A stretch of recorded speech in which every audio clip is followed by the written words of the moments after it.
Okay. Can you guys hear me? Am I audible? Am I, what's the word, visible? We working out. Cardis, welcome. Hello. Nice to see you. What up, Omnipotent Rift? Are you in Kick Chat already, or was this from yesterday? Hold on. Oh, I think that might have been from yesterday. Well, maybe he'll be here today again. Frozen Knight, hi. Welcome, everyone. Sadly, yes, I know. I wish I looked better, too. It had maybe a little more to show you, but I don't. We only got what we got, right? Honkler, we love you, big boy. Well, I love you, too. Stranded Scott, welcome me. Well, welcome you. Welcome you. No, it's nice to see you. You just want put something on the damn wall? Like, you want me to, like, draw you a picture or something? I don't know. You're a wizard? It balances out? Maybe. Maybe. I got powers. I'm enchanting, gang. Magic fingers. Cha! I don't know. I wasn't going to stream today. I was going to take the day off. Maybe go see, Godzilla. The -1 or whatever. Heard good things. But I just had a lot of stuff I wanted to talk about. And I'm looking at my lineup for next week, and it's mostly me moderating stuff. And we got a great show, some great shows next week, don't get me wrong. But I was like, you know what? I'm not going to have a chance to talk about any of this, and I want a chance to talk about this. Oh, you want something on this wall? You like a poster or something? What is I got my mac and cheese dinner, by the way, so excuse me if I eat a little bit. Give it a minute for everyone to kind of shuffle on in. Solemn, hello. Yeah, we're doing a mostly solo stream today. Rare, I know. But we got some stuff to go over. The multiculturalist, the multiculturalist James. Hey, Wick, how goes it? What is the figurine in the background? This little robot guy, transformer guy. My nephew got it for me a couple Christmases ago now. We found out at some point which one this was, but you know, I don't quite remember. It's just a silly little guy, right? Doing silly little things. It's there to add to spruce up my background just a little bit, right? Just a little bit, so it's not so scuffed, so it's not so cursed. Saxon, welcome to the show. Yeah, gang. We got a lot to go over. But again, I'll give it a few minutes. It's not even 6 yet, and I usually go live at 6, so I'll give it a few minutes. Kibitz with you guys until it's time, and then we'll start. Why does I'm early? Yes, you are. So am I. We're early together, like a team. We're twinsies. We're twinning. Is that how they say? Is that how the kids say? We're twinning. We're togethering. We are melding into one single person, right? And soon there will be no Wick. There will just be the Wick, and it will be like a collection of all of us together. Let me turn off my cell phone, or at least put it on silent or something. Give me a second, kings and queens. Linus, thank you for the gift sub. Or no, it wasn't even a gift sub. It's just 11 months. 11 months? You've been subbing to me for 11 months? That's a long-ass time. Dog Fanatic, hello! Happy holidays, Wick. I hope all is well with you and yours. So far, so good, but there's still plenty of time for things to go horribly wrong. We are very, very, very short into the holidays. It's only the 8th. We have at least 22 more days, maybe 23 more days, depending on my math, to go before we are out of the woods. We'll see. We'll see. But I appreciate the well wishes, and I wish the same for you. I don't know. It's one of those things where I like the holidays, mostly. There are some unique challenges that come with it. I do have a lot of friends and family, unfortunately, that just despise the holidays. So there's some of that, right? And there's some good reasons, right, that they are anti-holiday, if you will. Some pretty good reasons. I won't get into them. It's still, as someone who relatively enjoys it, I don't like having to hold back my happiness and my joy so I don't make them upset. And this happens sometimes, right? Like, and I think we're all guilty of it. Like, if you're in a bad mood and you see everyone around you being like jolly, to use a holiday term, it can kind of piss you off a little bit, right? You get kind of like resentful. I understand it. It's not good. Like, I want to be clear. Like, that's not a good thing to feel. It's just a natural thing to feel. It's a human thing to feel. But yeah, it's frustrating when you want to just be happy, but you can't over celebrate, or you're just seen as kind of a dick. Like, if you when I was 11 years old, and I remember this distinctly, I was in Scouts, okay, you know, Boy Scout type thing. Maybe I was 12, maybe I was 13, whatever. I'd just gotten into Scouts. I was very young, and we were at this scout camp, like this weekend scout camp thing, where troops from all over got together, and they would earn merit badges and stuff, right? And one of the merit badges was some kind of first aid merit badge, right? And the person, the scout leader that was signing off on that, was notoriously difficult. Like, a lot of people tried to get the merit badge but failed. And keep in mind, we're kids. We're like 12. This wasn't participation trophy bullshit, right? Like, so, and a lot of times you would have like, there were some people they would just sign you off if you showed up. If you could fog a glass, right? If you could breathe, right? They would sign off. Yep, you passed, and you would get whatever you want. Not this guy. No, you had to actually know your shit. You had to actually do your stuff. And so, I forget how many of us there were. There was a couple dozen, but almost all of them failed, right? This test. They would go in, they would be evaluated, and they would fail the first time, right? They allowed repeats and things like that, but the first time was failed. So I go in, I nail it, kings and queens. I nail it. I get it. One of, like, only, the whole weekend, only like 5 kids to earn the badge first try. So I'm coming back to camp. I'm ecstatic. I'm like, hell yeah, I did it. I got it right. I based, right? Like, I did it, gang. So I'm going in and celebrating, and I get the dirtiest looks from the counselors, right? Like, for the adults there. And like, how dare you? Like, what do you mean? And the people, who, like the other kids there who hadn't passed, a couple of them were crying and things like that because they felt bad. They hadn't passed. They hadn't gotten their reward or whatever. And I just felt, I don't know. What do you think, gang? Do you think that was a okay thing for the adults to do to me? I know that I'm probably, right, like, painting this in a very one-sided way, but I can only paint it from my perspective, right?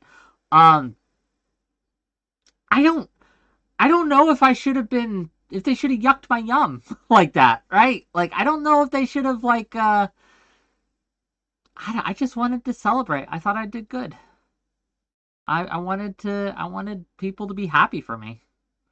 But instead, because everyone else had failed, I had to shut up. I had to hold my tongue. I couldn't celebrate, and I just had to be like, oh man, I'm sorry you didn't pass. Man, I don't give a shit about those other kids. I was happy that I passed. I was happy that I did good. I was happy that I had achieved. Why, right? Sorry. I wasn't even going to talk about this today, but here we are. We gotten it. The memory has bubbled to the surface. Now we're doing a group therapy session where I get out my issues, right? I don't know. I hate that. I hate that. And this isn't the only time something like that has happened to me in my life. And it's probably the most poignant because I was young. But I remember going to tournaments, like Warhammer tournaments and things. I do very, very well. The people I went with don't do so well. So they're all sad that they didn't do so well. And I, instead of being able to celebrate that I did amazing, right? I won in a couple instances. I like won best general or something, right? And I had my trophy, my little prize, and my box. Like you get like a free starter set and things. But I felt so awkward because I had to like pretend I wasn't as happy as I was. I had to pretend I wasn't as happy as I was, because if I had celebrated how I wanted to celebrate, it would have made the people around me feel bad.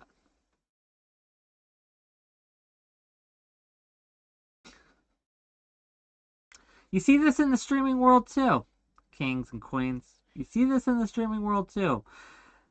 The people who are ultra successful feel like they have to not mention it, because if they do, it's seen as crass, right? If you are blowing up, okay? If you are blowing up and those around you, your peers, are struggling, it is seen as uncouth, especially if your peers are around, right? To be overly happy. And now there are lines to this, right? There obviously it's not a one-for-one. Some celebration is in order, right? And a good friend, a good peer, a mentally stable peer, will celebrate your victories with you, right? But as we know, dear viewer, many in this space, mental stability is not a requirement, and in fact might be a detriment to success in the streaming world.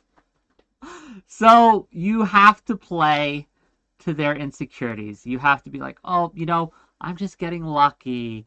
Oh, it's okay, right? Like, oh, you know what? You're struggling right now. You can't break 10 viewers, and, it's okay, though. Your time, you have to play to that. I don't know if, look, I get it. Because I've been on both ends of this. Okay. I've been on both ends. I've been the guy struggling, watching as someone around me is succeeding wildly. And for whatever reason, I'm just not. And it does feel bad. It does feel like, oh man, is there something wrong with me? Am I lesser?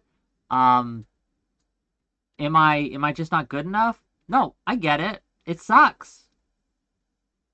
It sucks. But I think it's if I cannot celebrate or allow someone else to celebrate their successes because I, for whatever reason, am not succeeding, that's a dick move. That's a dick move. That's me being a selfish little prick. A brat. No. You can take your insecurities, you swallow them, you let someone be happy. Just because you're not happy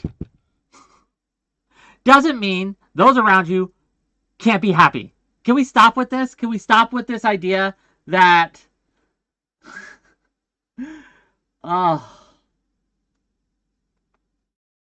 can we stop with this idea that because you're not happy, no one else around you can be happy? And if they're happy, there's something wrong. There's something systemically, there's an issue at play that we have to address. No. Let people be happy. Let people succeed. It would be nice if everyone can succeed, but not everyone can succeed. Some people are just going to fail, right? And sometimes it's going to be you. Sometimes it's going to be you, dear viewer. Sometimes you won't win the prize. Sometimes you won't take home the trophy. Sometimes you won't get the gold. Sometimes you will fail. That's okay. That happens. We all fail. We must be able to fail with grace. And part of failing with grace is not throwing a tantrum when someone who has succeeded is celebrating their success. there are, of course, limits to this. If the guy's getting in your face and being like, ha ha ha, look, I'm winning, you're losing, that's not the situation or scenario that I'm talking about here. That's not what I'm discussing. I'm not talking about someone who does that. That's a dick move too. If you're sitting there like, ha ha ha ha, I'm better than everyone because I'm succeeding and you are failing, and they're drawing these direct comparisons, yeah, that's a real dick move. That person's a sore winner. That person's an asshole. I agree.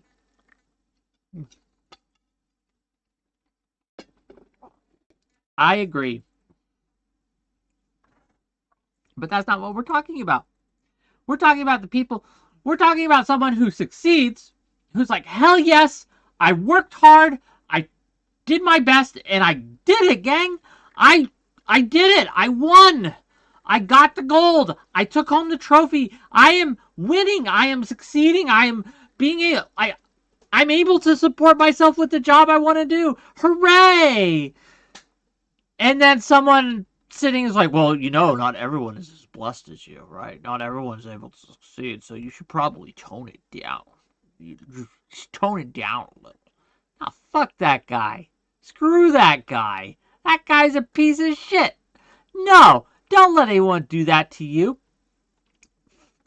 If you're winning, if you're succeeding, if you have overcome and have won, celebrate.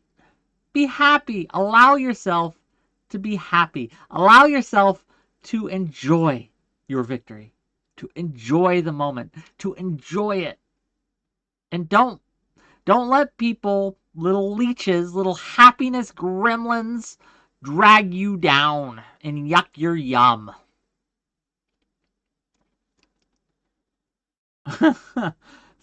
My speakers have overcome Wick yelling into his mic. Sorry, I don't mean to. I know my mic's bad, gang. I get it. Look, I want to get a new one. This one's broke. I am having to use my webcam mic. Maybe for Christmas I'll get a new mic for myself. And it'll be my Christmas present to you, gang. It'll be my Christmas present to you. Soul suckers. Dog Fanatic says those people are soul suckers. Yeah, kinda. They're little leeches. They're little gremlins. They're little piranhas that just nip. Right? If they can't be happy, ain't nobody can be happy. If they can't succeed, ain't nobody can succeed. And they will drag you down, and they will make you miserable. Cut those people out of your life. Cut those people out of your life. They are bad people. Sorry, I'm ranting. I wasn't even going to talk about this today. Why is Wick yelling at us? Are we about to get blindfolded, stripped down, and marched out to kneel in the desert? Maybe, if that's your kink, if that's what you like. I do want to talk about that, though. Thanks for bringing it up. I'm just wondering if I'm done ranting about the first thing. Give me a minute, gang. Give me a minute. It just, again, it brought this scenario to my mind, and I remembered it, and it all came flooding back, and I remembered how annoying it was, and I just had to vent, and so that's what we did. That's where we are. Temperance Quill, nice. Welcome to the show. Who else has gotten here? Lawson Harrison, nice to see you. Wicked Tron, hello. Conserve Liberalism, hello. Malady Melanie, happy Christmas, etc. season, yo ho ho. Yo ho ho is pirates. Is it pirate season? Tell Lawson to learn how to use Twitch. Lawson, I don't know. Lawson gives me a lot of money on YouTube. In fact, Lawson, you haven't super chatted in a while. You should super chat more. The Harvard hearings. Yeah, does anyone have that link, by the way? So I'm not sure which one you guys want to do first. Do you want to go over the Harvard stuff or the UPenn stuff, or do you want to go over the recent arrest and detaining of alleged POWs that the IDF has done, and the pictures coming out? Which do you guys want to do first? Do you want to do the Harvard one first? Do you have because I have a link to the 5-hour, the whole thing, but all I really want to talk about is the it's complicated part. So does anyone have a link to that, like, clip or segment? $5 from Lawson Harrison. I will never support Twitch. Fair. Fair, King. Fair. But yeah, does anyone have a link to that specific part? If you do, please put it in the chat. I will click on it, and we will. Oh, here we go. Nair Socks with me. Give me a moment. Okay, yeah, it's a 2 minutes 20 seconds long. We're gonna switch the views, so give me a second. Hopefully it doesn't break. Oh, yeah, okay, sweet. Okay, let me turn on the volume and let me know if you guys can hear this. And severe or pervasive, it is harassment. You guys hear it? So the answer is yes. It's UPenn. It is a context-dependent decision. Okay, so now you can hear it. Let me give you some what's it called? Context for what's going on. So this is a hearing, a U.S. Congress held hearings on the problem of anti-Semitism on university campus. It starred the MIT president Sally Komploff, University of Pennsylvania president 𝕾𝖍𝖎𝖙, and Harvard University president Claudine Gay. Okay, and this is Congresswoman Elise, who is going back and forth with them. So this is discussing the problem of anti-Semitism on university campus. We're just going to listen to it real quick, and then I'll give you my take, and we'll talk about it. Cool. Am I too small here? All right, let me make me bigger so you guys can see me. Is this good? I don't know. Oh. There. Sorry, the display got weird. Okay, are you guys ready? Let's do this. If it is directed and severe or pervasive, it is harassment. So the answer is yes. It is a context-dependent decision, Congresswoman. It's a context-dependent decision. That's your testimony today. Calling for the genocide of Jews is depending upon the context. That is not bullying or harassment. This is the easiest question to answer yes, Ms. McGill. So is your testimony that you will not answer yes? If it if the yes speech or becomes no? If the speech becomes conduct, it can be harassment. Yes. Conduct meaning committing the act of genocide? The speech is not harassment? This is unacceptable, Ms. McGill. I'm going to give you one more opportunity for the world to see your answer. Does calling for the genocide of Jews violate Penn's code of conduct when it comes to bullying and harassment? Yes or no? It can be harassment. The answer is yes. And Dr. Gay, at Harvard, does calling for the genocide of Jews violate Harvard's rules of bullying and harassment? Yes or no? It can be, depending on the context. What's the context?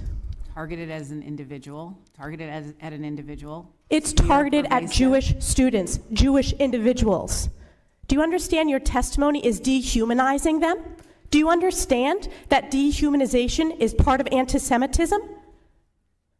I will ask you one more time. Does calling for the genocide of Jews violate Harvard's rules of bullying and harassment? Yes or no?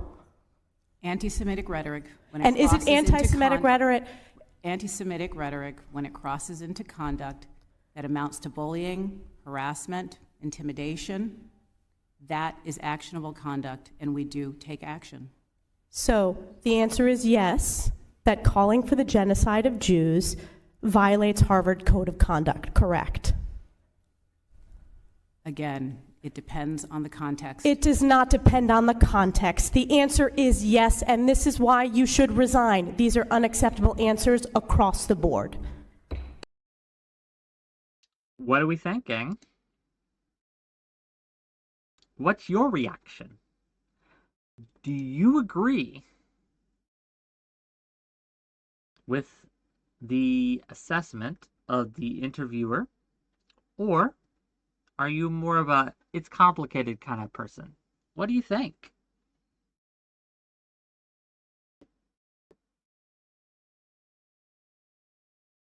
Okay, a lot of you A lot of you have some big feels. Let's read it. Dog Fanatic says, yes, what is wrong with these people? Her responses were ridiculous. What else we got? Roland Stott says, stating it's context dependent is a way to say we will decide by our values on a case-by-case basis. Why does Twitch TV says, if a white student told black students to get genocided, would that be harassment? Johnny Banana says, this is such BS. These campuses have strict speech guidelines. You can't just say whatever you want, like these presidents are alluding to. Acriel says she's trying to maintain a right to free speech, but in doing so, she's splitting hairs that really should not be split in front of Congress. Very stupid to answer this way. Cardice says, what if she asked, would it be allowed on campus if someone shouting that all black people should be genocided since it's not targeted at an individual? Okay. These are all good answers, in my opinion, right? And I'm not just saying that because you're my chat and I love you, even though you are my chat and I do love you, most of you. You, the ones who I don't, you know who you are. Gang, the presidents of these universities are correct. The problem is that this answer that they're giving now, they should be giving it across the board. And they're not. That's the issue. They're not. If you mispronounce someone, or if you talk about how all Palestinians should be removed from Palestine, you will be subject to their policies of bullying, harassment, and such. You will be seen, and you will be taken out, right? If you suggest, right, that gender-affirming care for minors is wrong and shouldn't be allowed, that will be harassment. That is bullying. You'll be subject to the campus's speech laws, and you will be, you could lose your job or your scholarship, any number of these things. But for whatever reason, and to be clear, you should. Like, I think that's bad when that happens. When you are subject to the speech laws, and the speech laws are such that having a political opinion on a very controversial topic and having a controversial opinion causes you to lose your scholarship or to lose your job or tenure or any of these things, that's wrong. That's bad. That shouldn't happen. But see, the thing is, when it's Jews, suddenly they're free speech absolutists. They're like, well, it depends on the context. It really depends on you know, what's being said and how, etc. I would have no problem, and in fact, I would praise them if this had been their stance all along. If this was their stance to all these very controversial political opinions, right? Where you can go in and you can say some crazy shit, and they were like, you know what? This is a campus. This is a place of learning. This, of everywhere in the world, we should be able to discuss even yikesy shit here. Like, you should be able to discuss it. You should be able to have that conversation. If, again, you don't go into bullying and harassment, that's why it's complicated and it's context dependent, right? Like, if you're going up in someone's face and you're screaming, like, invectives at them while you're advocating for your political position, yeah, that's bullying and harassment. But, again, it's context dependent. So that's the issue here for me. It's not their answer. Oh my God, I wish they had given that answer just for... I wish they had been giving that answer for the last 20 years on campus. I wish they had been giving that answer for people who would say all lives matter, or people who would say, you know, have any kind of controversial political opinion that might be yikesy, right? I wish they had said that. But instead, what they have done for the last 10 years, at least, is tried to turn these colleges into these safe spaces free from microaggressions, and anything that is said that is even remotely offensive is barred from campus and punished heavily. But now, when it's Jews, suddenly it's okay. Suddenly, we're okay with calling for an intifada, right? We're okay with that. Like, we're okay with calling for the dismantling and destruction of the of a nation with like half the Jews on earth, about 46% of the Jews on earth, we could just get rid of that nation. That's fine, right? We could just call for that.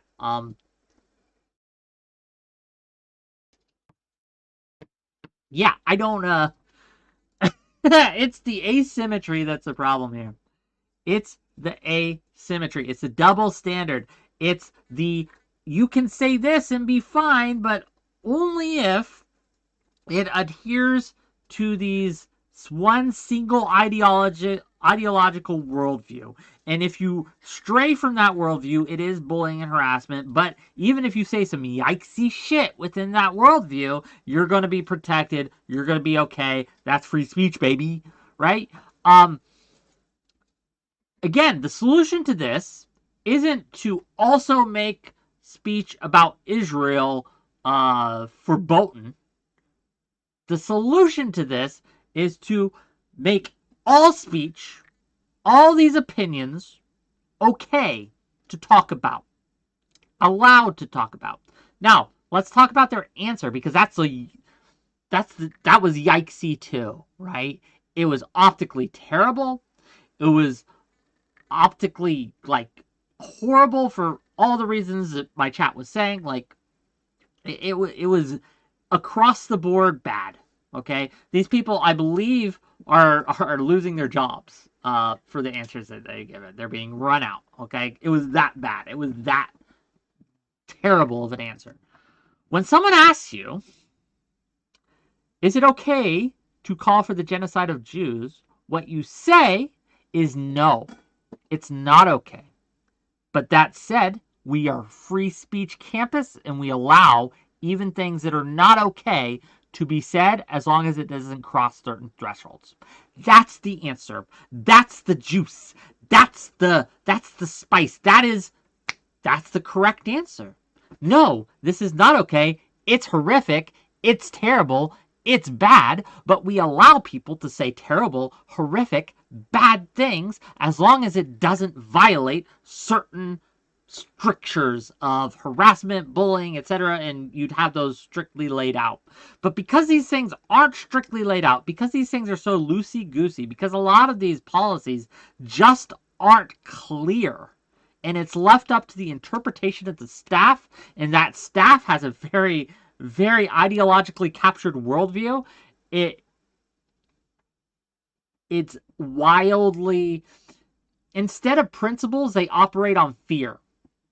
Fear of being canceled, fear of being seen to be a bad people, fear of being seen to be yikesy, all these things. And so they lurch from policy to policy, from response to response, not knowing, right, what to do in any situation, because they don't have any real principled stance here that they can fall back on and say, look, this is what we have. This is the policy, right? The policy is, and the policy should be, this is what I would like it to be, is that on campus, here at UPenn, here at Harvard, here at any of these campuses, we allow protest discussions and even debates on very controversial topics, including genocide, including slavery, including slurs.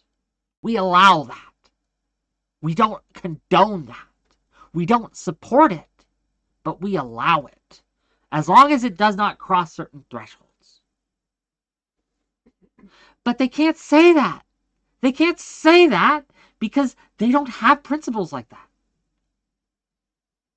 And so they're getting fired. They're losing their jobs. If they did so bad, they fucked up so hard, it just can't work. You guys agree? Disagree? Slurs? Now that's a step too far away? Maybe. Portland's burning.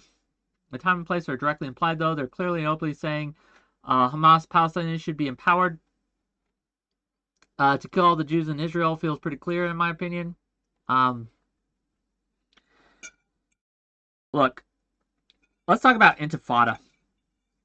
You guys know what the second and first Intifada were? You know what happened? It's true. So, this is something I'll see all the time. People will say that, well, intifada doesn't necessarily mean that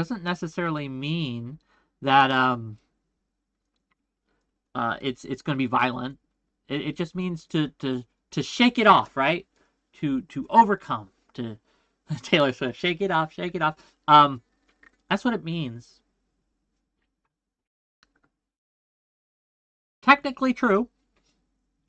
Technically true. But let's look at it in the context of Israel, especially the Second Intifada, right? Especially the Second Intifada. Let's look at the context of what that word has meant in practice. Also, for those in America who are calling for Intifada, I can go with you that the average American college student, if they were to carry out an Intifada, it wouldn't look the same as if Hamas did it. I think it would. I can stay with you that there's every possibility it would be largely nonviolent, right? That it would simply be, much as they're preaching, this kind of like overcoming and resistance that is peaceful for the most part, etc. I can imagine that being true. I can imagine that scenario. I don't know if it would, right? Like, but I'm with you on it. I'll follow you on that logic train. Okay, I'll go with you. I'll give you the benefit of the doubt on that one. But gang, it's not the college students who are going to be carrying out this Intifada that they're calling for. It's not the guy in Brooklyn. It's not the kid in UPenn or Harvard that is going to be carrying out this Intifada. They're not going to be in charge of it. They're not going to be conducting it. They're not going to be participating in it. You know who is? I'll give you a few guesses. And once you know that, once you realize and understand who will be carrying out the Intifada that they're calling for, suddenly context rolls in and we see the results of what this would almost certainly look like. It would not be peaceful. It would not be bloodless. It would be horrific.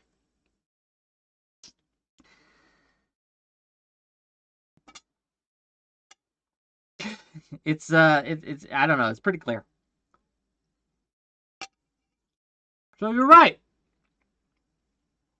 They're right.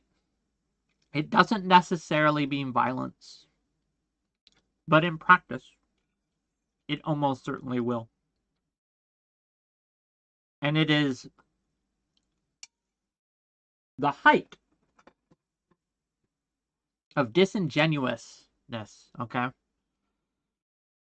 The height of disingenuousness to suggest that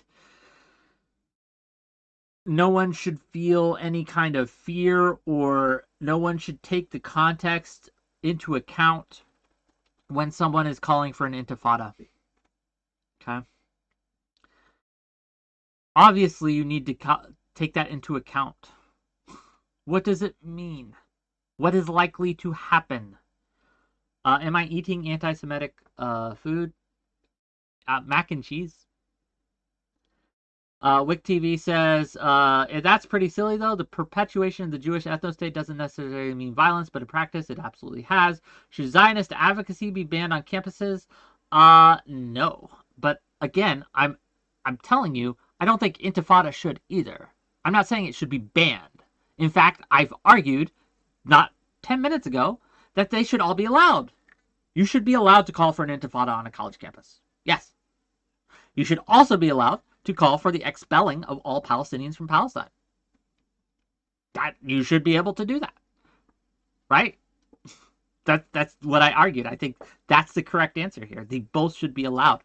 They should be allowed to be discussed. You should be allowed to advocate for it. You should be allowed to call for it on a college campus. Yes, absolutely. But should we is a different question. Like morally, like should... I would never do so. I would never do so. I think it's horrific. That's it. That's me. I don't think policy should be built around what I think is icky and what I think is like not icky, right? I in a real way, I think people should be able to say things that are I find gross and abhorrent. Doobie says, okay, but you keep claiming people aren't allowed to do these things or have been expelled for saying those things. Do you have any specific instances you're thinking of? I looked and haven't been able to find any. For saying intifada? Or for saying the Palestinians should be expelled from Palestine? Which one? Your claim is there is a double standard being applied to Jews, but I haven't found anything to support that. Yeah, what do you mean? Like, there's been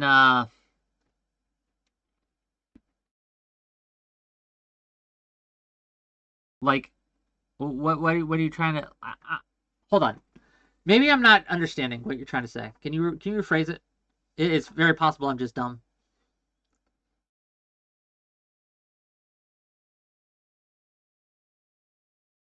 It's very possible I'm just dumb.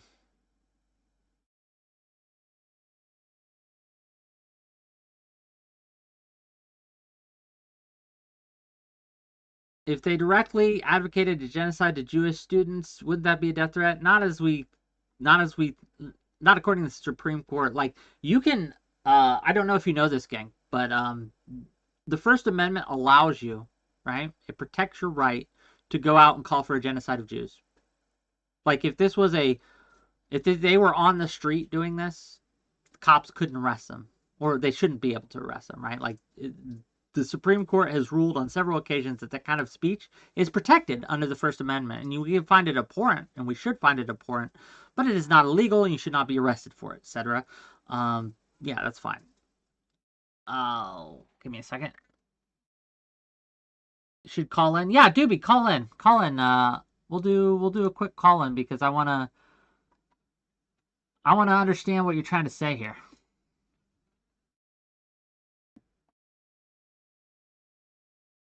Come on, Doobie. I know you're not shy. I know you're in my server.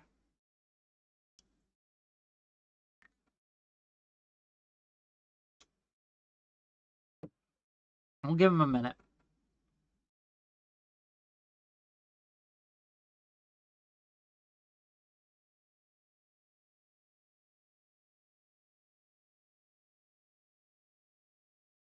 Oh, here he is. Hey, friend. Hello. Give me a second. I gotta adjust the little picture thing. Okay. Hi. You Hi. so I don't have a whole lot of time. Yeah. Take it. I am actually Give us your shot though. we're buried in spreadsheets. Hmm. Yeah, I think I agree with you that their answer is correct, right? Yeah. I think that the default should be to allow speech, right? Even problematic or uncomfortable speech.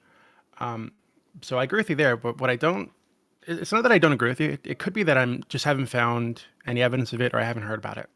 Because when I was looking this up yesterday, and then I looked it up a bit too while you were talking, just to make sure that I haven't missed something. Hmm. I haven't found any examples where they've allowed any of the other, I'm sorry, where they've expelled people or considered it a violation of the code of conduct.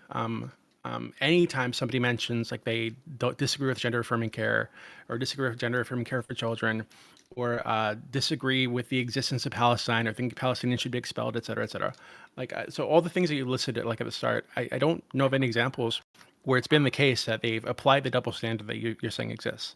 Because I think my understanding is that you're saying, oh, well, hey, they would consider it a code of conduct if this were said about Palestinians or about trans people or something. But because it's Jews, and I think the implication is that they're anti-Semitic or they don't care about Jews or something. They're just going to allow it to happen. They're gonna run loose with it because it's Jews. But I just haven't found anything to support that. So I'm wondering, like, do you have any like examples that? Yeah, because I just can't find anything. Oh, not off the top of my head. But so as I understand, and I think I'm fairly confident I can find you a few examples. When I say double standard, what I mean is this, right? That they have punished faculty, staff, and students for speech that is less extreme than calling for the genocide of Jews, right? They have punished that, right? However, when it comes to Jews and calling for the genocide of Jews, their answers at least imply that in many cases that they wouldn't punish that kind of thing. Now, again, they did say it's complicated, it's context dependent, but just from my personal observation, again, I don't have them at my fingertips, but maybe chat can help me out, that there are instances where a faculty, a student, or staff had said something far less extreme and been subject to the speech codes of... I actually do have an example. Man, okay. I wish I remembered the exact college this happened. Might have been not Columbia. It might have been... So a teacher wrote on a test the N-word, aspirated. And what aspirated means is N and then asterisk, asterisk, asterisk, asterisk, asterisk, right? He was punished for writing that on a test. It was a law school test. It was part of a test question, right? And the question was something about like it was about free speech, and like if someone were to say this word and then like that would what would the free speech implications be at that? Some kind of question like that. I'm paraphrasing, right? He was put on administrative absence because students said that had scarred them, that was racist towards them. So a much less extreme thing, and yet they were punished for it. Is that a good enough example? Well, but here's the problem with that. I just looked that up, and that was at the University of Chicago. Okay. And actually, when I looked this up, there's a Harvard scholar and law professor that argued that the N-word shouldn't be banned, actually. And that was like last year. So it seems, I mean, if they're allowing people to argue that the N-word shouldn't be banned, right, and this is like a pretty severe racial slur, and this guy's saying that it shouldn't be banned on campus, and I think that, you know, it seems like they have a pretty free speech stance in like this context, right? So like my understanding is that Harvard has never like outright banned specific ideologies or belief systems or hasn't Jordan Peterson been banned from speaking at college campuses before? Well, I think there's a difference between like having inviting a speaker as a college, or allowing an invited speaker onto the campus to say something that you think is like is bad, is problematic, is racist, whatever, versus the school punishing students or punishing staff for saying a thing. So for example, I mean, if one use that example, I'm not aware of Harvard inviting any speakers onto campus who call for the death of Jews, right, or anything similar to that, or deny the Holocaust or anything. So if you're aware of any, I show them. I'm just not aware of any. But I know that they've had I'm not sure if Harvard specifically, but we've seen the videos of on campus, right? The campus students chanting like Intifada, Intifada from Gaza to London, right? Like Israel should be dismantled. This has been something that has been preached and advocated for. They've done protests for, etc. Would you agree? Yeah, but I feel like the way that you're characterizing that is I think the implication is that there's these people are arguing that like the Jews in Israel should be murdered or something. That is the result of what would happen if Israel got dismantled. They would be killed. I don't think so. Or displaced. I don't think so, actually. I think that most of these people, no, I think most of these people, if you speak to them, at least for the reason once they're going to be extremists. Well, what happened to all the other Jews in the Arab countries surrounding it? They went to Israel, most of them. Yeah. Well, okay, you're making this face as if you don't. I know that you know this. Yeah. You know that not only was there like a massive like campaign to get those Jews to leave and move to Israel by Israel. Israel and in many cases they had to pay off dictators. For example, in Sudan, they had to carry out Operation Moses, Operation Solomon, and they airlifted thousands of Ethiopian Jews to Israel to save them from what was happening there. Yeah, that has Okay, happened. hold on. You're glossing over what I was saying. So, yeah, that also happened. But there were Jews in the Middle East who'd been living there for a very long time in all these other Middle Eastern countries, and I don't think you could say that they were like treated equally. I think there was like a second class citizenship happening, but they weren't being like massacred, right? Then when Israel started, What my happened to Jews understanding in is there was a Damascus in the wait 1 90s? second. Wait, don't try to change. Trying to like explain Right. just really quickly a full thought. So, the creation of Israel, there's a massive push to get Jews to move to the new Jewish state, right? Because they wanted to form a Jewish state, and you need Jews to do that. Not just from the Middle East, but from Europe and from the United States. So this included not just like advertising, but in a lot of cases it included coordination with these Middle Eastern dictators to try to get them to pressure the Jewish population to leave. And it included, in some cases, terrorist attacks to make the Jews there feel like the nation was unstable, so they had to leave. So, yeah, they'd all left. That doesn't mean that if they had stayed there, they'd all be like, murdered. I don't think there's any indication of that at all. But I think that most of these people, when they call for like the dissolution of Israel or something like a one-state solution or something, what they typically mean isn't just that Israel just disappears overnight. It's that it's like a long-term process, just like a two-state solution would be a long-term process, right? For anything realistic to happen on that side either, that would dismantle the Jewish ethno-state, which is what it is. It's a Jewish focus or state, which is, I think, pretty detrimental to the Arabs living in the area. And I think that with the demographic reality of the area, it's very difficult to have a Jewish state in an area that's dominated by Arabs. So I think there was the dismantling of that state, the dismantling of the quote unquote apartheid system, and what's the word I'm looking for? The giving of equal rights, equal citizenship, equal protections to all people living in the area. And this wouldn't be able. I don't think Israel's going to do this on its own. I think most people would say that the UN, the United States, other nations need to step in and force this to happen. That's a whole argument that we can have, right? I think it's almost aside from the point, because I fundamentally disagree with you that would even work. There is no political party in the region that is calling for that. In fact, most of them don't want that. At least not a democratic state, right? There's plenty of them calling for a one-state solution, but none of them are democratic. None of them don't involve some form of genocide, whether it be by mass displacement or mass killing. And this is both on Israel and Palestinian side. I just, again, and also, so we've had examples of the one-state solution in the past that have massively failed. Look at Yugoslavia. Look what happened in the Balkans, and they were made into one state, and it ended up in mass graves. It did not work, and because no one in the region really wanted it to work, or really wanted it to kind of. I won't say that they didn't want it to work. It's just that they hated each other more than they wanted it to work, and I think that's the situation we have now in Israel. But this is beside the college campus argument. We can have this argument. No, it's not actually. Wait, hold on. It's not, because I think that's the actual position of most of these people. Is when they're calling for one state, it's not just just dissolve Israel and send the Jews to the desert or into the ocean.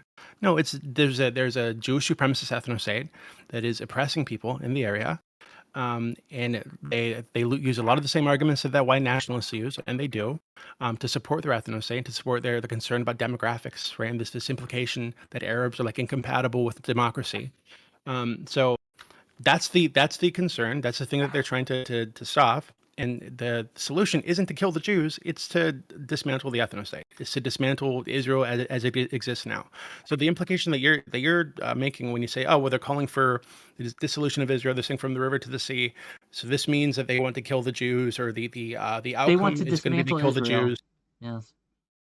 Yeah, but that doesn't mean they want to kill the Jews, which is what your implication is. Okay, but or even that what they're calling for would necessarily lead to the killing of Jews. I think that's also ridiculous. I think what's more realistic and what's been happening for decades, is the continuation of the Jewish ethno-state has led to the killing of many Arabs. Right. So, like, if you're concerned about killing, the continuation of the current situation is also leading to killing.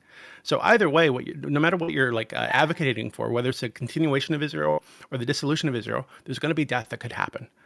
I think it's ridiculous to pretend as if that burden is on Yeah, one but side.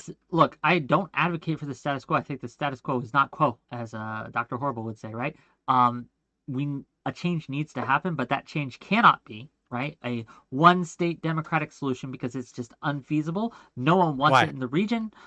Why is it unfeasible? Because Yeah, no one in the region wants that to happen. It is that's not true. imposing our will. It is a form of colonialism that is imposing our Western values and will onto a region, right, that does not want that. It's Okay, but I nation think building this. in a way that just does not I don't make understand this. sense. I don't understand how you can say this while also being like a. I think you're like a pretty diehard Israel supporter, right? Just by listening Diehard Israel to your. supporter. No, Yeah, because I I'm think not. you are. Because Uh, I don't want Israel to die. Yeah, I guess in that sense. But I also think that Israel needs to give up the occupation. I think it needs to withdraw from the West Bank entirely and Gaza, right? I think it needs to help in a serious manner set up a Palestinian state. Is that do you think Israel pro-Israel? should remain a Jewish ethno state? Ah, what does that even mean? A Jewish I mean, ethno state? Do you mean hold majority on, it's a Jewish? state. No, I mean that in their nation state law, the basic law, it lays out explicitly that Israel is a state for Jews, for the Jewish people, the Jewish culture, the Jewish language, Jewish settlements, what do they call it? Um, something of the exiles, right? The goal of Israel is to bring in the Jewish diaspora and to support and to perpetuate Jewish culture, Jewish people, etc. And it says explicitly that the right to self-determination in Israel is explicit. I'm sorry, the right to national self-determination in Israel is unique to the Jewish people. So it is a state that is dominated, centered on the Jewish people, right? To the exclusion of other people who don't have that unique right that it lays out for Jews. Yeah, I get you. I'm with you on that. But what rights do Arab Israeli citizens lack other than this piece of legislation here? What can an Israeli When you say other Arab than this piece of not do legislation, that an Israeli Jewish person can? wait, hold on. So first No, off, no, the right of I want you return, to answer my question. the right of return, What can an okay, I Arab just told you. what can an I, Israeli Arab not do that an Israeli Jew can? okay, so the right of return, they don't have access to the right of return, which is something that Jews explicitly have Okay, that's fair. uniquely. Yeah, well, and again, I don't understand how you just like gloss over that. Oh, there's something in their basic law, which is kind of like their constitution, that Hmm. explicitly says this is a nation focused on the interests of a single group of people, right? That happen to be a minority in the region. And of course, this is going to lead to fucking ruckus, right? People aren't going to like this. This is like having a. This is very akin to what Nick Fuentes calls for, right? When he calls for an ethno state, don't make that face. He never calls for a state of 100% white people. He says, yeah, we can have non-whites here so long as they're a minority, and whites are the supermajority, and the nation is focused on the perpetuation of white culture, white people, white values, etc. It's exactly what Nick Fuentes calls for, and that's exactly what's in the basic law of Israel for Jews. So I think it's reasonable for people to be upset about that and not like that. So when I ask you if you think that should continue to be the case, understanding that this kind of Zionism is in Jewish supremacy is, I think, the driving force for a lot of conflict in the region, and you'll hear this from Israeli like officials, right? When they pulled out of Gaza and the West Bank, they were very explicit about one of their major concerns being demographics. They didn't want the Palestinians calling for one man, one vote, right? Because Palestinians in the West Bank do vote, by the way, they do have democracy there. So they're not like In incompatible the with West Bank, democracy. yeah, sure. Yeah. So they didn't want these people calling for one Not man, in one Gaza, vote. but in the They didn't West want Bank. it to fuck up. They didn't want to call for. They didn't want it to fuck with their the demographics because they want Jews to remain a super majority. So they pulled out, and and they kind of twisted it as like, oh, we're pulling out because we're so like merciful. No, they actually just don't want the people on the land, right? They want the land without the people.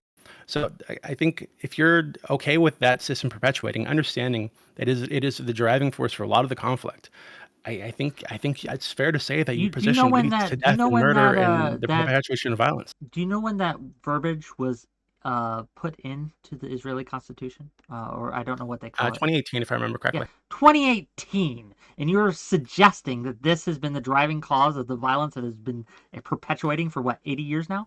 Okay, Wick, 75? please. Wick, I know that you know more about this than you're letting on right now. So you're telling me that you don't believe that Zionism. I mean, hold on. Do you know what Zionism is? Like, first off, like, do you understand Zionism that concept? is you believe that Israel should exist. No, that's not true. Yes, it is. That's not what Google it, please. That's not what Zionism is. Zionism isn't just I think Israel should exist. A movement for the reestablishment and the development and protection of a Jewish nation that is now Israel. Yeah, the Jewish nation, right? So specifically, Yeah, a nation for okay, Jews. fair enough. Yes, Okay. a Jewish nation called Israel should exist. That's Zionism. Okay, so when I have no this problem with nation for Jews, when this nation for Jews specifically was propped up, and I'm not saying that only Jews are allowed. I'm saying that it's centered on the culture, the protection, the perpetuation of the Jewish people, right? When this pops up in an area that is majority Arabs by a big majority, right? I think it's reasonable for it to say that this is going to cause some conflict. People are not going to be okay with this. So yeah, I think that belief system is the driving force behind a lot of the conflict. It didn't just start in 2018. Like, I think that, you know what? If someone is mad that Jews have their own country, I don't know what to tell you. I don't care if they're mad about that. And if they try to why do you have this double wipe standard? out a country of Jews, then we should stop them. Okay, hold on, Wick. Why do you have this double standard? Because I'm assuming you're not okay with like South Africa, right? What happened in South Africa, where they had this minority of white people, and they had like I think worse apartheid than exists in Israel. But I think similar conditions. Apartheid, yeah, by a I lot. think it's reasonable. Well, not that by that much. I think by, it's reasonable. by a fucking lot, dude. No, right? Like, I don't. No, you couldn't you couldn't own a bank. You couldn't hold office. You couldn't do any of these things, where they have plenty of very successful, and I'm not trying to say that there's no racism or there's no problems in Israel. That's not what I'm trying to say. But to suggest that what was happening in South Africa is akin or on the same level or even near the same level as what's happening in Israel is just ignorant. It's just not true. Like, again, you have many Arabs that are in the government in Israel. You have many Arabs that have hold office, that own banks, that run institutions, that have immense amounts of societal power. Again, there are problems, absolutely, but that was not the case in South African apartheid. It was immensely different. I think you're misrepresenting what happened in South Africa, or maybe you just aren't aware of a lot of the details. South Africa. In South Africa, yeah, no, they yeah. So one of the just really quickly. So one of the ways I think is similar is something happened in South Africa. Is you had millions of South African Africans, black people, who were pulled off land that they lived on for generations and dropped into Bantustans. Right, and Bantustans weren't just like camps. They were considered self-governing regions. Right, so they did have a government in that region for the Bantustan, and those Bantu people were allowed to be in that government. Right, so similar to Palestine, right? If you're in Gaza, you can't be a politician in Israel. No. You can be a politician in Gaza. You can't. So no, you're misrepresenting it, because Gaza isn't Israel. Gaza is Gaza, right? We're talking about Israel, and I'm talking about the people in Israel, right? Should people from Canada be able to hold office in America? No, that's silly. This is not similar, though, Wick. That's because silly. I think. But what I'm arguing for, if I may, just real quick, what I'm arguing for is that an Israeli Arab, someone who holds Israeli citizenship, is able to hold office, to own property, they have a wide variety of rights. I think that there is some issues with movement, like freedom of movement, that I think, and this exists for Jews as well. Jews are not allowed in certain areas. Israelis are not allowed in certain areas. Israeli Jews are not allowed in certain areas. Arabs are not allowed in certain other areas. I'm not 100% on that, but I will say, right, that an Israeli Arab has many more rights than a South African black person did during apartheid. Sure. Yeah, I'd agree with that. And $5 But from just Lawson really, Harrison to say, I think is until it's accepted that Jews and Muslims do not share the same values, there will not be much headway in Palestinian discourse. Well, thank you, Lawson, for the $5. I think there are plenty of nations on the planet that have demonstrated that people with dissimilar values can share a nation, right, and have like common goals and interests. So I think that's kind of ridiculous. But I think the maybe where we're going to disagree, I'm sure we're going to disagree about this, right? Is I think that the fact that Israel maintains control of Gaza's borders, their imports, exports, etc. I think that the kind of control that Israel has over Gaza and over the West Bank really means that you can't really separate Israel from Gaza. I don't think they get to say that they're a totally separate entity when they have this much control over the region. I think they are the de facto governing body of that region because they control so much of what comes in and out and what's allowed. I can see your point here. I don't know if I don't know if I agree though. I think that the Israel, at least after October 7th and certainly after 2007, they control the borders for a very good reason, right? It's West Bank's a different story. West Bank, I think Israel is entirely in the wrong there. They need to withdraw the settlements and stop continuing their outpost policy, right, where they establish outposts deep within the West Bank. I think those are legal. I think Israel should be condemned for that, absolutely. But what we do when we use the term apartheid is we sneak a lot in to this condemnation we're given that doesn't deserve to be there. We don't have to like make it worse than it is. We could just deal with as bad as it is right now. We don't have to compare it to South Africa, but I don't think it's comparable. What we can do is say, hey, these people are being evicted from their homes illegally. They have no recourse, right? Yes, the West Banks don't have a functioning, right? Their government does not have the ability to govern them in a very real sense. And that needs to change, and Israel needs to get its act together, as well as the Palestinian Authority needs to get its act together too, right? Yeah, we could say that, but what happens when we use terms like apartheid or genocide or these things is we sneak a lot in to what we're saying that doesn't deserve to be there. I don't think that's true. I think that you're diminishing the brutality of what happens there and the reality of what happens there. And I don't understand how we could say that they're, if I were to think of Israel and Gaza as two completely separate entities, I'd agree with you, right? It would be ridiculous to say there's an apartheid if they're completely separate entities and Gaza has like full sovereignty and the ability to do whatever the fuck they want, importing, exporting, and bettering the lives of their people. But they don't have that, right? They are, I don't know if I'd say that they're occupied, but they're absolutely contained, right?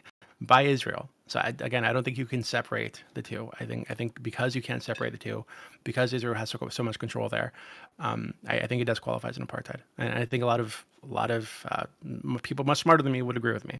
But I don't want to turn this into like an Israel debate, right? Well, I'm just trying to explain. It is an Israel debate now, but yes, go ahead. Yeah, I just want to explain like the perspective of the people that you're talking about on these campuses who are saying from the river to the sea, or who are saying like dismantle Israel. It's not, just topple Israel today, and if the Jews die, we don't give a fuck. I think it's much more complex than that, and I think that implying that they're anti-Semitic or implying that they just don't give a fuck if the Jews die, or implying that the Arabs are like incompatible with democracy, I think is it's really terrible. It's not incompatible with democracy, right? What I'm saying is that a one-state solution in Israel right now, where it's a simple, a multi-ethnic, kind of America-esque democracy where everyone has equal rights, is just not in the cards for the foreseeable future, for 10, 20, 30, But now there's 50 a years. two-state solution. So like by that standard, if it's hard to do, I agree. Not in the cards for the next 10, 20, 50 years. But now there's a two-state solution. I don't think we're any disagree. closer to that. I think that we have much more international backing for a two-state solution, much more regional backing for a two-state solution. The reasonable people in Israel and in Palestine both are advocating for a two-state solution. It's the genocidal maniacs who are advocating for one-state solutions there. It's the only thing standing in the way of a two-state solution is the Palestinian leadership, that includes Hamas, as well as Likud and Netanyahu. If both sides had better leaders, we could get this done Whereas in a one state, right, that would require third-party intervention in a way that the two-state does not. It would require literally an occupying force to sit on the region for decades. And Yeah, I agree. and I don't think a two-state solution does. I think a two-state solution does not require an occupying force to sit on the region for decades.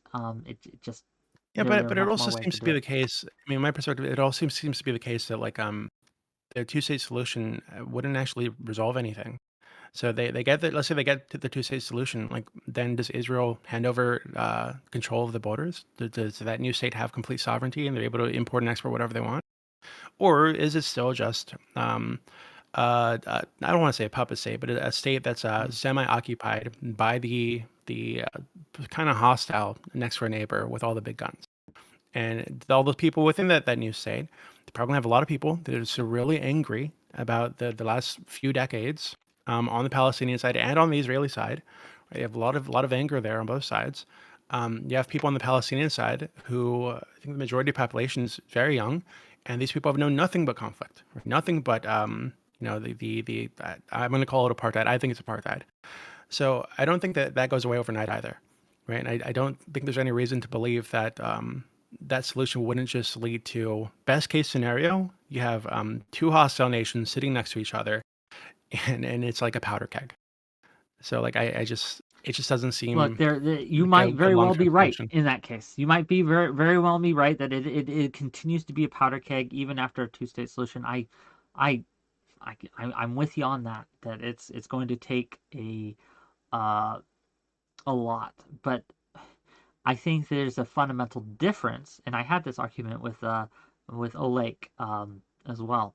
I think there's a fundamental difference in that scenario than trying to ask Israel to basically give control of its military, its nuclear power, right, and give it up and hope that they're going to remain safe, right? Hope that they're going to be protected by whoever is elected as leaders in this new state. I think that by allowing Israel to keep its power, right, to keep its ability to exercise and defend itself militarily, I think that it makes it much more likely and tenable that Israel, right, goes along with it. Israel will not allow itself to be dismantled. They've said it, 𝕾𝖍𝖎𝖙 said it, right? That they would rather be alive and despised than dead and pitied. And that's for whether they're right or wrong, and Yeah, I I think think they're that's more just paranoid right. delusions. I think they're more right than they're wrong here. They No, I disagree. believe that there is an existential threat that they are facing, that if Hamas or Iran or Syria or any of these the Houthis, if Hezbollah, if any of these groups were allowed to, they would come in and kill or expel every single Jewish person there, or most of them. I think that they're correct in that assessment. I think if they dropped the borders and disarmed and set down their weapons today, they would be killed. Well, but nobody's suggesting that. This is ridiculous. Nobody's suggesting that. That is kind of You what you were could say the suggesting same when you thing come on the to a other one side. So, state, though. no, but You that's were not true. suggesting, This because is in the order for problem this to with happen, what you're you saying. have to. Because I just explained this to you. Right, so I just agreed with you. Yeah, very long-term solution. You wouldn't be able to just do it overnight. But then you come back to, oh, well, if you did it today, you dropped all the weapons, this would happen. I agree. There are a lot of angry people right now. It's a very long-term thing we're talking about on both sides. You couldn't do a two-state solution right now either. So I think when you come back to, oh, well, if they just drop their guns, they're all going to die. Sure, but that's because there's a fucking bombing campaign right now. Of course the people are going to be upset. Like, what do you mean? Well, you think they weren't going to be killed before the bombing campaign? You think it's the bombing campaign that's upset them? Why are they bomming? Why are they bombing Gaza right now? What happened? What occurred that made them want to bomb Gaza? Okay, like you're hardcore debating me right now because I'm just asking a question. What occurred? What the correct happened? response there, Wick. I think the correct response there is what happened that made them angry enough to want to kill random Jews on October 7th. Jews existing. That's in their charter. Okay, this is a lie, Wick. It's a lie. That's not true. That's not true. It's not just that they exist. When you say things like that, you attempt to like just dismiss or wipe away the fucking decades of shit that these people have been subjected to on all sides. And I think that's dishonest. I think it's wrong to do. Yeah, I think when you're approaching this as if like, oh, they just woke up one day and decided, hey, there's Jews over there, let's go murder them. That's not how it is. Well, no, they Like, were that's ridiculous. indoctrinated into it. Yeah, obviously. Why? They weren't naturally born that way, obviously. They were Why? indoctrinated in their schools where they have, why? Because they hate that Israel exists. Why? Why? Because they believe they have a right to the land and the Jews don't. Okay. That's Yes it. and They no. believe that No, it's that's their not it. land. That's not it. The Jews stole That's it from not it. them, and they need to get it back. So That's what ridiculous. they believe. This is why they've been Rick, fighting them and no, trying to kill them Rick, even but before you're acting as if, like, 1948. They've been doing this before Israel even existed. They were going around trying to kill them. okay, also ridiculous. Right? That's 'Cause just before Israel history. existed, I may be ignorant about this. You should look it up, right? I know that you know this because I trust that you've done some research. That there were also Zionist terrorist groups who went around killing Arabs. Also That true, also yeah. existed. Okay, so but I wouldn't say, oh, if a Jew's left alone with an Arab, he's going to murder him. No, that's ridiculous. Right? So I think that there's like a long history of bad things happening from both sides, right?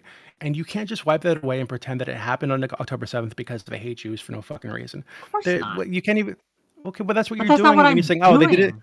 No. Okay, yes, it is. When I asked you why, you said, oh, they just hate Jews because they've been But indoctrinated. when to you hate say, Jews oh, for some reason. they're an apartheid state, what happened? Why are they being blockaded? Why is Gaza under a blockade? Yeah, again, very very long history of bad shit happening on And both yet, sides, right? and yet, early But in this again, conversation, Wick, you were this like, is why- "Oh, it's just an apartheid state," right? You were No, demonizing that's not one true. side while excusing the other. It's asymmetrical. Hold on, I don't think that's true at all. Oh, I fair think enough. You I've can got not plenty think that, of but criticism it for both is, sides, so. right? I got especially Gaza. I got plenty of criticism for the people in charge there, obviously. But I think that Crystal distracted me. I think that when you speak about this, right, and you make these like generalizations, I think you're like, this is what leads me to believe that you're like very like diehard Israel, because it feels like you, in the same way that you feel like I just kind of diminish or dismiss the crimes of Hamas or something. Well, no, not I Hamas. think I think you're diminishing the what has happened to Israel, if that makes sense. Because it's not just Hamas has done bad things to Israel, right? no, that's such a, okay, I understand, but I feel like when you're taking that into context, yeah, these people who were fucking violently oppressed, not just in the Middle East, but in Europe. Obviously, the Holocaust happened, et cetera, et cetera. The long history of post-traumatic stress and fucking just feeling like you need to fight to survive and everybody's out to get you. Right? And some of that was justified, I think. I don't think it's justified anymore, but some of that was justified at the time, I think. And they set up this new land, and yeah, I understand they want to build this new nation, right? But there were people there, and I think it's also reasonable, if you're somebody living there, to be upset that this Jewish ethnicity has popped up on your doorstep or on top of you, right? So I feel like the root of all this is bad things happen to people on both sides, and through no fault, I don't want to say through no fault of their own, but it's kind of through no fault of their own. They were kind of put into a situation where they need to be opposed to each other. They're naturally going to be opposed to each other because Jews want to set up this ethno state. The Arabs don't want the ethno state. So obviously they're going to fight, right? And what we have is like but fair enough, Kieran. I think I just explained to you that they're an ethno state. Yeah. I mean, if you don't, you can look up you're going to piss me off, like. You can look up the nation state law. No, and I don't know how you Arabs. Like, no, maybe you misheard me. I'm saying that Hamas Arabs also want an ethno state. I don't think so. I don't think that's true. You don't think so? No, I don't think so. Okay. Yeah, I don't think so. Maybe Hamas, but I don't think Palestinians generally want an ethno state. I don't think that's true. I can only speak for Hamas. I don't actually know the stats on Palestinians in general, but Hamas absolutely does, and they are the de facto government in Gaza, at least.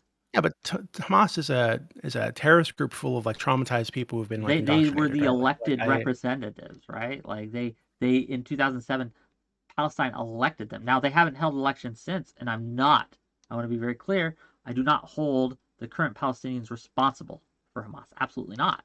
They are victims of Hamas just as much as Israel is. Like the Gazans have been victimized over and over again, right? We saw just recently one of the a poor elderly Gazan citizen, right, talking about this, talking about how the aid that comes there goes underground. They don't see it, right? It doesn't get to them. It isn't distributed to them. And she's cursing out Hamas, telling them they should go to hell, etc., because that's what they do. And we've seen videos again of Hamas raiding these supply convoys or whatever. They come in, and when Gazans try to get to the aid, they shoot at them. Like Hamas victimizes Gazans. I do not hold the individual citizen of Gaza responsible for Hamas. They've been oppressed. They are under a dictatorship in a very real way, and it's heartbreaking. Yeah, I'd agree with you, right? But I feel like I mean, I think you'd agree that not just with Hamas, but with like any group of like radicalized individuals, like there's going to be like indoctrination happening, and I think that people in Gaza are especially going to be especially vulnerable to that kind of indoctrination, right? Because they live in a pretty fucked up situation, I think, and especially from their perspective. From the outside looking in, you think, oh well, these are the laws and these are the lines that were drawn by these world powers, so you just got to be okay with it. But if you're on the ground and you're living there, like I feel like it's reasonable to think, okay, this is pretty fucked up. What's happened to me? What's happened to my family? What's happened to my people? To be upset about that. So I think that I don't know. I feel like so I think it's really important to be very specific or very clear about what people are calling for when they call for like a one-state solution, or they call for the dissolution of Israel, or they say that they're anti-Zionists. Because it's true. Yeah, there are plenty of bad things happening on the Arab side, quote unquote, on the Palestinian side, but there are also lots of bad things happening on the other side, and I think you need to call both out. Because I feel like what you've done, even in this conversation, is like I feel like you've really minimized the damage done by like ideologies like Zionism, or the damage done to the people that were living there, that might have led to them having these grievances, that might have led to and those grievances might have been perpetuated and like might have been used to like radicalize them. So I feel like I don't know.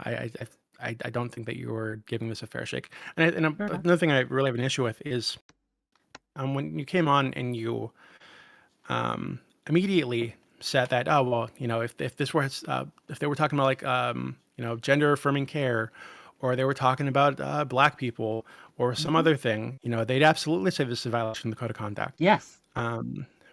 Okay, but like you have no evidence of that, so why would I you just think gave that? you some evidence, but you said, "Oh, these are different didn't. things." Jordan Peterson is a great example. Disallowed from speaking on campus. He can't come to the campus to have his thing. Again, which Palestinian leaders or Palestinian advocates have been banned from speaking at the college campus in Harvard or Penn State? Which Zionist leaders have been banned?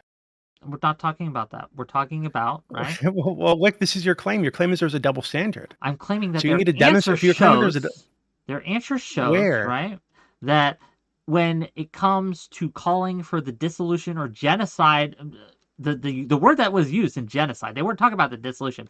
They were talking about in the thing, the congresswoman asked them, hey, what about the genocide, not the dissolution of a state, the genocide of Jews? And their answer was, it's complicated. Okay?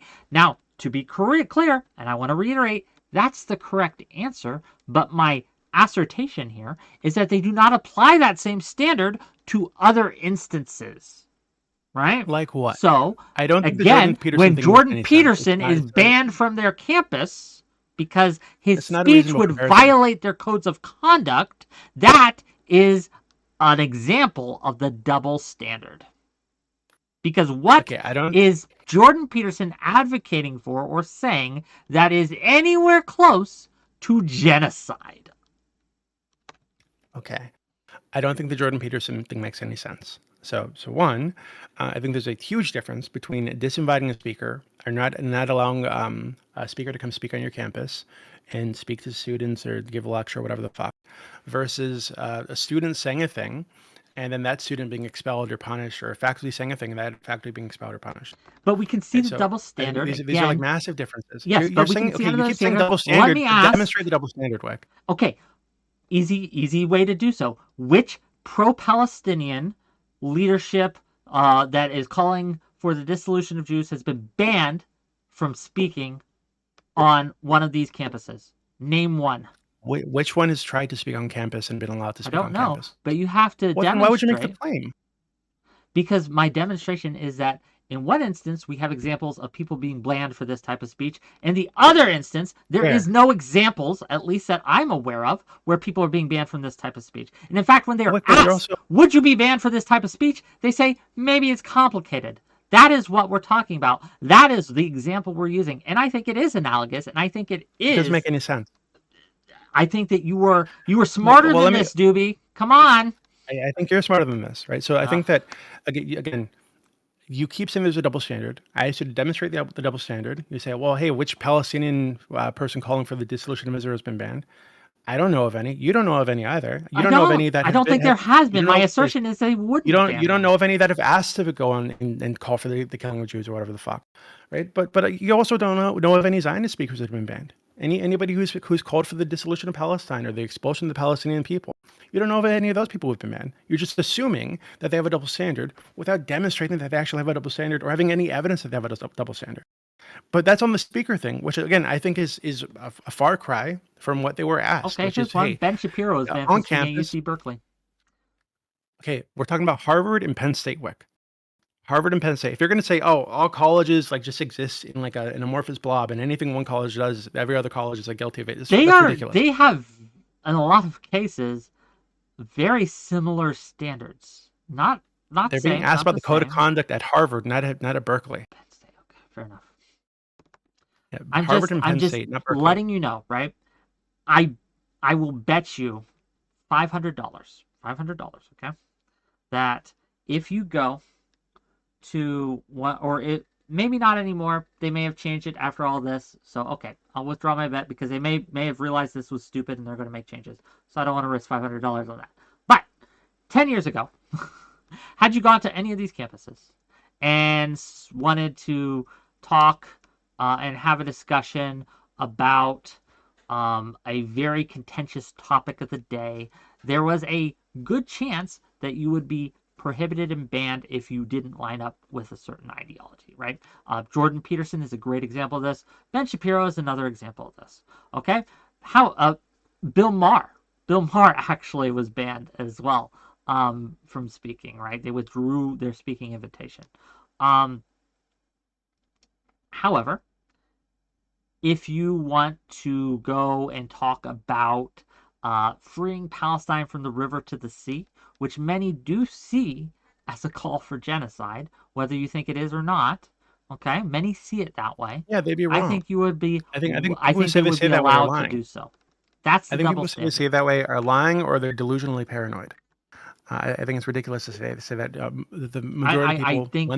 I think this is when they say this, they're actually calling for myopic or selectively blind. Explain. Okay, which river and which sea are they calling for? Let's be clear. Okay, I understand that they're calling for the dissolution of Israel. That so doesn't mean what happens? You have to ask Jews. yourself, okay, when Israel is dissolved, what happens to the Jews there? Okay, Wick, this is why I went through the whole thing earlier explaining. Most people. Oh God, most people who call for this, for the one-state solution, for the dissolution of Israel. You are saying this, but you have yet. You're saying you are whitewashing a lot of anti-Semitism that is coded into the phrase. Because remember, that's ridiculous. What is the chant in Arabic? It's not from the river to the sea, Palestine will be free. What is it? You tell me what. From the river to the sea, Palestine is Arab. Okay, are these people saying that? They are holding signs which are being passed out by the organizations which are organizing all these things. The signage, the posters, things that they're working, the ones in Arabic absolutely do say that. Okay, I don't think that's true either. I think based on your okay, wonderful. So based on your research thus far, which is like zero research and just like making assumptions about what do you mean zero research? Yeah, you've apparently done zero research because you're saying there's a double standard. And I've demonstrated it, and you're saying you're trying to hand wave it away and trying to kind of weasel out of it. That absolutely is true. Say this? Because I have given you what was the question examples they were asked? of when, What was the hey, question they were this asked? person in this ideology has been banned from speaking at that's campus, dishonest. specifically That's dishonest. 𝕵𝖎𝖎𝖙 and specifically Bill At Maher and Berkeley? specifically Jordan Also Peterson. Berkeley? But then again, when they're asked, right, like when these college administrators are asked, hey, genocide of Jews, is that allowed? And they're like, kind of, right? It depends on the context. Then yes, I think it's, as anyone can see, right, Okay, that this is a clear double standard of application, right? If you are willing, like something as extreme as not just a river to the sea chance, not even just calling for intifada, but saying genocide of the Jews, right? That they allow it under certain circumstances, but they ban people like Jordan Peterson. I think that is indicative, as anyone with a working brain can see, of a double standard. And I think it's okay, and it's weird that you would argue with me about this, because I think it's as plain as a nose on your face. I don't understand. Okay, so was Jordan... So first of all, I don't think the speaker thing makes any sense, but let's run with it. So Bill Maher was Berkeley. Ben Shapiro, Berkeley. Jordan Peterson, was that at Harvard that he was disinvited? I don't know. It was Cambridge. He actually did give a speech at Harvard in 2017. Which is at like the height of his like fucking thing. It's like anti-trans stuff or whatever. I'm Googling. So I don't think it... So while you're doing that, I don't think it makes sense to say, oh, because this happened on another campus. If Harvard's officials answer this, or ask this question about these things, then they would have said that it's against like their code of conduct. I don't think there's any evidence to suggest that. And you keep saying it because things have happened at other campuses where speech Harvard specifically has gotten the worst free speech score by the fire.org, who rated all the campuses. They've gotten the worst free speech score. That's, I think, evidence that they are very inhibitive of a lot of speech, right? Would you consider that evidence? I don't know if fire.org is even a reputable organization. Very reputable. I have talked about them before on this show. Well, I don't know. Again, I don't know anything about them. So assume it is. Assume it is reputable. Assume that I think Harvard has scored the worst of all colleges. Harvard specifically has scored the worst out of all colleges on prohibitive speech measures. They are the least free speech friendly space.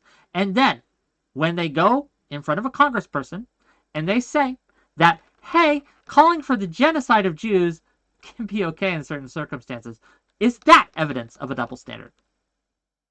No, because again, the double standard. I think that you're if you're claiming there's a double standard, Wick. Okay, so even let's say this group did give them the lowest score, right, on free speech. Well, what's the context of the speech that they were categorizing, right? What do they mean when they said this? And does Harvard agree that they have like terrible policies on free speech? Does Harvard have like a history of banning certain speech or certain topics or certain words or certain ideologies? Like, you need to demonstrate that if you're going to make the claim as strongly as you are. And I think I did demonstrate by, again, how? By pointing out people who were disinvited on other campuses? I also, again, Harvard specifically, I showed you, or I asserted, I can link you, right? I'll link it to you now, where they have scored the worst of all colleges in the U.S. on free speech. And I'll DM that to you. Okay, there are other articles on this. This is the first one I Googled up, right? But this is something that I've known for a while. Again, to be able to say, hey, these are so prohibitive, we're so prohibitive and protect and anti-free speech that we score the worst in these categories, and then to come in front of Congress, I should say, and to say, hey, under many circumstances, we'd allow advocating for the genocide of Jews. I think that is indicative, very strongly, of a double standard that is being applied. I don't know how you can get anything else from this. Do you know what kind of speech this FIRE organization was looking at? Let me get you the actual. Yeah, get it. I mean, I can Google it, but I mean, do you know? Off the top of my head, they would go through like what speech, like they had a bunch of different categories. I can't be specific. I don't know how the specifics on, again, I'd have to look it up. But they would go through, okay, what are students allowed to say? What are faculty allowed to say? How are they allowed to say it? Who's allowed to speak? Who's not allowed to speak? On what are they allowed to speak? Under what conditions? Etc. Do they allow heckler's veto, for example? Do they allow First Amendment protests? Or do they have quote-unquote free speech zones where you can only exercise your right to free speech in certain areas, or can you do so campus-wide? What are you allowed to hang in your window? All these things, right? Okay. And I'm looking at the website, and it lists 9 professors or researchers face calls to be punished or fired for what they said or had written, and 7 of 9 were ultimately disciplined for their speech. I don't see. I'm not finding anything else. And we need to look into what those 7 researchers or faculty actually said.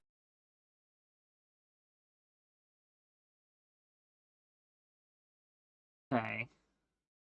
So in 2020, Harvard ranked 46 out of 55 schools. In 2021, it ranked 130 out of 154. Last year, it ranked 170 out of 203. And this year, being 2023, completed its downward spiral in dramatic fashion, coming dead last with the worst score ever, 0.00 out of a possible 100.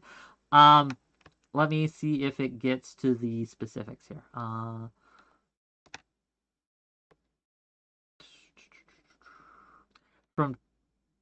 So from 2019 to this year, Harvard sanctioned 4 scholars, 3 of whom it terminated. In 2020, Harvard revoked conservative student activist 𝕾𝖍𝖎𝖙𝖘𝍍𝖔's acceptance over comments he had made on social media as a 16-year-old, for which he had since apologized. In 2022, Harvard disinvited feminist philosopher 𝕵𝖎𝖙 Buckley from an English department colloquium on campus over her views on gender and trans issues. So, again, you can't talk about gender issues, but you can't talk about genocide and the Jews, right? In 2019, Harvard was the site of a substantial event disruption where protesters interrupted a joint talk featuring former Harvard President Lawrence S. Bacow and Graduate School of Education Dean Bridget Terry Long by occupying the stage and refusing to leave. Harvard has also performed very poorly on a number of the survey-based components of the college free speech rankings, ranking 193 out of 254 on comfort for expressing ideas, 183 on administrative support, and 198 on disruptive conduct. This is reflected in student survey responses. For instance, just over a quarter of Harvard students reported they are comfortable publicly disagreeing with a professor on a controversial political topic. Only roughly a third think it's very or extremely clear the administration protects free speech on campus, and an alarming 30% think using violence to stop a campus speech is at least rarely acceptable. An increase of 26% on Harvard who felt this way last year. So these are just some of the statistics that they used. Again, surveys as well as events. And again, as we've seen, they have banned people from talking about gender or trans issues. Wick. I think it's, I don't, so, like, what else do you need? Here's we're going to run into an issue. So the conservative student where they rescinded his acceptance, one of the things he said is kill all the effing Jews. That is one of the reasons they rescinded his acceptance. So again, you're saying there's a double standard. It doesn't seem like there's a double standard. I think there is. Because again, why? Answer. Because again, they said under certain circumstances, him saying that would be allowed. That's what she said. We can roll the tape again. Potentially. Yeah, okay.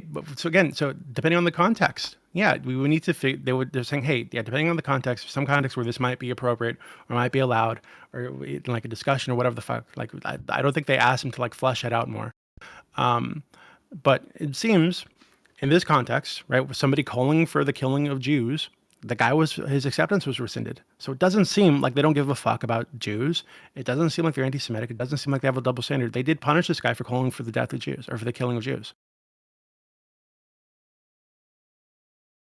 But when they were asked in front of Congress, they said it depends on the context.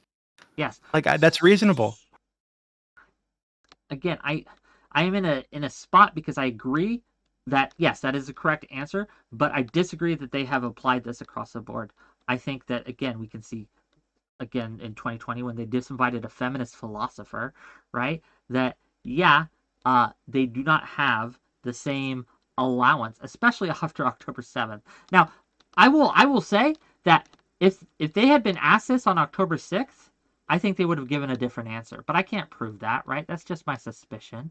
That if they were asked on October 6th, they would have given a different answer than they did today. Why? Why would you think that? Because they hadn't... October 7th kind of changed the game in how you think it made them more anti-Semitic? Israel and approach Palestine and these issues. I think, especially for a lot of the academic types, it masked off and it forced them kind of, in order to be advocate for Palestine, to mask off in what they think is a socially acceptable I think that's ridiculous. response. I don't. I don't know why. I think that's hardcore ridiculous. Why is that I've expressed ridiculous? that it's ridiculous. You're making assumptions about these people as if, like, you're implying that you think that they support killing Jews or they're anti-Semitic with no fucking evidence. Like, that's a pretty serious thing to claim about a person, and you keep repeating it with no evidence to suggest it. Who have I suggested? There's a double standard. Wait. When one of the things you just point to as your evidence, there's a double standard. Who have I suggested? Be specific. Who have I suggested are okay with killing Jews? Harvard faculty, that whoever these fucking administrators were. I have suggested, and the reason I have suggested is because they said it, that they are okay with people advocating for that. Okay. You've also like implied repeatedly that you think they're anti-Semitic. No. And you just said that you think they'd have a different answer on October 6th, and now it's after October 7th. Now it's forced them to go mask off about what they're okay with or what they think about Israel, or whatever the fuck. So that implies again that you think that they actually are anti-Semitic, that they actually are okay with calling for the killing of Jews. Do you think that Israel and Jews are the same thing? No. Okay. So do you think that all criticism of Israel is anti-Semitic? No, obviously not. Also, Lex Friedman came by. Hi. Hello, Lex. But my contention... Oh, Lex, while you're here, I have a video idea. I think you should dig deeply into the philosophical roots of Zionism and how modern Zionism interacts with the world, because I think it's a really, really toxic ideology, and I don't think it gets enough airtime. I think that'd be a really good video for you. You're welcome. Thank you, Doobie. Sorry, I got a little distracted. Okay, so, yes, I do think that the college, there are plenty of people in the college faculty that are so pro-Palestine that they're willing to overlook a lot of things that they would otherwise have issue with. Does that mean they're anti-Semitic? Not necessarily. It would depend. I think you can advocate in even yikesy ways for Palestine that isn't necessarily anti-Semitic. However, I do think that a lot of people who are chanting from the rivers to the sea, not all of them by any means, I would go so far to say is not most of them. But I think that there is a sizable portion of them that are anti-Semitic. Sure, Wick, but there's plenty of people on the other side who are racist against Arabs. That is also true. Like Muslims. That is also wrong. That is also bad. But I think on both sides, this is like a tiny minority, right? I think there are legitimate grievances here on both sides, and I wouldn't assume that anybody on either side is what you're suggesting, unless they give me reason to believe that. Like, I don't think that you hate Muslims or hate Arabs because you're like pro-Israel or whatever. I don't think there's any reason to think that, even though I think you diminish some of what Israel's done, right?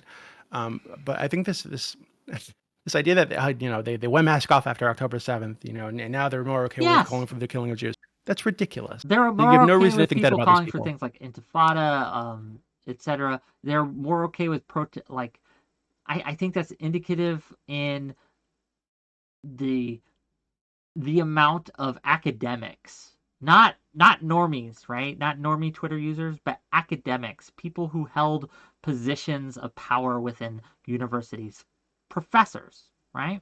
Who went to these rallies, went to these speeches, and said some yikesy things. And I don't have them at my fingertips, but you can look them up later. Who said things like, "What Hamas did was great, was amazing," right? They looked at it and they smiled. I'm paraphrasing, of course. You can look at the exact words. Any of that from Harvard? I don't know if there were professors from Harvard. No. But what I'm saying that a lot of academics... This is the problem. You're making the claim of the double standard, but there's like no evidence for it, and you're just implying that, or I think you said it right, that you think these people are like they're mask off about their anti-Semitism, or they're mask off about their how okay they are with people calling for the killing of Jews. But you have no reason to believe that. You have no reason. So, like, I No, mean, what you you do keep have is saying a I have reason. no reason to believe that, Again, and I've cited several what you do examples have. of Okay, reasons Wick, that I one of the believe that, examples and you you can say those. cited. Okay, again, I want One to of be the very clear. examples you cited is a guy who was kicked out of the score. His acceptance was rescinded for saying kill all the Jews. How is that an example of a double standard when it comes to Jews? You're retreating to this, but the topic at hand that you were saying that What? I wasn't clear You're of quick. You're was that supposed to on demonstrate a double October standard. 6th, I think that they would have answered that question differently. Now, I can't prove it, right? But I have evidence to suggest that on October 6th, if they had asked, is calling for the genocide of Jews okay? They What's would have your said evidence? no. And after October 7th, they answered this differently. And I think it's for a very good reason. $5 from What's your evidence? Medarius to say, Doobie, is the Constitution a living, breathing document?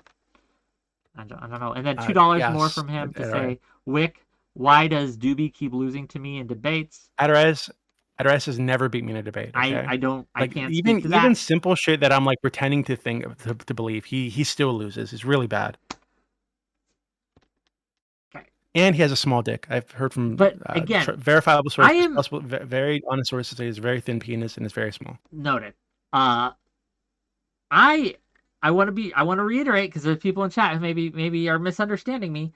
I think it's okay that people on college campuses are allowed to call for these horrific things. I think the answer that was given was good. It was correct. The answer that was given, well, it wasn't a good answer, but it was a correct answer, right? They probably phrased it really, really poorly. But the underlying principle of allowing people to have a free say, even for horrific things on campus, is correct and good. What I am arguing with Doobie about is that I think there is a double standard. And I'll just go over the examples again. On Harvard specifically, they have banned people, right, for over gender and trans issues, right? Yes, in 2018, 19, they have banned someone from Jewish issues, but I don't think that they would ban that same person today. Why? Because of the answer that they gave on, when was this? December 3rd, whenever the hearing was recently. I think because of that answer that they gave, right, which was a nuanced and correct answer, I don't think they would have given that answer on October 6th. I think that the October 7th thing changed the game politically in America, and how, like, the fault lines of where people fell shifted, right, when it comes to Israel, Hamas, Palestine, all that. And I think that we have seen what they have allowed and what they have not allowed historically, and I think there is a double standard there. You disagree, and that's fine. Yeah, I don't think we're ever gonna agree about this, because we're circling, okay? Yeah, But I don't think we'll ever Doobie, agree. I love you. Unfortunately. I love you. I do. See you later, mister. Yeah, I'll see you. Okay. Wick having a bra moment. I don't know what a bra moment is. I'm gonna be clear. I'm old. Is that good or bad? Dash says, where can I watch Doobie? He has a politics server. He runs the largest politics server on Discord. I don't think he streams, but politics. Yeah, if you look, I think it's just called the politics server on Discord. I might have a link to it. Doobie, if you're still here, put a link to it in chat, in my YouTube chat. They want to see you and they want to hear from you. But I think that there is, and my final word on this, because I want to get to the other topic we were going to discuss today, right? Also, Nina's going to call in about 30 minutes, 20 minutes, because apparently Nina had an argument with F-bombs recently about me. About me, gang. It's about me. And I am my favorite topic. So I wanted to invite her on because I saw that the I watched it because I like watching me. I think that there was some confusion about what my actual stances are, and I just wanted to I wanted to clarify, if you will. And yes, one of the claims made by F-bombs is that I'm an anti-Semite for criticizing Vivian for being anti-Semitic, which is a wild claim, but it is what was said. I don't understand. Dash says, wait, the big one Destiny has been to? I don't know if he's been to politics server. He might have. Like, politics is a huge server. They get really, really huge famous guests. I am very jealous of Doobie's ability to get famous people onto his show. Even though it's not a show, it's like a Discord. Again, they have AMAs and things with very contentious, in some cases, political figures.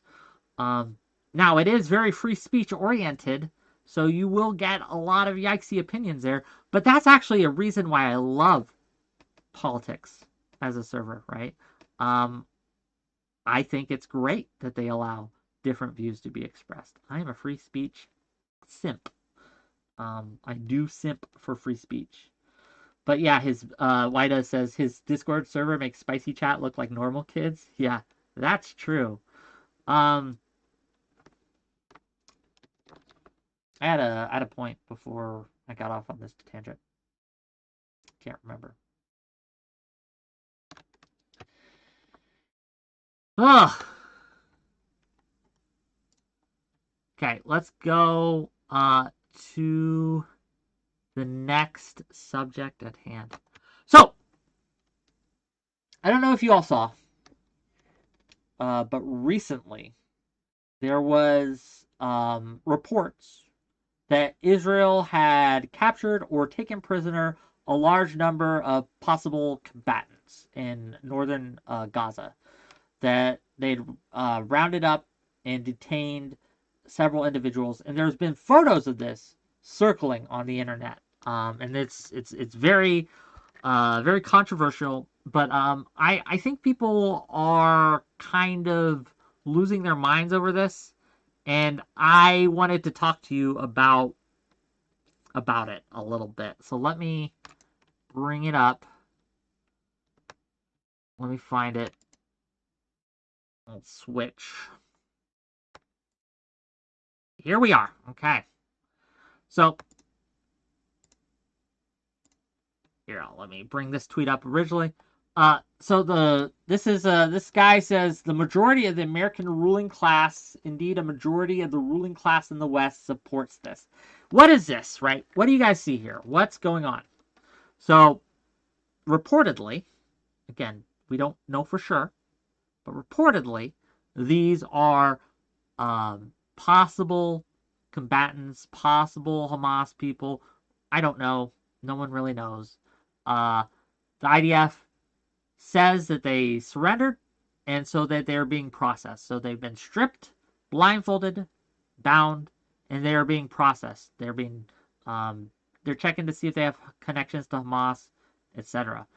A lot of people are saying this is a war crime, that this is terrible, how could the IDF do this? How could the IDF capture these people and take these people, okay, and do this with them? Gang, what exactly is wrong with this picture? Is it just the fact that they've been strip searched? Like, I don't know.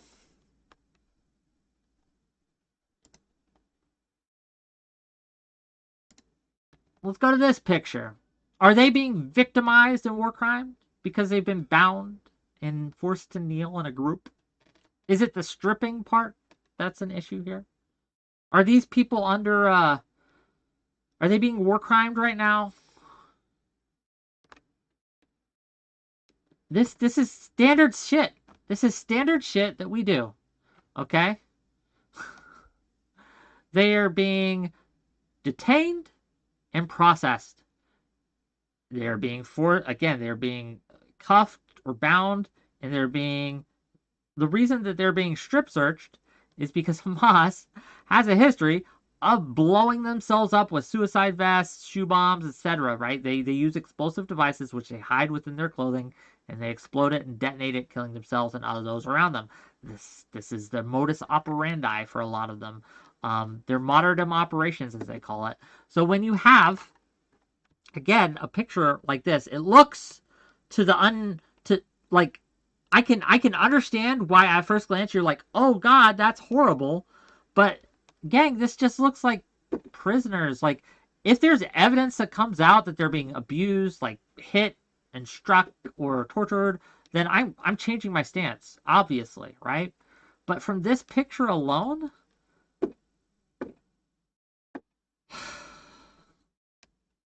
can someone tell me why this is a war crime?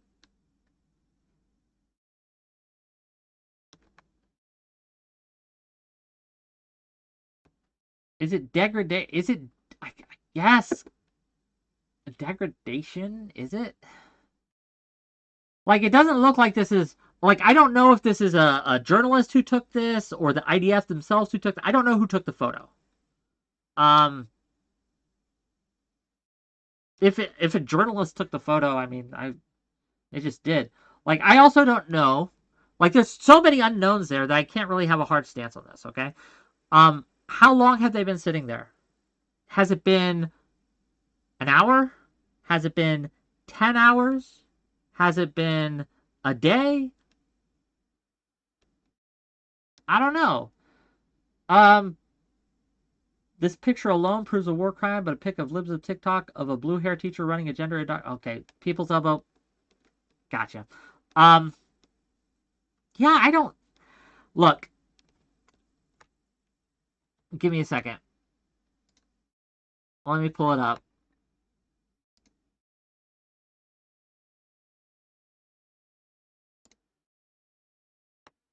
I want to ask you.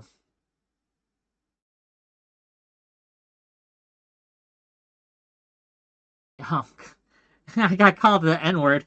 That's fun. I don't know. Okay. Let me see. Here, I had it in my replies. Maybe,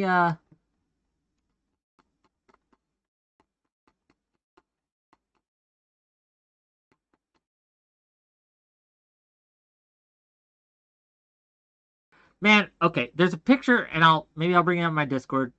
Hold on, let me switch views so I don't accidentally.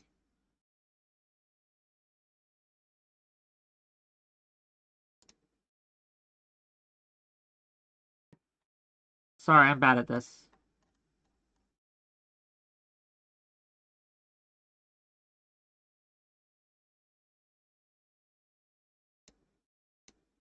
Okay, here we go.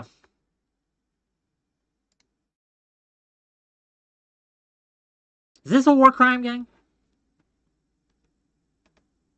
Is this a war crime? You guys know what this is? Like, they're stripped. I guess they're not blindfolded. But they're stripped. This is a war crime here. You guys know what this picture is? Do you know what this picture is? This is the United States Marine Corps and Japanese POWs being detained, forced to strip, being lined up. No, there's no blindfolds, I guess. I don't think they're bound, but they are on an aircraft carrier and they got guns surrounding them, so you know, I don't know. This is pretty standard, par for the course, I guess. I'm really struggling to understand, right? Like,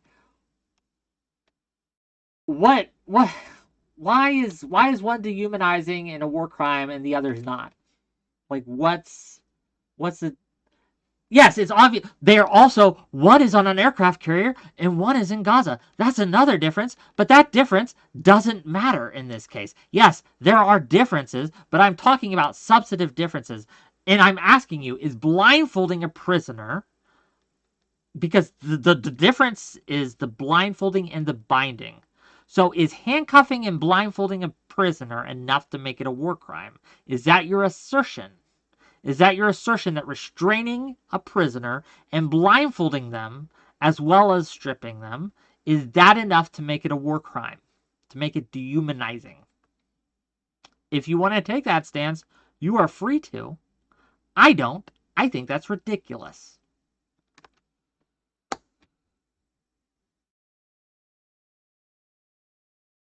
Why do you think they're being stripped, by the way? Why are the people in the initial picture here? Let me, so I don't accidentally again. Hold on.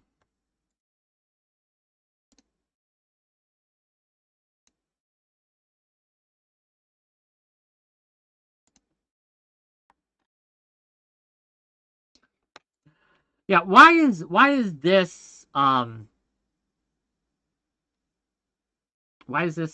war crime? Why is this dehumanizing? Or, like, again, why are they being stripped? Because Hamas has a history of blowing themselves up using suicide bombs. So it makes sense to make sure that they don't have any on them.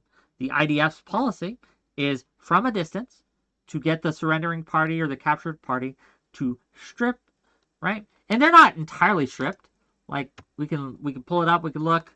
Oh, unfortunately.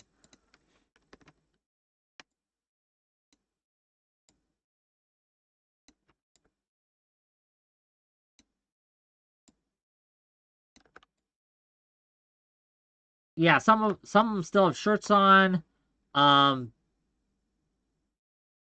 There's other pictures that I don't have up in front of me right now. Some of them have bottles of water in front of them, right? Like, I don't know what to tell you. You could say that, again, I mean, not all of them are blindfolded. This guy's just kind of rocking his blindfold-free face.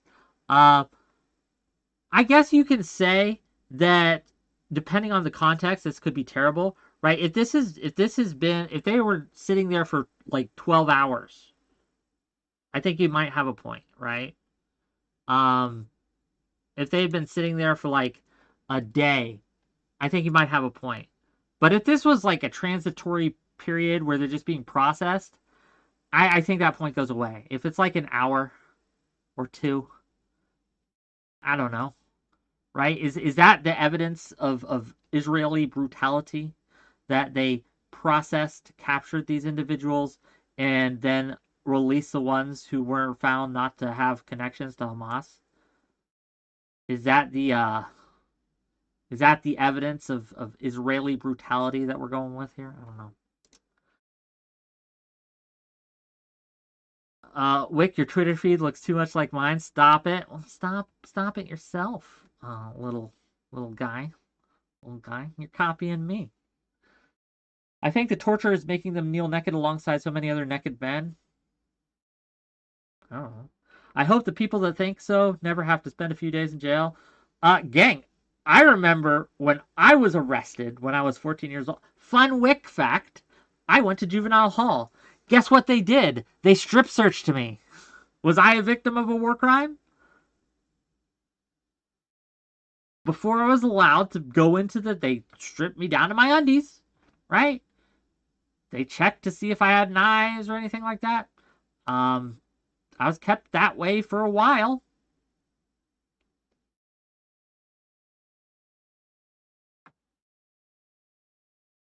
I don't know. I can't remember if it was like an hour or two. It wasn't like all day, but it was like an hour or so, maybe 20 minutes, 30 minutes. I don't know. I don't know the normal natural process for going to jail, right? But that's what happened to me. Years ago. I was 14, so over 20. 26 years ago. I to be clear, I spent like 3 days in juvenile hall. I got in a fight with my dad. And he called the cops on me. First of all, he beat me up, right? Well, beat me up. I lost the fight that I started. Okay? He didn't like abuse me, right? He just stopped me, right? And then he called the cops and had me arrested, and I spent 3 days in juvenile hell. Doc Fanatic says, yep, that is the experience I had when I got arrested as a teen. Yeah, I don't know. Like, when I'm flying on an airline, right? Okay, I'm flying on an airline. I have to take off my shoes while I'm being processed Am I being victimized in that instance? Because they have to make sure, because you know why we have to take our shoes off, right? Is because some dumbass decided to try the shoe bomber, right? Did exactly what you think he did. He smuggled explosives in the soles of his shoes and tried to light it on fire. He was unsuccessful. He was stopped from succeeding in what he was trying to do. Thank God. Thank goodness, right?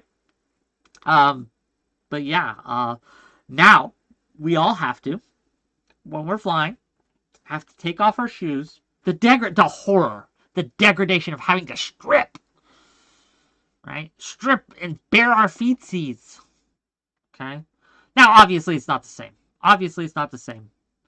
But I'm also not a suspected terrorist in a war zone. I don't know. Like, again, context is everything here. If it comes out that these are not actually, right, suspected terrorists, that they're just willy-nilly snatching people up, okay? Which is, some people have claimed this. Some people have claimed that Israel is going around willy-nilly, snatching people up and doing this to them. Okay, then maybe we have something to talk about. I need to know more details, right, etc. But if these are, as reported, surrendered possible combatants or suspected combatants, because remember, this is after they flooded the tunnels. Yeah, no, I'm absolutely sure some of the confirmed not to be terrorists. I know some of them have confirmed to be journalists or UN workers, but that doesn't mean they're not terrorists too. Because one of the things Hamas does is that it works with, and there is some evidence, right, that is working with like different people in the region that are sympathetic to their cause and they aid them. But that's neither the point. So again, they flooded these tunnels. Hamas came out of the tunnels, surrendered en masse, or reportedly, at least, some of them surrendered. And so what they do is the IDF would come, they would call all the men in the men of fighting age in the buildings near the tunnels. They would round them up, and they're processing to see which ones of them have connections to Hamas and which ones don't. I think that's a reasonable thing to do. If it turns out that they're doing it for no reason, that's a different story. But we will see. But simply processing them and checking them isn't a war crime, gang. Simply stripping them isn't dehumanizing them, right? There are very specific things that reach the level, like we have rules for how to treat prisoners of war or enemy combatants and things. There are certain things you can do, certain things you can't do. You are allowed to strip search and bind them. Absolutely. You're allowed to do that.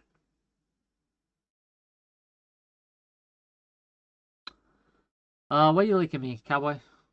That link's broken. It's fucked up. People are probably assuming the lead up to those photos look like this. Is this something I can show on the thing? What am I looking at here, Doobie? Oh, this is a... Can you link me an article? This is like a news segment, and it's like 5 minutes long. Testy, thank you for the gift sub. Really appreciate you.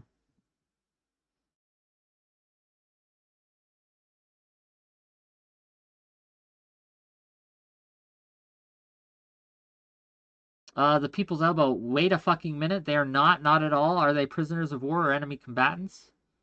What are you asking, people? Yeah, do you have this in article form, Doobie? It's in the first 30 seconds. Well, let's listen to it at least. You guys want to listen to it real quick? We can do that. One conflict between Israelis and Palestinians, the West Bank, where Palestinians and Jews live in constant tension and where there has been recent deadly violence by Israeli settlers. And now some troubling scenes involving Israel's military and alleged treatment of Palestinians. Chief Foreign Correspondent WhickTV has the story. With tensions already high across the Middle East. Can I watch this on stream, Doobie? These Palestinian men were apprehended by Israeli soldiers. Palestinians are comparing this video to the abuse and humiliation carried out by U.S. troops at Iraq's Abu Ghraib prison. 2 human rights groups tell us they are still investigating the circumstances. I don't know if I can watch While it's unclear exactly where or when the incident took place and the circumstances surrounding it, Israel is not. You're saying I can? Like, I don't, man, you know what? I wish people weren't out to get my channel, because I would love to show this to you, gang. I just don't know if I can and not get in trouble. But I'll describe what I'm seeing. These people have been bound and blindfolded and stripped, and they're crying. They're yelling and shouting. Is that indicative of abuse? It might be. I'd have to see more. Are you trying to turn me on? It's testy. Don't be weird. Don't be weird. Don't be weird. So yeah, they were kicking them and dragging them around on the ground. I didn't. Let me look at it again. I missed that. They were dragging them because they weren't wanting to cooperate. I don't think dragging them on the ground is necessarily abusive. If, again, in an active war zone, if you're trying to get a prisoner, an enemy combatant, to behave, dragging them isn't the same. They did go on to show pictures of Abu Ghraib. I don't think this is comparable at all. So, and I don't know. Again, you may have a case. If that's how they've been treating those prisoners up to the thing, it bears looking into, and it bears investigation. Not gonna say it doesn't. But those pictures alone aren't enough to. Yeah, we need more information. I need to see more, gang. I need to see more. I need to see how these people were treated, how long that they've been, like, how long were they held for? How long have they been waiting to be processed? Where are they going next? Are they being released if it's found out that they have no connections? Some reports say they are, but it's very unclear at this stage. So we'll see. Why does it say 2003? Because those were photos from 2003, I believe. Well, does it? Right? Hold on.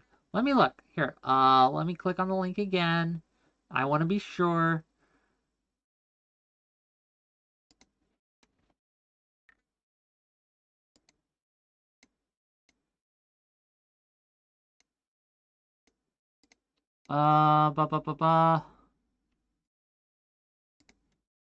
Israel's military and alleged treatment of Palestinians.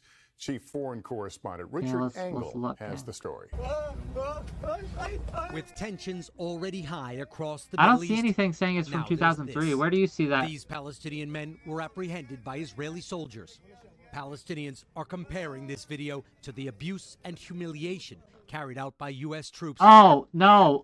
The 2003 is the Abu Ghraib picture. Not the picture of the Palestinians. So yeah, Abu Ghraib, or Abu Ghraib, or I don't know how you pronounce it. Yeah, those were disgusting. That was a crime. Was it a war crime or crime against humanity? Something like that. It was bad, certainly. Yeah, but no, I don't think the Palestinian footage was from 2003. I think that's alleged to be recently. Though I think, here, you know what? I'm going to risk it for the biscuit. Let's watch it, gang. Let's watch it. Okay, I'm going to risk it for, no one report me, okay? Don't be a weirdo. Don't report me, okay? The West Bank, where Palestinians and Jews live in constant tension and where there has been recent deadly violence by Israeli settlers. And now, some troubling scenes involving Israel's military and alleged treatment of Palestinians. Chief foreign correspondent 𝕾𝖍𝖎𝖙 has the story. With tensions already high across the Middle East, now there's this. These Palestinian men were apprehended by Israeli soldiers. Palestinians are comparing this video to the abuse and humiliation carried out by U.S. troops. Okay, that is the, let's get that off my screen. Yeah, that's bad, gang. If that is how it looked throughout, there's an issue. So in the little blurb under this story, this is what it says. A video appears to show a group of Palestinian men being abused by Israeli soldiers. The Israeli Defense Force tell NBC News that the conduct is deplorable and they are investigating. It is not exactly clear when or where the incident took place. It comes as violence by Israeli settlers against Palestinians is sharply increasing following the Hamas terror attacks on October 7th, 𝕾𝖍𝖎𝖙 reports. So we don't know when it happened. We don't know if this is the same, right? Kind of arrest. We don't know. We also, again, the Israel Defense Force, and this is a difference between Israel and its enemies. They are going to conduct an investigation, and there is at least possibility that the people who are responsible for that kind of treatment are going to be held accountable, are going to face some sort of penalty, whether it be prison, getting fired, I don't know, right? But there is going to be at least some accountability here. I hope. We'll see what the investigation shows and what the investigation brings. Again, and we don't know where it's from or when it's from.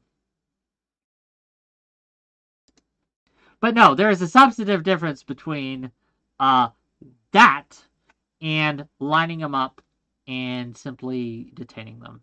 If there is none of that, if there's no kicking, abuse, or anything like that, then there's nothing wrong.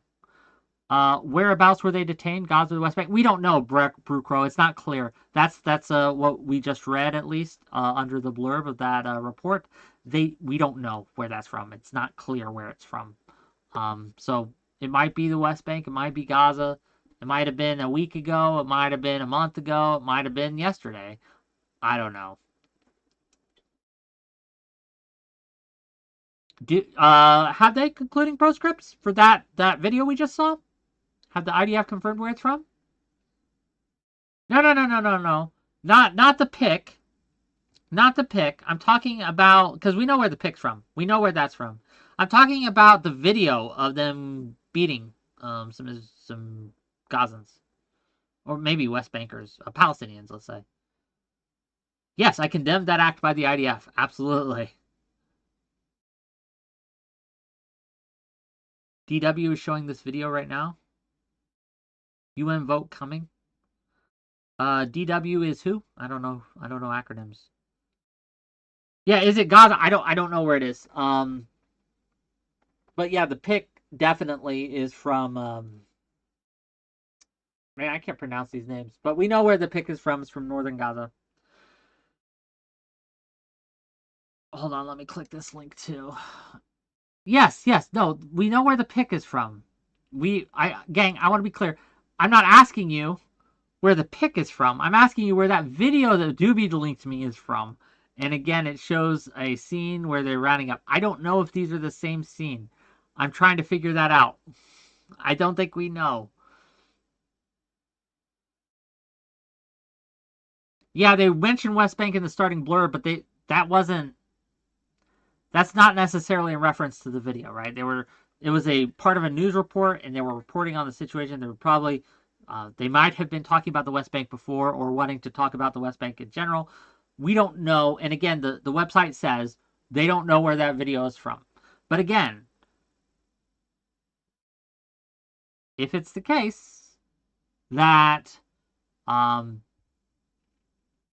these were the actions taken against these people who were rounded up in northern Gaza, that is deplorable.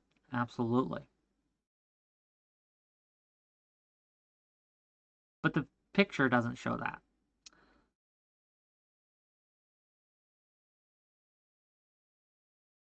No, People's Elbow, you can't make those jokes. Come on. Come on. Gonna time you out for a little bit. Gonna time you out for a little bit. I don't think that's allowed, dude. Right? You can't make little racist jokes like that.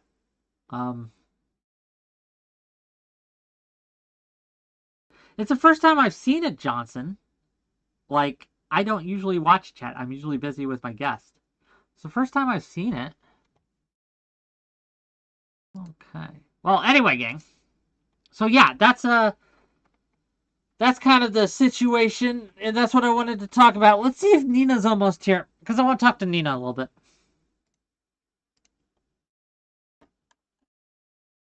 Let me send her a little invite.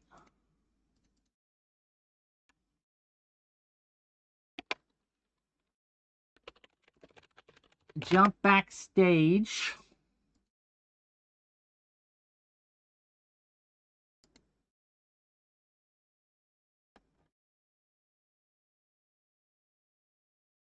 Also, Lex, I don't know if he retracted, like, I don't know how the retracted comments work, but he said a few things, but then he retracted his messages, so I didn't see what he actually said. So if anyone has seen what he actually said, I would like to know. I like Lex Friedman. I would love to talk to him further. I sent him an email. Man, I should have said this. I was busy. Doobie, man, you messed me up. I would have loved to kind of remind Lex Friedman that I did send him an email. And I hope he answers my email. He'll come to see my show. But answering my emails, I don't know about that. Like, I don't know. I'm trying to get him on, gang. I'll be real. I want to talk to him on screen. I would love to. Love to have a conversation.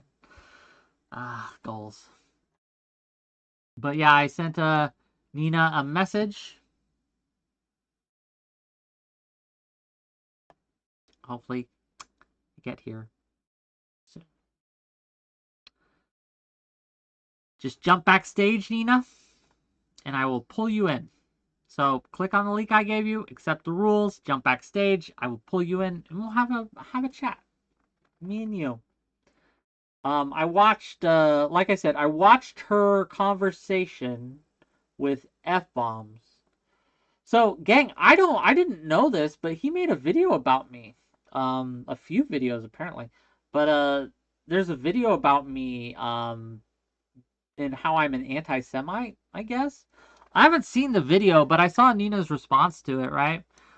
Anyway, hi. Hi. Hi, you got a camera for us today? Hold on, because I think I messed it up a little bit. Don't want it to show all of my massive amounts of porn that I have on my desktop, of course. Massive amounts. Yeah. Gratuitous amounts, but fair enough. Wise. You don't want them, those leches, right? Seeing what you look at. I have this virtual camera on. Why is it not? Oh, because I have to turn the camera on. That would makes help. sense. Whoa, how's it going? Good. How are you? You were a bit quiet, but it's probably on my end. I just turn you up a little bit, and you'll be perfect. I can be louder if you need. I can yell. Oh, yeah, please yell at me. So you got to pay extra for that. Okay. But I wanted to kind of go over. So first of all, gang, Nina sent me a message 1 a.m. or something and linked me to a conversation she had with F-bombs. Can you tell us what that was about? Can you kind of introduce kind of what happened, maybe set the scene?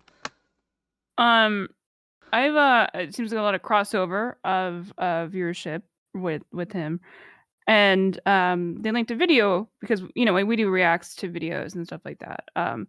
And the video they linked was a criticism of you, and I was like, okay, well, let's see. I don't keep up with everything that you do, so I wasn't really sure what to expect there. Sure. And obviously, I'm going to have to ask you about this because, for one, I don't really remember that video. I haven't rewatched it, but this all came because this is a few months ago. So I was very critical on their criticism of you because I thought it was unfair. And so that's kind of where that started. But because obviously our viewership has crossovers, like some of my mods like watch their content as well. So it kind of was just something that randomly came up where they're like, oh, Chicken was my liaison here, but apparently he said he wanted to talk to me. So I'm like, okay, let's talk about it. That's fine. And so then that's where it started. Being F-bombs, to be clear? Right, yes, okay. F-bombs. So F-bombs wanted to talk to you about the video that was made about me. Carry on.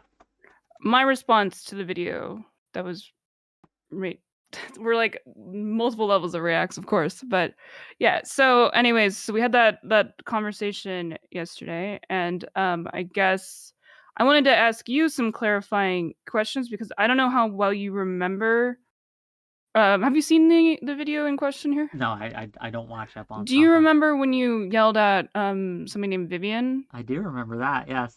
Okay, so he was criticizing you for you used the term blood libel. Mm-hmm. And I couldn't remember what the context was. I remember watching more of it, and it seemed like they were consistently lying about stuff.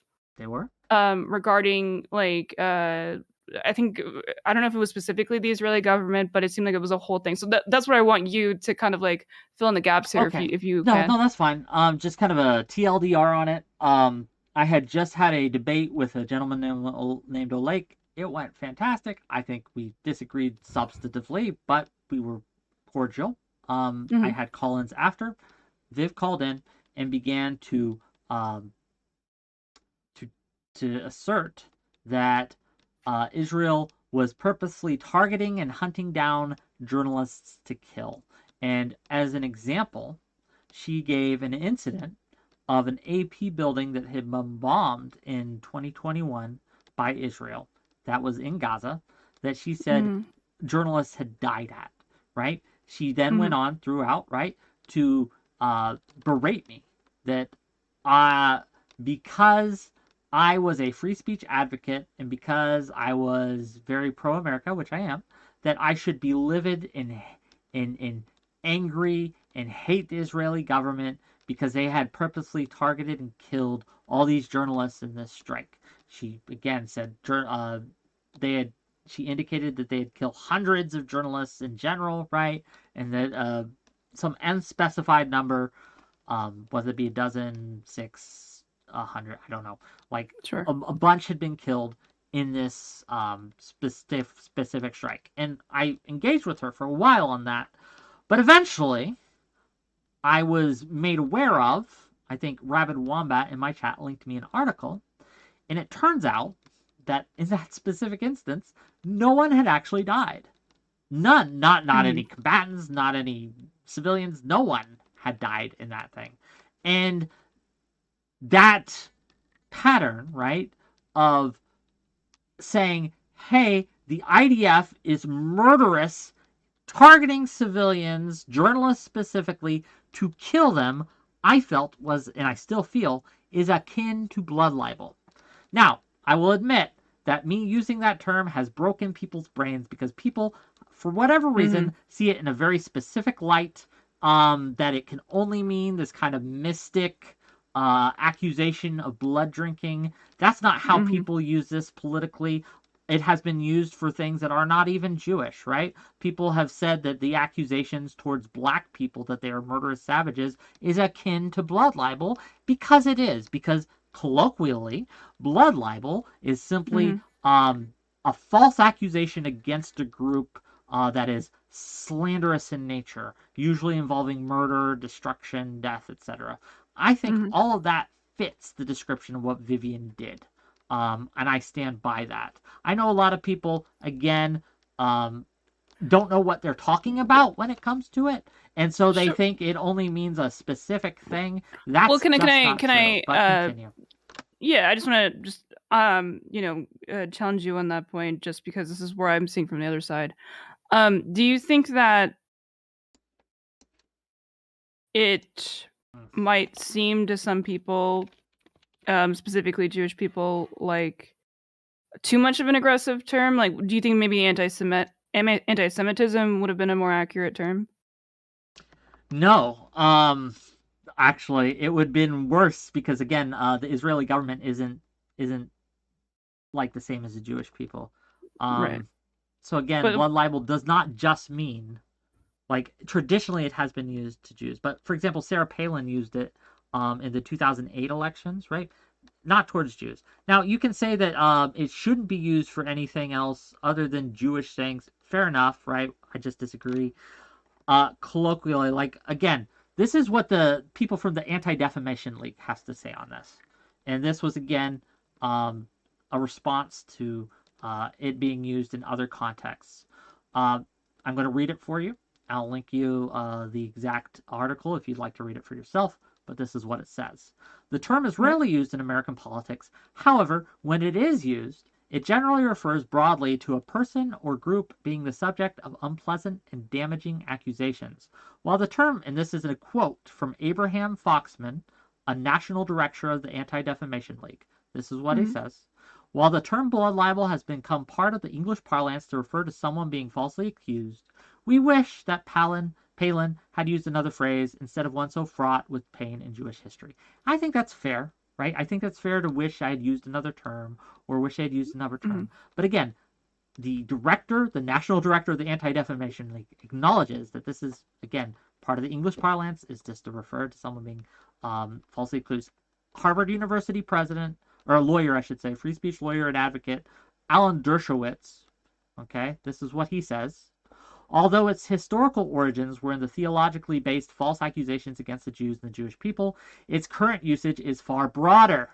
I myself have used it to describe false accusations against the state of Israel. Again, this isn't out of nowhere. This isn't some crazy thing that Wick said. I understand that people are ignorant about its use, especially people who aren't from America. That's fine, but don't weaponize your ignorance against me. Not you specifically, right? But I think I'll correct myself. I wish people would stop weaponizing their ignorance on this against me. I guess I have to ask again the follow up of like being like, do you think that it seems like I got a little confused there because you were kind of saying that makes sense that maybe the term was too strong, and then you said that it was the exact strength. So can you clarify? Oh, sure. I think that when we communicate for like I should have dumbed it down for my audience to be clear. So what would you have I should have said, dude, not dude. I should have said, Vivian, what are you doing now? And I should have just been like, you're this is a slanderous accusation of murder against a group. Now I was mad, so I used a much shorter term. But I think that have been more easily understood by my audience. So yes. Okay, that makes sense to me. Was there like a falling out from that? Are you still like friends or? No, I banned her. Okay. Yeah. Because this isn't the first time that I've had to deal with her. Just and people have said, so this is a pattern that she's done of misremembering things, right? Misremembering, like, because I can't prove it's a lie because I don't know her heart of hearts, right? But this is a pattern of misrepresenting, especially around Israel, right? Of misrepresenting a fact, misrepresenting things, and it was particularly egregious to me for two reasons. So do you had the understanding that it seemed to you, yeah, I thought she was lying. Her that she was lying because she had a history of lying about. But I want to be clear, misrepresenting. I don't know if it's exactly a lie or not. I can't prove it. Sure. But if someone continuously misrepresents to you, especially about a specific group, like Israel. Then I have to ask why. Is this purposeful? And I can't prove it is. I don't know it is, but yeah. Yeah, so you've had to like correct them multiple times. Yes. And also when she was talking with Destiny a few days after this incident, she again did the same thing. She misrepresented whether or not a specific country had signed into the ICC, right? Had been a founding member of the ICC. She said they absolutely were not, and they were, right? She said no, they're not.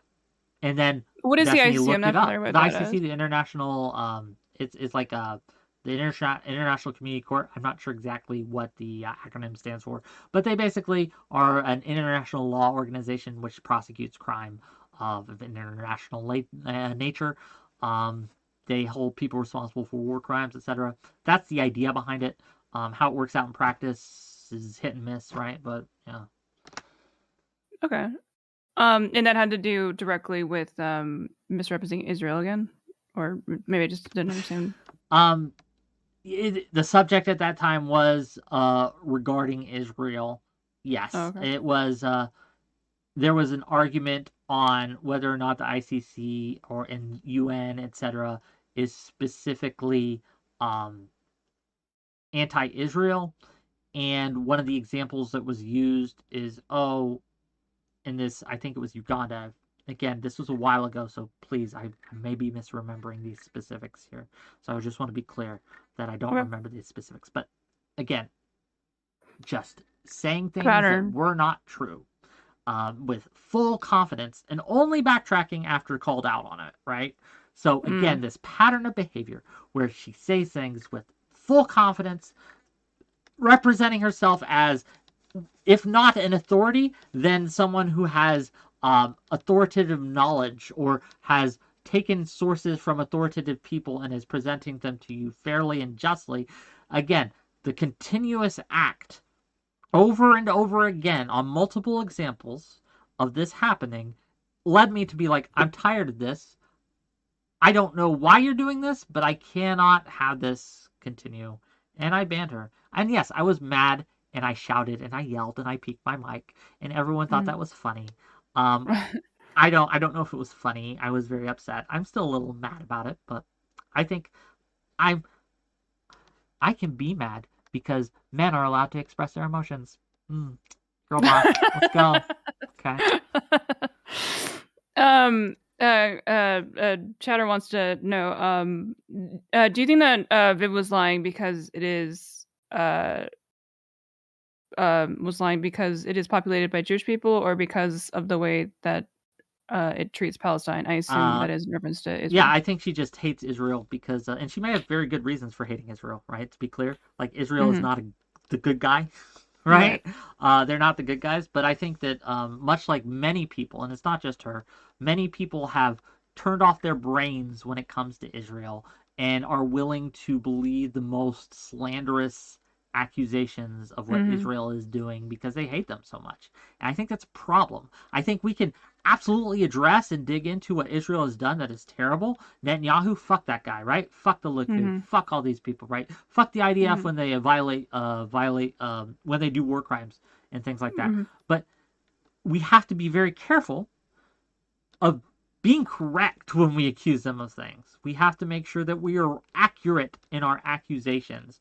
And because one of the things I've struggled with, and I've tried my best not to fall into this trap, is becoming reversed polarized on this topic, right? Where I just suddenly don't listen to any accusation that is levied against Israel because so many people have lied to me about it that I become immune, like I become desensitized to these accusations. Does that make sense? Like if the boy who cried wolf kind of thing, if you got people saying Israel committed a war crime, I look into it, they didn't actually do it.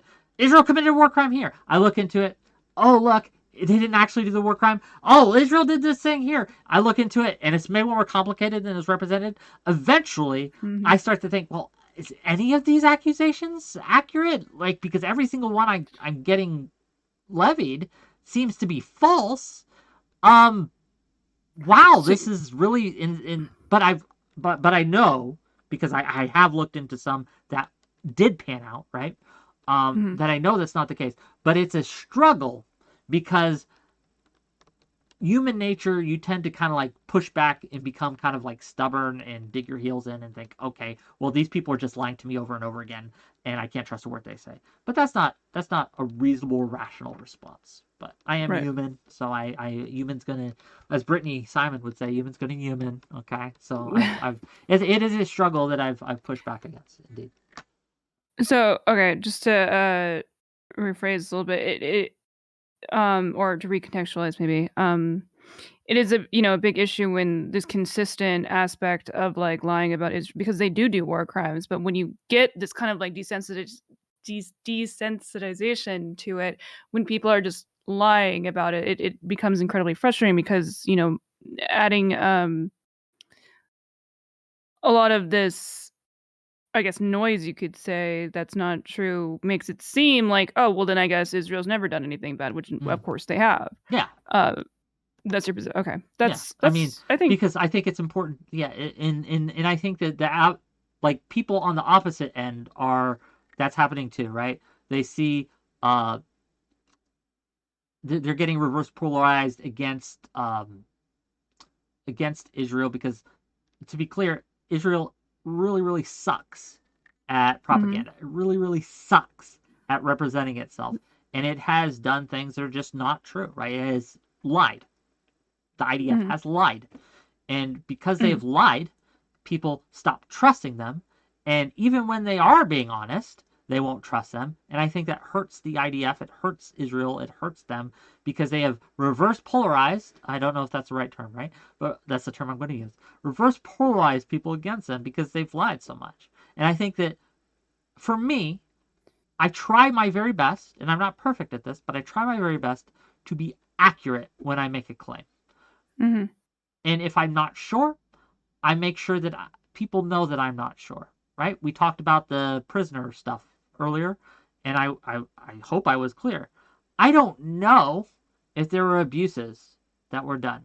The picture itself doesn't seem to indicate it alone, but there is possible more information that's going to come out that will change my position on that. I'm open to it.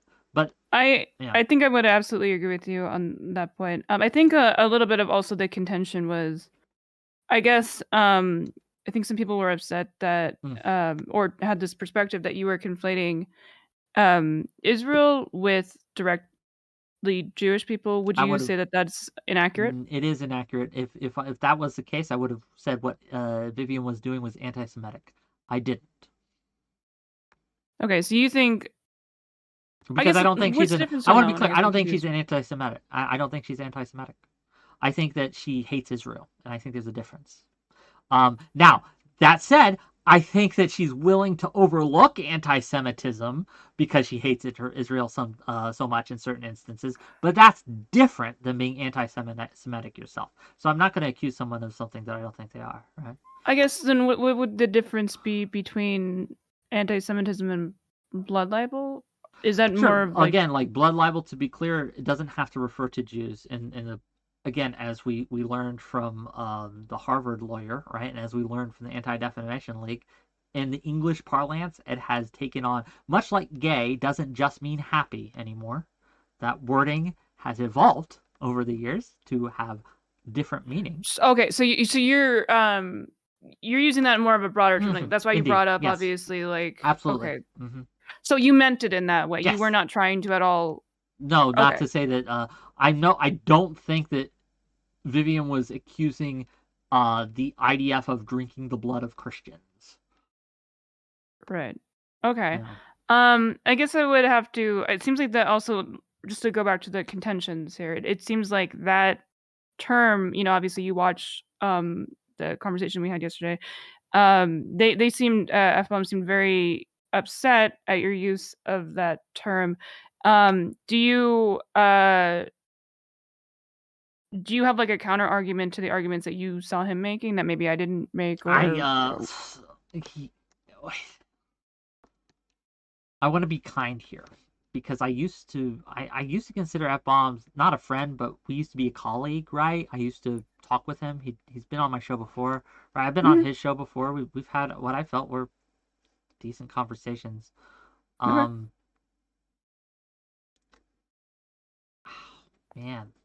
maybe I'm going to get in trouble for this. Oh no!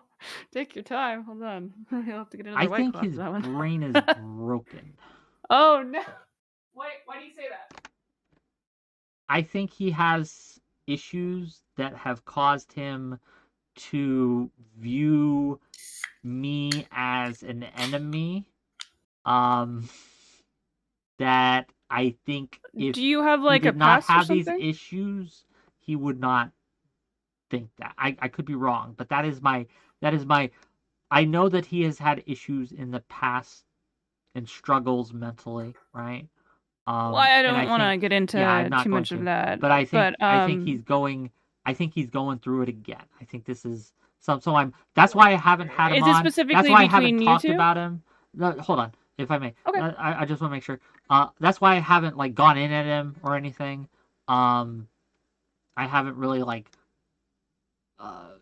if it was a normal person that had made videos like President Sunday started making videos about me and stuff more, I'd like BTF of him. I like rake him through the coals. I've made memes about President Sunday. I've made fun of him. I've mocked him. I've called him names. He's a funny guy to make fun of, right? I've done that, right? It's fun. But F-bombs, I don't think I would feel bad doing that, right? With F-bombs. Okay, so that's fine. I have that opinion, I guess. But do you have like I don't want to engage into like his mental health or anything like that. But like, do you have like an actual like history? Do you have like a falling out? I guess. We hadn't talked for a while, but he sent me a DM. After all this kind of started, I don't know exactly when. I think it like maybe late October, early November, right? I can't give you the exact date. But basically, it was this screed about how I needed to apologize. And I took offense to that. Apologize for being anti-Semitic or perpetuating anti-Semitic. Wait, was it related to that video or? No, this was before the video. I don't know if okay. again, haven't seen the video that he made on me, so I can't speak to that. Well, it was just it was him basically just reacting to that conversation that we were just talking about with Vivian, for the most part. Oh yeah, this was before that. This was before that by a while, right? Did he say what? Yeah, why? Basically, man, this is a while ago. I don't want you to like leak any like DMs. Yeah. Like, I'm just trying to remember. Because I want to be accurate, and I'm going to paraphrase here.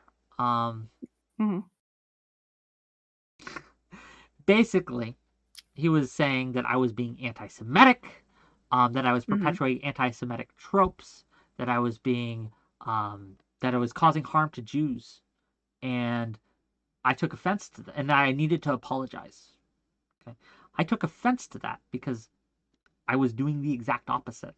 I've had many Jewish Voices panels between now and then, even before then, right? I've had many Jewish people, both who live in Israel and who live in America and who live in other parts of the world, who have, again, expressed thanks to me for allowing them a voice in a way that other platforms do not. So it was the idea that me doing this was anti-Semitic when in fact it was the exact opposite, and I was trying to help them, right, and acknowledge the issues that they felt that they were having when the whole world was telling them, calm down, Jew, right? Like, I responded to him, basically, fuck off. There are people being killed and beaten to death, Jewish people being beaten to death, and you have said nothing about it. That's what I said to him. And I stand by that. He is very selective in what he stands up against when it comes to anti-Semitism and what he turns a blind eye to. He's very selective, and I think that that is troubling. But again, I don't. Do you think there's a chance maybe we could bridge the gap here? Do you think there's any hope? Well, I think when he's done having his episode, I'm hoping he'll calm down and we can talk again. Yeah. But until that happens, I just don't think that's. Are you open to? Yeah. I don't hold people to the same account that I do who. Like, if you're having an episode, I get it. It doesn't excuse your actions, but I'm willing to give it some grace. I have to be honest with you. Like, I feel like you feel a little slighted. It seems to me a little bit. I do feel slighted. I am offended, but I've been offended before and gotten over it. I'm a big boy. Okay, so are you ready to? You're not like we have to do it right now. No, it's gonna take a minute. I gotta. Okay. Well, let's let this calm down a bit. A question from my so chat you need to to calm down a bit on your end as well. Yeah, it's kind of like a both sides. It's not just him. The temperature needs to be dialed down before anything can be happening. But no, I don't burn bridges forever. It's very rarely I do. I think one of the only ones is. Man, I can't even think of someone forever. Like for a long time. Like Sunday, he's out for a while. You had beef with Sunday? Of course, I have beef with Sunday. I'm not. I'm new to the scene, you know. Fair enough. Let's see. What was your beef with Sunday? Or are you good now? I guess. No, we are not good now. Oh no! I think President Sunday's a liar. And he specifically, not specifically, but he targets women in a way he doesn't target men. And I think that is indicative of maybe some biases on his part. I think that he is, simply he misrepresents and lies. And Okay, I don't like where that's going, so I'm not going to pry too far on that. I don't know enough about it, so I don't want to be unfair to him because he's not here. Sure, I'll give you one example, if I may. Right after October 7th, Aristocracy. Do you know who she is? Maybe. Aristocracy. She only recently started streaming again. She's a VTuber. She's Israeli. Well, not, I don't know if she's Israeli, but she's Jewish. Wait. When you say target, do you mean like he's just more aggressive towards people? Let me. Well, all will be answered. All will be answered soon as I explain the situation. Okay. So Aristocracy made a post about how right after on October 8th there was a rally where people were chanting, were waving Palestinian flags and cheering on Palestine. This was right after October 7th. Okay, so the day after they came out, they're like, woo, woo, woo, go, go, Palestine, right? She felt intimidated by that, and she felt scared by that, and she made a tweet about it. She says, hey, I don't feel safe in Canada right now. Oh, is she Israeli? She's Jewish. I don't know if I know she was. She's Jewish. Okay. She was considering moving to Israel. I'm not sure on her whether she's an Israeli citizen or not. Gotcha. But she is Jewish. Okay. So she made a tweet about that, and President Sunday attacked her as a racist for that, and there was a huge back and forth. Basically telling her, "Calm down, Jew." Right? Is President Sunday Jewish, or no. I assume not? Not that I'm aware of. Yeah, it was remarkably tone deaf. It was remarkably kind of brutal, cold way to respond to Aristocracy. It was gross, and I called him out on that, and we fought about that. He's also lied about Brianna Wu. I know F-Bombs hates Brianna Wu too, right? And they both lie about her almost constantly. Reasons for that too. But anyway, long story short, that bridge is severed for a long time. I don't know if it'll come back or not, but I don't tend to burn them forever. But so I can imagine scenarios where that would be mended. It's just not in the nearby future. So okay. I'm just such a drama avoider. It's like crazy. Wise. I try to too. I try to as well, but here we are, right? So.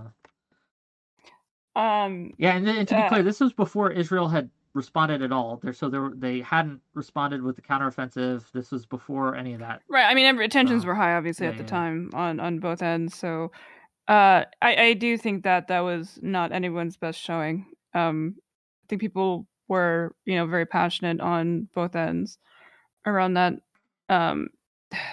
And I agree with you. It's a really delicate matter to deal with such a conflict that like a lot of people are still willing to just say once, like, I don't want to do that both sides thing because that's like lame, but like there's a lot of people who are not understanding the subtleties of this. And I really, appreciate people not doing the jumping to the conclusions. I imagine your panels, I've seen you've been doing some panels on that, has been very, very... Yes and no. There was a few that have been heated, but there's been a few that have been very, very calm, reasonable. I want to point to, I think the most contentious was when I had Lonerbox, Dylan, and Omar on. Oh yeah, I think I saw some of that. I had to kick Omar off. Because of something he said. That was probably the most contentious. That was a good panel. I remember watching that. Thank you. Besides that person. Yeah. What did he say? Something about like shooting everybody in the head or something like that? Any Gazan who was fleeing was a traitor and deserved to be shot in the head. Yeah, that was a wild statement. And so I had to kick him off. See,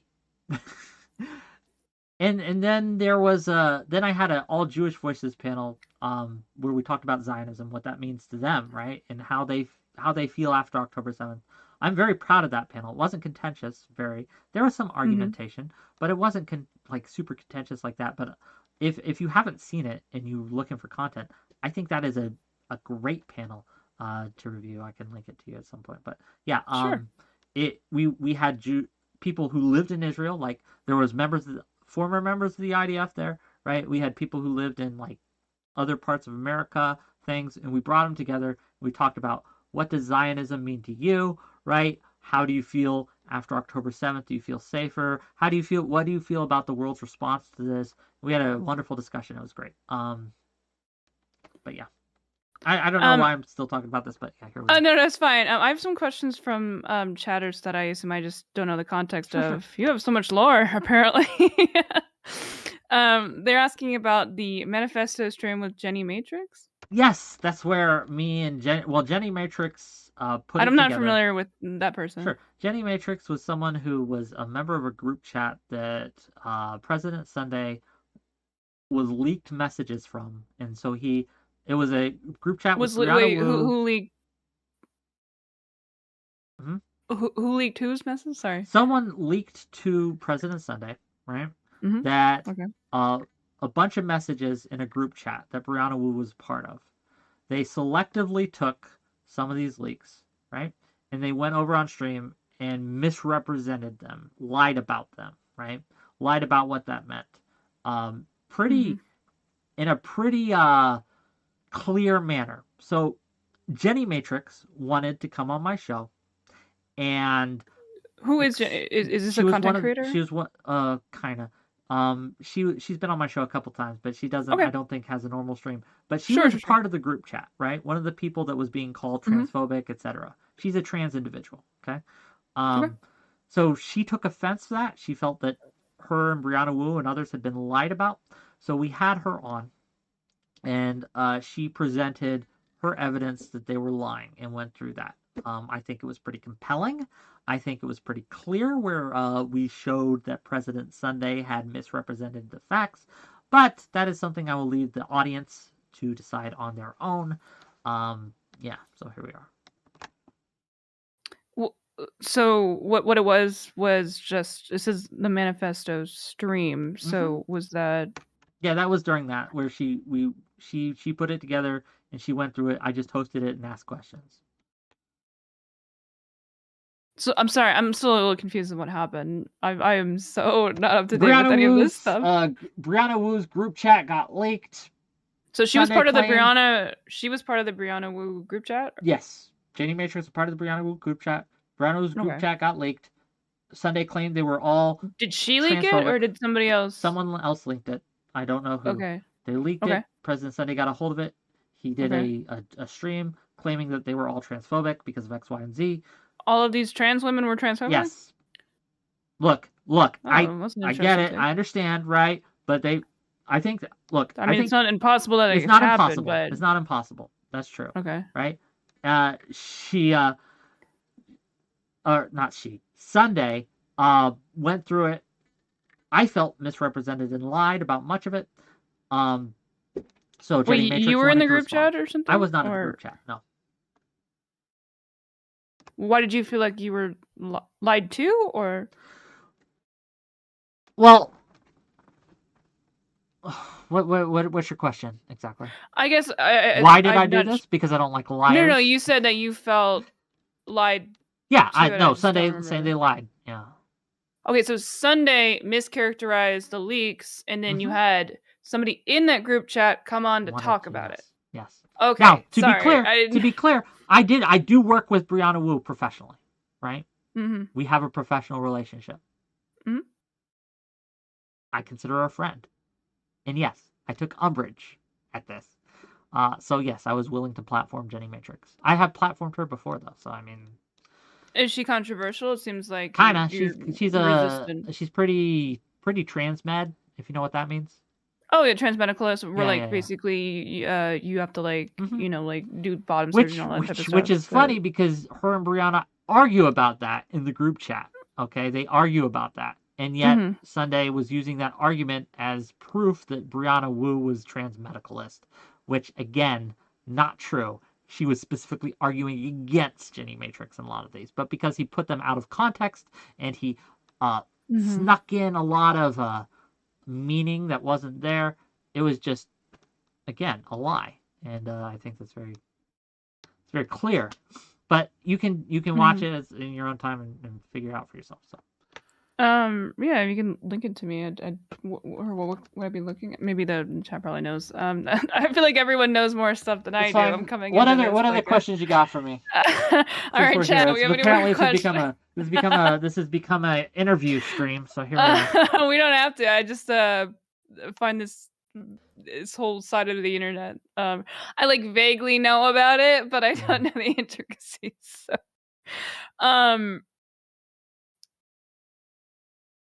who do you think is this is going to be a silly question. Who is like your you think like your closest friend in like the streaming sphere?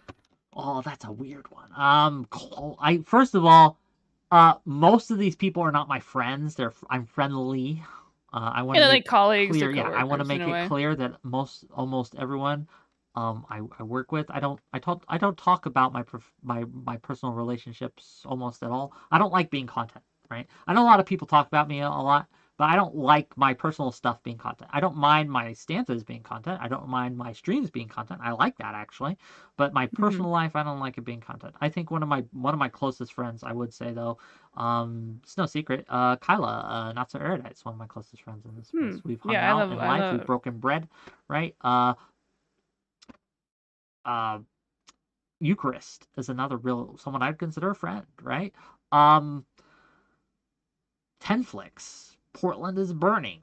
Prime Kai, I consider Prime Kai a good friend. These are all people I consider friends. Yeah. Yeah. I only recognize the two, but I love Prime Kai's and also Erudite, of course. It's hard not to love Erudite. We have another question. Hold on to my chat. I would love if Lex Friedman was my friend. But I can't say we're friends because we haven't hung out or we haven't talked outside of. He was in my stream earlier. I don't know if you saw, but he was chatting. Yeah, I know he pops in every once in a while, right? That's pretty crazy. Which is a wild thing. But because especially he spent Thanksgiving with Ivanka and Trump and things like that. So really, it's a weird degree of separation that suddenly I'm like at the threshold of. Yeah, like they always say that about you're like 3 degrees separation away from like so technically I'm also a degree of separation. Yeah, exactly. It's just a weird kind of it's a weird kind of thing. So but I would love to be his friend. If Lex Friedman wanted to be my friend, I would absolutely be his friend. Yeah, he seems like he'd be like fun to hang out with because he just seems like really chill. Indeed. So we have a question of what do you think about trans med ask Wick if he thinks trans meds are transphobic, and if yes, why? Look, I don't know enough about trans medicalism. I don't consider myself a trans medicalist, right? But I am not an expert on trans issues. But I know transphobia when I see it, right? I know what that looks like. In its forms, and I've had enough trans people in my community that they've told me, right? Like, there's a lot of trans people in this space. Well, I guess like the principles, though. I mean, I assume a trans medicalist is very like hyper specific about that being the requirements. We both kind of agreed on that already. And let's just. Again, I'm not an expert either, so let's just maybe do a hypothetical if you don't mind. Do you think that if the requirement for being considered a trans person is in their eyes is they have to have the bottom surgery, they have to be wanting to have, if it's a trans woman, like they'd have to have like titties and shit, like all of that type of stuff, or they have to be on hormones. They have to present, or are you talking about presentation? Right, basically. I don't think you need to be considered trans. No. Right, so you would disagree with? Do you think that? I guess if that's what trans medicalism means, yeah, I disagree with that.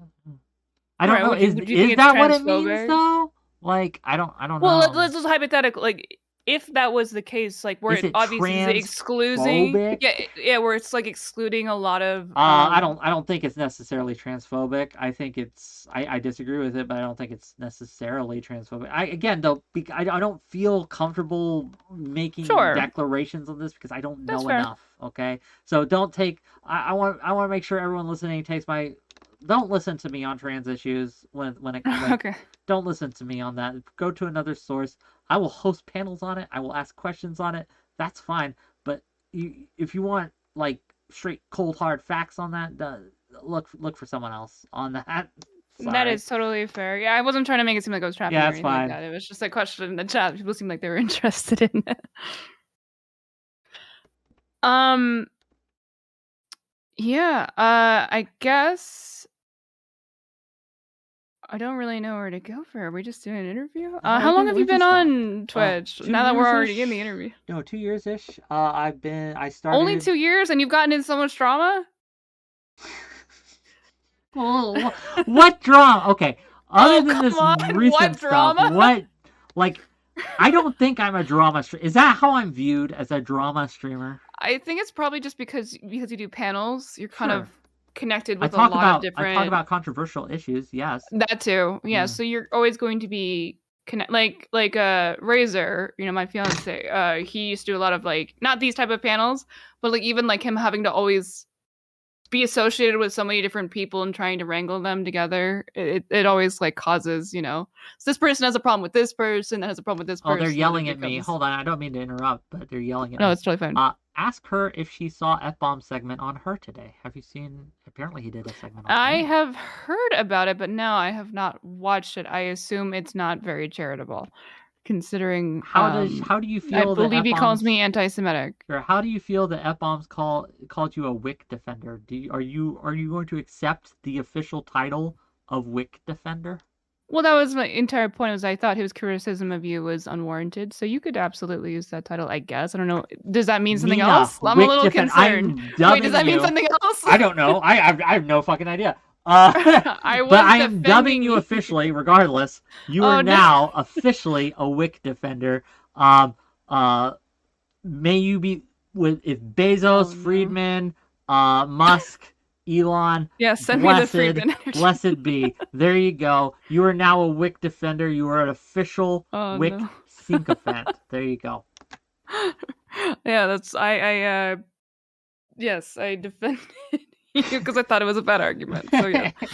Well, I mean, like, no, I don't ever require anyone, even my friends, to defend me. If you think I'm wrong, I want you to be able to feel comfortable saying, "Hey, Wick, you're wrong on this. I think you have done wrong." And a lot of my community, right, will do that all the time. There are many times where I have been arguing with my community for weeks on a subject, right, and we get heated and things like that. But that's what I want. I want a community that will challenge me when I think I'm wrong. So being a WhickTV defender doesn't mean that you have to defend me all the time. What it means is that you the idea of Wick, the ideal Wick, you defend that. You may not defend. Well, to be fair, I was just defending fighting against bad arguments. I mean, as much as I feel like we are friends, that was not the main thrust. We could be friends, Nina. We could be friends. Sure. But we'd have to hang out, okay? And unless, so. Oh, I don't like to leave my house, so that's exactly. not happening. That's gonna. I got another question. Ask him about Adam and Stitch and 𝕵𝖎𝖎 going on the show. Ask him what he thinks about Adam and Stitch. I've been on Adam and Stitch before. They are more to the right than I am. But I don't think they are bad actors. Let's say that. I think they're specifically asking about 𝕵𝖎𝖎 going on the show. I don't know if they did.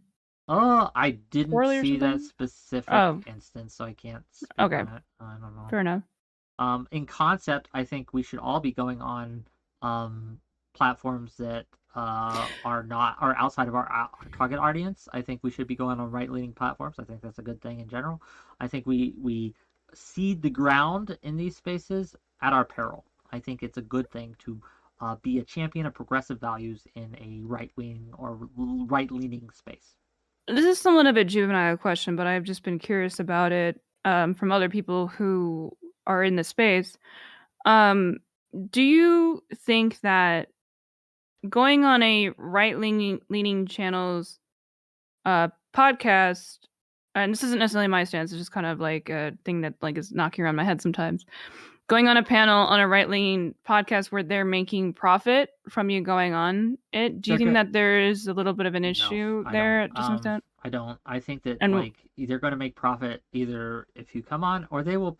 Look, the key to making money in this space is to realize that no matter what people do, no matter what people say about you, no matter how you are viewed, you can make money off of it. And the trick is to be able to monetize it, whether or not someone comes on your show or whether they refuse to come on your show. In either case, you can make a profit off of that, and you can monetize that specifically. So, for example, if you had decided for whatever reason not to come on my show, I can make video after video about how you are a coward and running from me. I can make so much profit and get so many dubs, if you will, by painting you as someone who is unable to defend her ideas, etc., etc., etc. I can make a lot of money doing that if I do it correctly. So no, I don't think there's anything particularly pernicious about going on a show that is making money off of your appearance, because if they're wise, and most of them, at least when it comes to money, are, they will make money off of you either way. Sure. Okay, that makes sense. That's a good way to put it, I think. I was wondering about that. I want to ask you also, like, are you you've had Destiny on your panels, right? Yep. Do you this is kind of a I don't know if it's like a meta question. Do you think that this is going to be two-part? Destiny is doing the thing. Again, I'm like a new viewer of Destiny's. I watch his content. You know, I don't watch like all of it because he streams so much I'm all the being time. yelled at for But- someone gave me money to read a comment. Oh, okay. Let me do that before they. Sure. Rabbit, can you repost what you wanted me to say? Hold on. Oh, here we go. Being a member of WhickTV's community includes accepting the full-time job of telling him when he's wrong. Okay, thank you. There you go. All right. Solid. So, do you think that I forgot the framing a little bit, but when it comes to Destiny, seems like a lot of what he does, and this is a new viewer. Obviously, you know him to the extent that he's been on your show, of course. But like, do you think that he is doing the thing where he's trying to get right wingers to move over out of this, like, the pipeline? Like, that's why he spends so much time on right wing media. I don't know. I think, yeah, I don't know. I can't speak to his motivations. Okay. Sorry. No, that's totally fair. I just was curious. Like, getting into Destiny is someone that I've hung out with, right? Kind of, right? I've met in real life. We've broken bread, but I'm friendly to him. I'd be his friend if he wanted to, but we're not friends, right? I'm friendly though. I like the guy. I think he's. I don't like I don't like some of the things he says, but I like him as a person, and I think he's a good guy. Have you ever had Vosh on a panel? Yes, actually. I feel like I've had Vosh, Mr. Girl, and Destiny. I've gotten all three, to various degrees. Oh, at the same time. I was gonna say, like, not at the same time. Although I was, when I first started streaming, one of my first panels that I ever did, and it wasn't one of mine, it was one of Prime's, was Destiny and Vosh were on it, and I was in it too. And I got to argue with both of them. I was actually on the my claim to fame at the time, right, was that I was in the Destiny intro for that segment, right? I was in the Destiny intro video for that. My arguments were featured there. So hey, I was in one of those too. Yeah. Do you know Andrew? You know Andrew Wilson, right? Yep, I've had him on my show, and I've been on his. Mm-hmm. So, I've been thinking about, like, the last time I debated him, he was like, I don't know why he's gotten so bad faith recently. I'm sure you probably saw when I forgot his name. Oh my gosh, when that IRL panel, that guy walked off. I didn't watch that. I'm sorry. You didn't see that? Oh my gosh, No, that's surprising. I'll be real with you. Unless I'm the subject, I'm probably not watching it. Right? I Yeah, it don't was watch just other streamers. It's not an offensive thing. It's just like I don't usually watch other people's stuff. So. Yeah, Matt Dillhunty, he walked off a panel. It was an IRL panel because Matt, do you know? Oh, are you talking about the modern day debate thing? Correct. Okay, yes. I didn't see it, but I've heard about it. Right? Yeah. And Matt Dillhunty walked off because can you just tell me about it, because I've heard about it. I just don't know the details. So Matt did this really well thought out, like, because it was about secular humanist, I think morality versus Christian morality, because Andrew's Christian, Matt Dillhunty is secular humanist. And he had this great opening, like this really, really long, nice, like, 7-minute opening, well thought out, about like explaining what secular humanism is, what they stand for, normal Matt Dillahunty stuff, of course. And Andrew starts, and then he does this thing that I've noticed that he's been doing way worse, because he did it to me, because I actually complained to Modern Day Debate about this, where he just basically does not even engage with the subject. He just personally insults him, specifically because I believe Matt Dillahunty's partner is trans, and a lot of insane, like, weird low blows on a personal level, which is not engaging at all with the subject matter of morality versus the other one, which is in an ironic way proving that their Christian morality is significantly worse in its own right, I guess. But so obviously it was not a serious conversation, and Matt realized that, so then messaged James and was like, yeah, I'm leaving. This is not a serious person, because all it was is like a series of personal insults against not only him but also his partner. What's the question? Sorry? Yeah, what was your question on that, though? Oh, right. So in that context, I have been also thinking, like, previously, before that, I had a really, really bad faith debate with Andrew as well. So do you think that it's more reasonable to just ignore people like that? Or are you more of a free speech, because you said earlier that you mentioned I think that he should be allowed to say that, but I don't think you should be forced to sit and listen. If you aren't happy, look, I tell people all this time, if you're not having fun, why are you doing this? You don't need to sit there and be abused. You could leave. That's fine. You're not you're not cutting his mic. You're just being like, okay, I don't want to play. Right? I think when it comes to free speech, the ability to have freedom of association is ultra important. To say, hey, I don't want this on my platform is okay, right? That said, I would advocate for people to allow as much as they can, to not block if they can. But blocking isn't necessarily anti-free speech. It's saying, I don't want to listen to this anymore. There's a difference between saying, I don't want to listen to this anymore, and you can't say this anymore. I think there's a fundamental difference. Well, let me ask you as a moderator then. Sure. Do you think that you should, because, like, my criticism that I had was the personal attacks in an opening, I think, is really fucked up, and I think that should be, as a moderator, spoken against. But I mean, what is your opinion as somebody who does that? Look, it depends on the format. Like, some people want the blood sports, okay? So if that's the scene, if that's the setting, if that's the environment that you want to have, and everyone knows that that's the environment, I think it's fine, right? If you invite people, and I think this is why I'm upfront and I try to match people's energies. And what I mean by that is I don't invite certain people to certain debates because I know it's going to be blood sports, and I know they don't like blood sports. So I don't think they're appropriate for that topic. However, there are other panels that I do, other topics I have that are blood sportsy, in which it's fine to have them in, because that's the expectation. So if, and again, I'm not familiar with this situation at all. So if your accounting of it is correct, in that it was pitched to Matt as a calm, reasonable meeting of the minds ideas, and Andrew had violated that agreement, then yes, I think it's perfectly okay for the moderator to call that out and say, hey, we said beforehand it was going to be this way, and you are doing this. That's not okay. That said, I don't know what the setup was. I don't know the details. I can't speak to this, right? That's fair. I don't know how. I was gonna say maybe we could watch it together, but I don't know how we would do that.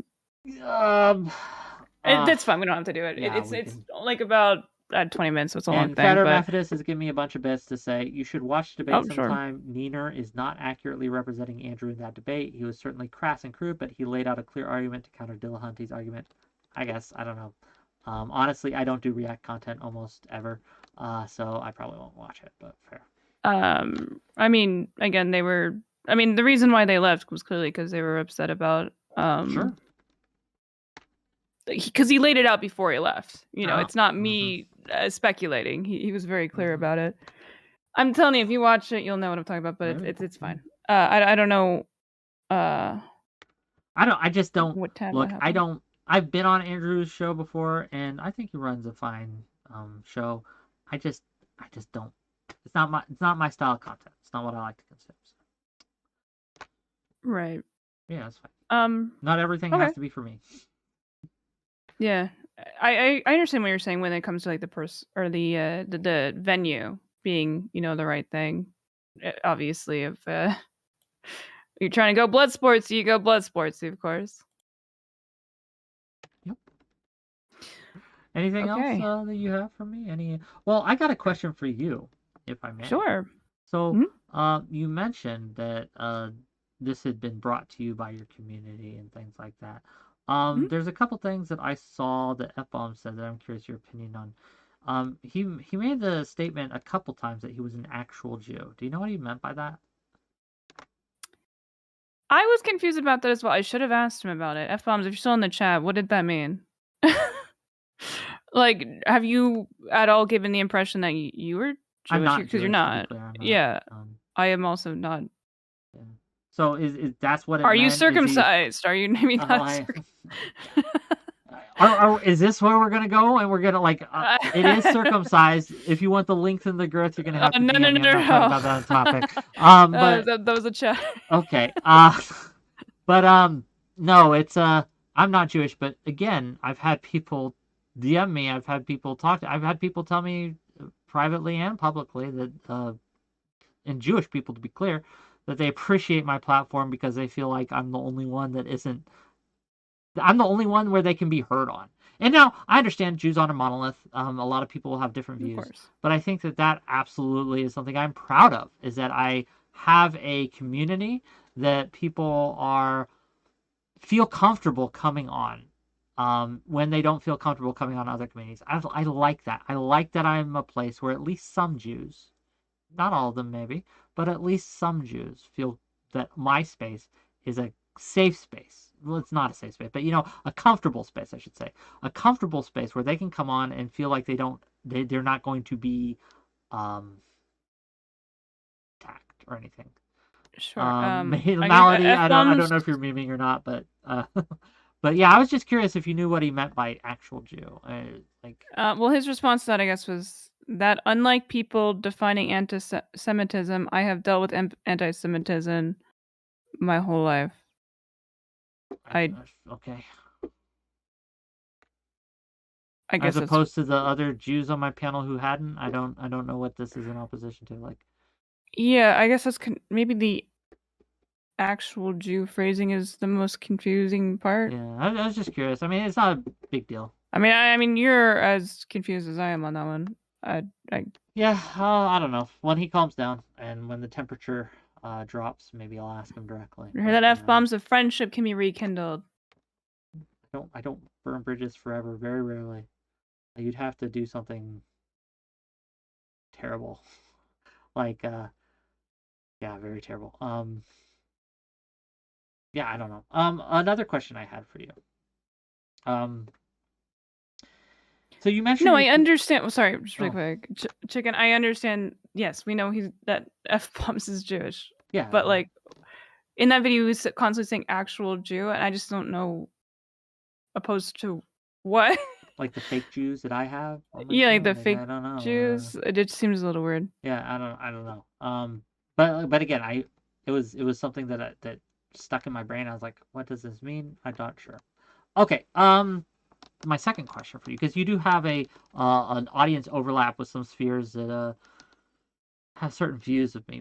And I'm just curious, right? What's the general reaction from your chat to my content when you review it, or when you've seen things that I've done or said, my controversies? I want a temperature check on that. If I'm just curious. I'm my favorite subject, so I want to know. Right? I'll be honest, I don't really watch all of your content because it's always at a weird time. Usually it's around when I'm streaming, so I don't tend to catch it that much. But when I do see it, I do like the way you do your panels generally. I like when you have obviously the content creators that I like on, of course, not to be too opinionated. Oh, did you? Oh, I wasn't sure if you froze. No. If you're just staying Sorry, very I just gotta. I'm sorry, I'm being rude here, but I will say, right, that yeah, no, that's fair. I was more curious about your community though, right? Like, not you specifically. Oh, I see what you're saying. Yeah. Some of them I think are mad at you. Why are they mad? Do they want to talk to me? They think that you're a drama. I don't know. Do you want to have some people come on? Everyone but F-bombs. F-bombs not allowed, and you know why. But everyone else will be allowed. Yeah, if they want to call in and they want to talk to me. Oh yeah, they'd have to go onto your. They'd have to go on my Discord, yeah. But they can leave right after. It doesn't matter. You can, if you want to give the invite link in my chat. Yeah, if I can just do the same one out, I can post it there. Rabid Wombat says Wick froze because he's not sure how to handle a fellow streamer saying something nice to him. It is rare, but no, I do appreciate the compliments. But yeah, I'm always willing to hear out why people are mad at me. I thought you were gonna say hear out white people. I'm a white people. No, I thought you said I'm willing to hear out white people. I was like, what? Oh, no. We don't need to start that rumor, okay? We don't need to start that going through the content mill. But no, I'm just very curious. What have I done or said or not done or not said that have made people mad at me, right? Or I just want to know. If people want to join, which channel should they jump backstage? It says so you accept the rules. You gotta accept the rules. Because we can't have slurs, gang. Can't have any of that. If you jump backstage, it's at the top of the Discord. I'll pull you in and we'll talk. Majin, you a good ally. You good, you an ally. Well, thank you, Majin. Majin, representative of the black community, I guess. I don't know, but thank you, Majin. I appreciate you. And yeah, if my community, I guess, wants to talk to Nina, gang, if you want to say anything to Nina, or if you have a question for Nina, I guess you can come on too. I'll give you a link. Yeah, click that button. Click the emote that's accept the rules, and then jump backstage. If you guys don't want to, that's fine too. I don't know. I wasn't actually going to stream today, but I wanted to. I usually do panels and stuff, but I wanted to do kind of a solo stream today. And well, I've obviously accepted call-ins, but yeah, we went over some things solo wise, but yeah. What were you covering? We covered the Harvard UPenn the It's Complicated thing, right? We covered that, where they were asked in Congress, do you allow the advocacy for the genocide of Jews? And they were like, it's complicated. Wait, what? Have you not heard about this? No. So recently, in the last week, we had the representatives of Harvard, UPenn, and one more organization, one more college, was brought forth in front of Congress to be asked about the recent rise in anti-Semitism on campuses.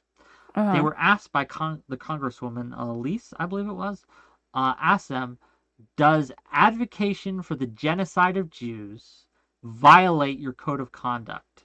Their answers were astoundingly bad. They were, it depends.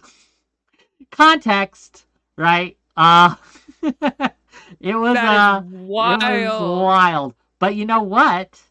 They're actually correct. I think campuses should be allowed to advocate for wild shit. However, my issue is the asymmetry in which this is applied, right?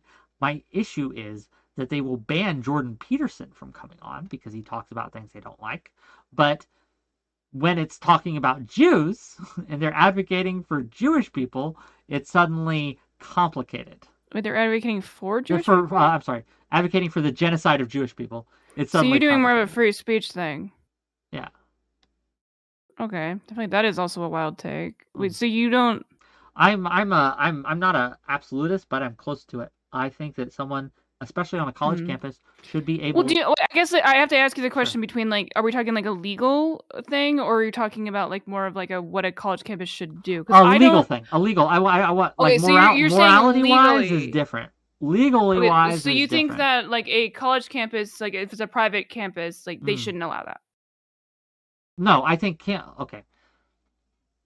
So it should be allowed, but it shouldn't be decried.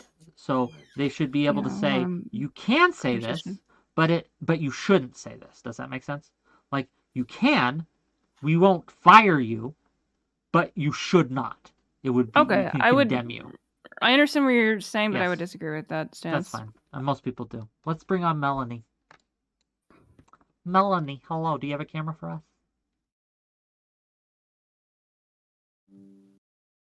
Melanie? You seem like very quiet. Can you hear Melanie? I see their mic lit up for a bit there. Oh, and they're gone. Well, maybe they gotta fix their audio. Try again. Melanie. Hi. Okay. Maybe they need to fix their stuff. Are you clicking? Look, are you? Don't click the join voice button. Just turn on your camera if you got it and just talk. Oh, hello, Melanie. Hello. I can't hear you. What are you guys talking about? You're a bit quiet, but I can turn you up on my end. I can hear you. Yeah. Also, thank you for the gift sub. 𝕵𝖎𝖎. Okay. Hi. Hey. What you got for us? Nothing. Melanie, you have to have something. Okay. Oh. Do you know who I am? Do you know where you are? No, I don't. I'm headed off to the hospital right now. Are you okay? Get to the hospital. I hope you should get probably better. prioritize that. Having a conversation Melanie, with these two thank you for idiots, calling in. us. Get to the hospital, please. If you need to go to the hospital, go to the hospital. Keep Do not yourself come on safe. my stream. My stream is a lot less important than It's not medicinal. going to the hospital. Let's bring on the next guest. Hello, friend. You're live. Hi, how are you? Hey, we can hear you. Wonderful. Let me mute the stream. Okay. Take your time. All right. So, fortunately, nothing contentious has been discussed yet. Let me see. I had some thoughts Glitterbell about. is one of my mods, by the way. She is. Okay. Well, hello. It's a pleasure to meet you, Wick. Fantastic. I would place you high B tier. You asked. High B tier. I'll take it. I'll take it. Okay. I think that's a fairly honest placement. I appreciate it. Okay. So God, I have so many thoughts about this, and I want to be. I understand that being reckless can cause damage, and I don't want to fucking piss people off because I care about people and shit. So I'm gonna try to speak carefully. Okay, take it a step at a time. What exactly did you want to talk about? I appreciate it. Okay, so I think some of the stuff that got discussed earlier is worth. I kind of want to ask some questions about, or kind of interrogate a bit. So I'll say on the outset that I would initially be pretty inclined to sympathize with your take, Wick, on the whole, like, for example, the Viv scenario. I listened to F-Bombs articulate his position, and I listened to the conversation that he had with Nina, and I actually think that he makes some really good points that I had not thought of. And so, to me, I have real concerns about the way that anti-Semitism is spreading locally and globally, and the way this stuff is impacting America. And I also think that anti-Semitism is impacting people inside of Israel. And I also think that genuine dislike of the actions taken by the Israeli government are causing sentiment against the Israeli government. And that it's probably important to take the time to differentiate between stuff that is anti-Semitic and even bad faith stuff that is not anti-Semitic, that is hostile to the Israeli government, but is just not anti-Semitic. So, for example, like, does that make sense? Are we all on the same page? I agree with you. Yes. The problem is it gets conflated. Like there's no problem yet. You agree with me. Yeah. No, what I'm saying is... Okay, if there's a problem, you're making it, but it's on you. Go. Sure. If I may be clear, right?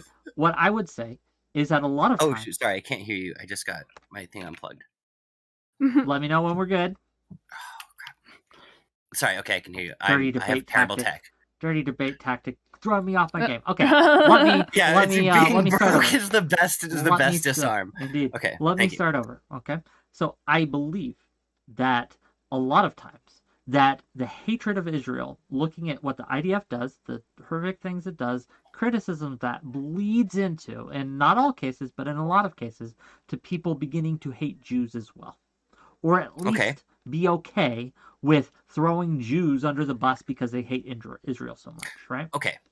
So I understand that. So, okay, I understand that. Can we just put a pause there? I don't think that's an insane position.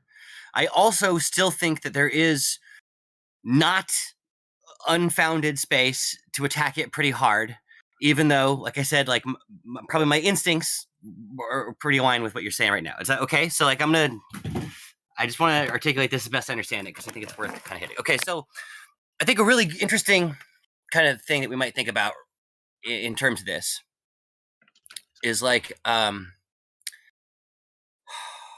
how do I say this in a good way?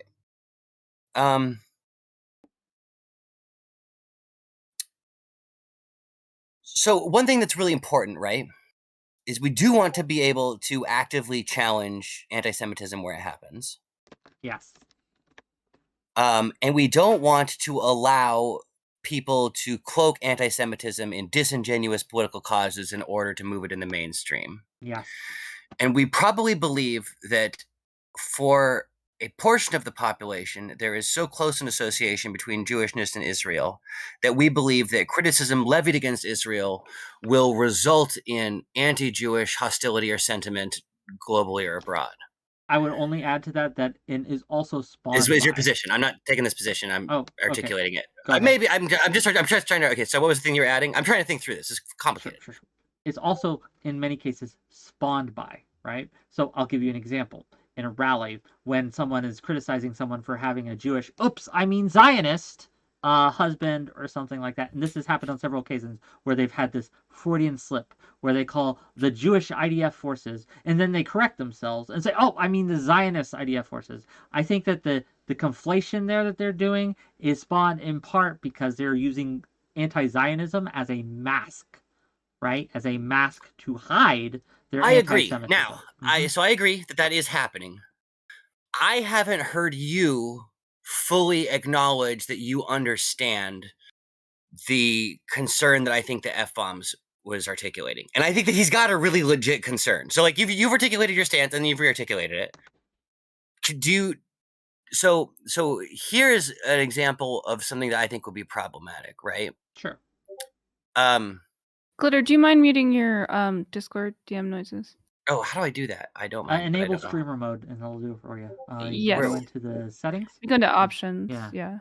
Go into settings, and there should be an option, enable streamer mode, and you just turn it on. It should be good. Yeah, it'll do it right. And just to be clear, are you saying that this is something I've done that's problematic, or are you saying it's just problematic in general? Well, I'm looking for enable streamer mode. I have a panic attack. I'm live. Wait, hold on. I'll look up at your phone. It's fine. Continue the conversation. I'll give you the. It's under. If you click on the. It's under settings. Streamer mode. I found streamer mode. Okay, just a second. I've enabled it. All right, cool. Beautiful. We're good. We got it. We did it. Together. I appreciate your patience. So I don't think so. Okay, I'm trying to find the right way to articulate this because I do think it's important and I think it's a little bit complicated. So, okay, there was a time, right, when America fought Japan, for example. Let's pick a random country that has no connections to any of us, right? America has connections to Israel, but go on. I'm being sarcastic here. How am I still here? Okay, so after the war with Japan, if somebody says the Unit 731 was bad, would that be like anti-Japanese racism? No, I don't think it would be it. I mean, I think most people would have moral objections to what happened. Oh no, okay. People so, would think. Okay, if somebody said that, like, the forced comfort women on the Korean Peninsula is bad, would that be anti-Japanese racism? No, not at all. Okay. If somebody said the rape of Nanking is bad, is that anti-Japanese racism? No. Okay. If somebody says the rape of Peking is bad, is that anti-Japanese racism? No. Or is it more likely that they misremembered the name of the incident? The rape of Peking. Right, because the rape of Nanking is a thing. The rape of Peking wasn't a famous historic. Yeah, maybe it doesn't. I mean, yeah, I agree with all of that. I have never said that. Okay, so we can see how like even a false or a misleading statement could be made about a contentious place. But there's a, and let me wait. I'm not done making my point. I'm not done making my point. Right. Good. We also think that somebody could lie repeatedly and make up stuff and attribute it to Japan because they don't like Japanese people, and we would agree that that would be anti-Japanese racism, right? So that's basically what it sounds like you were saying Viv was doing if we were going to use Israel as a stand-in, right? I'm just making sure you're done so I can go on. Yeah, okay, I'm asking you a question. I appreciate it. Thank you for I just want to make sure. So yeah. I don't know why Viv was lying. I can't read her mind. But when I see a pattern of behavior, I have to ask questions, and it raises suspicions that, again, whether I think I'm on board with you on that. Okay. Sure. Intentionally or not, right? Whether she means to do it or not, right? The result is, because if you were to say that Unit 732 or 731 was bad, the rape of Nanking was bad, that's 731 or 732. Wait, there's only one. Let's not start making up anti-Japanese rumors here, Wick. Well, they're not anti-Japanese rumors. They're well, you know what? You wouldn't be racist, right? But if you said something like, I think the rape of Nanking is bad, and that's why I think that the Japanese don't deserve their own country and they should be, then it starts to get, okay, I got questions now. I don't know, like that it raises some red flags. And red flags doesn't mean there's a mine there, right? It means that it's something worth investigating and looking into. So if I may finish, if Viv, right, when Viv continuously, right, because that isn't the only time she's done it, she misrepresents and primarily when it comes to Israel, what Israel is doing, she misrepresents and misremembers, whether she's lying or misremembering it. Again, doesn't matter at a certain point. If you continue to do it, it does make me wonder, why? Are you doing this because we recognize anti-Semitism can manifest in ways that aren't, I hate the Jews, right? You don't have to. Okay, we're on board, but there's a hint that's coming up that's a little bit bumpy that we haven't hit yet, that we're about to hit. We're on board. I get what you're saying here. Okay, now let's think about the people who have been interned in the United States during World War II, who were Japanese, sure, who were interned because people connected their identity and their ethnicity with the actions of like the Japanese government under Hirohito. Sure. Right? That's bad. Now, yeah, that'd be pretty bad, right? Mm-hmm. Mm-hmm. Okay. So we can see how for those people, there might be a desire to create separation between their ethnicity when it's being discussed and the government that is, albeit mostly composed of people that share their ethnicity, doing stuff that they're probably not for, right? No, I don't disagree with any of this. I think that, like, you can criticize. I criticize Israel all the time. Fuck Netanyahu, fuck the Likud. All these, the times that IDF has committed war crimes are bad. They're terrible. That's not anti-Semitic to do. I've never suggested it was. I follow. I'm just trying to, like. No, I get you. I don't know how much of my content you've consumed or anything, or other than this clip that you've seen, right? So I've consumed like pieces. It's impossible to be in this space without consuming your content when other people review it, because everybody reviews your content. You know that. Don't even act like. I said high B tier. What are you gonna? So you're gonna act here? So Carry on. I already glazed you a little bit. Come on. Okay. Okay. So, but does that kind of make sense that I'm sort of trying to, like, illustrate a perspective I don't think has been fully considered in this context? Okay.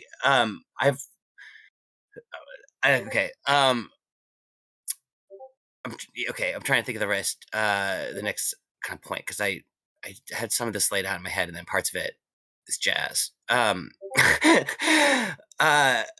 Okay, so it seems like conflating the IDF with Jewish people might feel to people who are Jewish living in the United States the same way conflating the Japanese military I agree. with Japanese people might feel. Do you think I did that? I'm not sure you didn't. I'll say that much. I'll say, like, and so, like, I'm not trying to roast anybody here, but I'm trying to say, like, I do think that there was a criticism that, like, a pretty articulate Jewish dude was making very emphatically that I don't think got heard a number of times, and I'm trying to repeat it as best I can. Can you do me a favor? I'm sorry, I don't want to throw off, but I Sure. believe the Discord message is probably coming from your computer. Oh shit, you're probably right. Okay. That's good detective work. I'm sorry, somebody's spam messaging you there. Tell Rick that he's a mother, and you tell him that. No, I don't know what. Okay, so so I'm trying to, like, okay, hopefully that should just mute your. So if I may circumvent some of this, and just in the interest of time. I'm still hearing it. No. Just turn the volume on your computer, lower right hand corner of the little speaker. Just turn that all the way down. Wait, what? Sorry, what was that? I just lower right hand corner on your if you're on your phone and you're not using your computer's desktop. I'm on my PC. I have I had this open in a Mac. I'm trying to. They're trolling you now at this point. Yeah, like how many messages do you get, my friend? Like you're so popular. Are you still getting it? Are we? Is it? Are we good? Oh. I think we're good. I think we're good. No, we're not. Wait, unplug the speakers. Just unplug the speakers. Just like pull cables. It's like burn my apartment. Turn off notifications. Let's Wait, so you're on your PC. Hold on. Let's just like you're on your PC. I don't want right this now. To be technical support. Or are you on your phone? No, we're okay. Wait. Oh no, it's still going. Oh my god. Are you trolling us right now? No, this has got to be a trick. It's got to be a trick. Maybe I didn't survive. Maybe I didn't survive that car ride. Maybe I died. I just shut off my Mac. Somebody ping me, and then we'll see if Chad can hear it. All right, I will do that. I will be calling you the N-word, though, of course. No. God damn it! Is this only landmines? Oh, are you hearing that? Perfect. Okay, good. Okay, we're set. I did type literally the N word. Yeah, they wrote NWORD. Okay, Chad is saying so, I'm looking unhappy because I want to get to the meat. Okay, so we're back at this. I understand it. Look, I am trying to grow your faith in the Spirit, and we'll all be fulfilled in the end times. Okay, so we can understand why a person who had been interned in a Japanese camp and felt the direct results of something that we might consider like a dual loyalty type of accusation being thrown against them would bristle at the notion of the Japanese military being equated with Japanese people, right? We established that. We're like, we get why that would suck. Yep. Okay. So it seemed like in the conversation with Viv, that is something that you did unintentionally. It was kind of implied. Can you tell me where I implied that? Can you be more specific? So it seemed like okay, and maybe I'm misunderstanding it, Sure. but it seemed like Viv had participated in yet another poorly remembered accusation against the nation of Israel, and you called that blood libel. Now, we're in some really interesting territory. Yeah. You have likened your usage of blood libel to the usage of blood libel done by Sarah Palin and Alan Dershowitz. Yep. As well as the guy personally, from the, Abraham. I would not say that puts you in. It's not just them. Let me, sir. These are two examples. I can give you many more. Well, okay. Wait. So my understanding is that the term blood libel comes from allegations that were made against Jewish communities dating back to the Middle Ages. Yes. So for hundreds of years, yes. right? The same lie has been told about the same community doing the same admittedly pretty bonkers vampiric ritual, which should only actually be done in a church with a wafer, and it shouldn't be child blood. Of course. Okay. Right? So we understand. So, like, for hundreds of years, this specific accusation has been levied against this specific community. So in your kind of defense, you said that now it no longer needs to have those particular community associations. The term has, much as many terms and many words do, evolves, right? To mean things that it did not originally mean, to broaden the scope of how it's used. That's how this language works. Do you think that that evolution is something that comes out of the Jewish community who's been victimized by it? Or is this other people stealing, or not stealing, appropriating the term to use the way it had been used against Jewish people for hundreds of years in order to carry the same type of weight and apply it to different circumstances? Both. Okay, so I wouldn't want to participate in that latter part. So if I have to decide whether or not I'm going to use this term in a way that is respectful of its historical context, or if I'm going to... I don't give a shit about a historical context of a term. I do not weight that. I don't give it any weight or meaning. I like, for people who I know cultural appropriation is a thing. Sure you do. Say the name of the NAACP. What is it, but without an acronym? Let's just say it. The National Colored Association for African People. Is that it? Anyways, so I think that's it. Yeah. Okay. Yes. Anyways, so that's not, you can say that on Twitch, right? That's fine. Oh, now we're asking questions, aren't we? It sounds like you do care about cultural context. No, I'm just, I care in the sense. Sounds like somebody does. Okay, Twitch will ban me. I don't care. It's National Association for Advancement of Colored People. Okay. So the advancement of colored people. Okay. Yeah.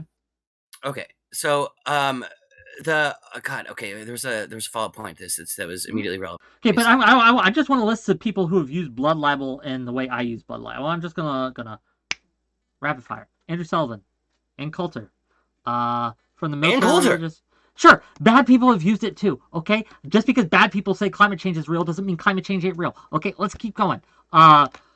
Who we got? Florida Democrat Peter Dutch.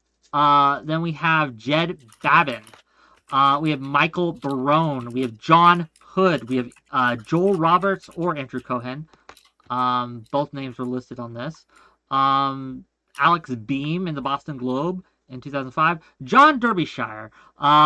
The Associated Press. The Anti-Defamation League has used it in this way. Frank Rich from New York Times columnist in October of 2006 used it in this way. Again, this is not...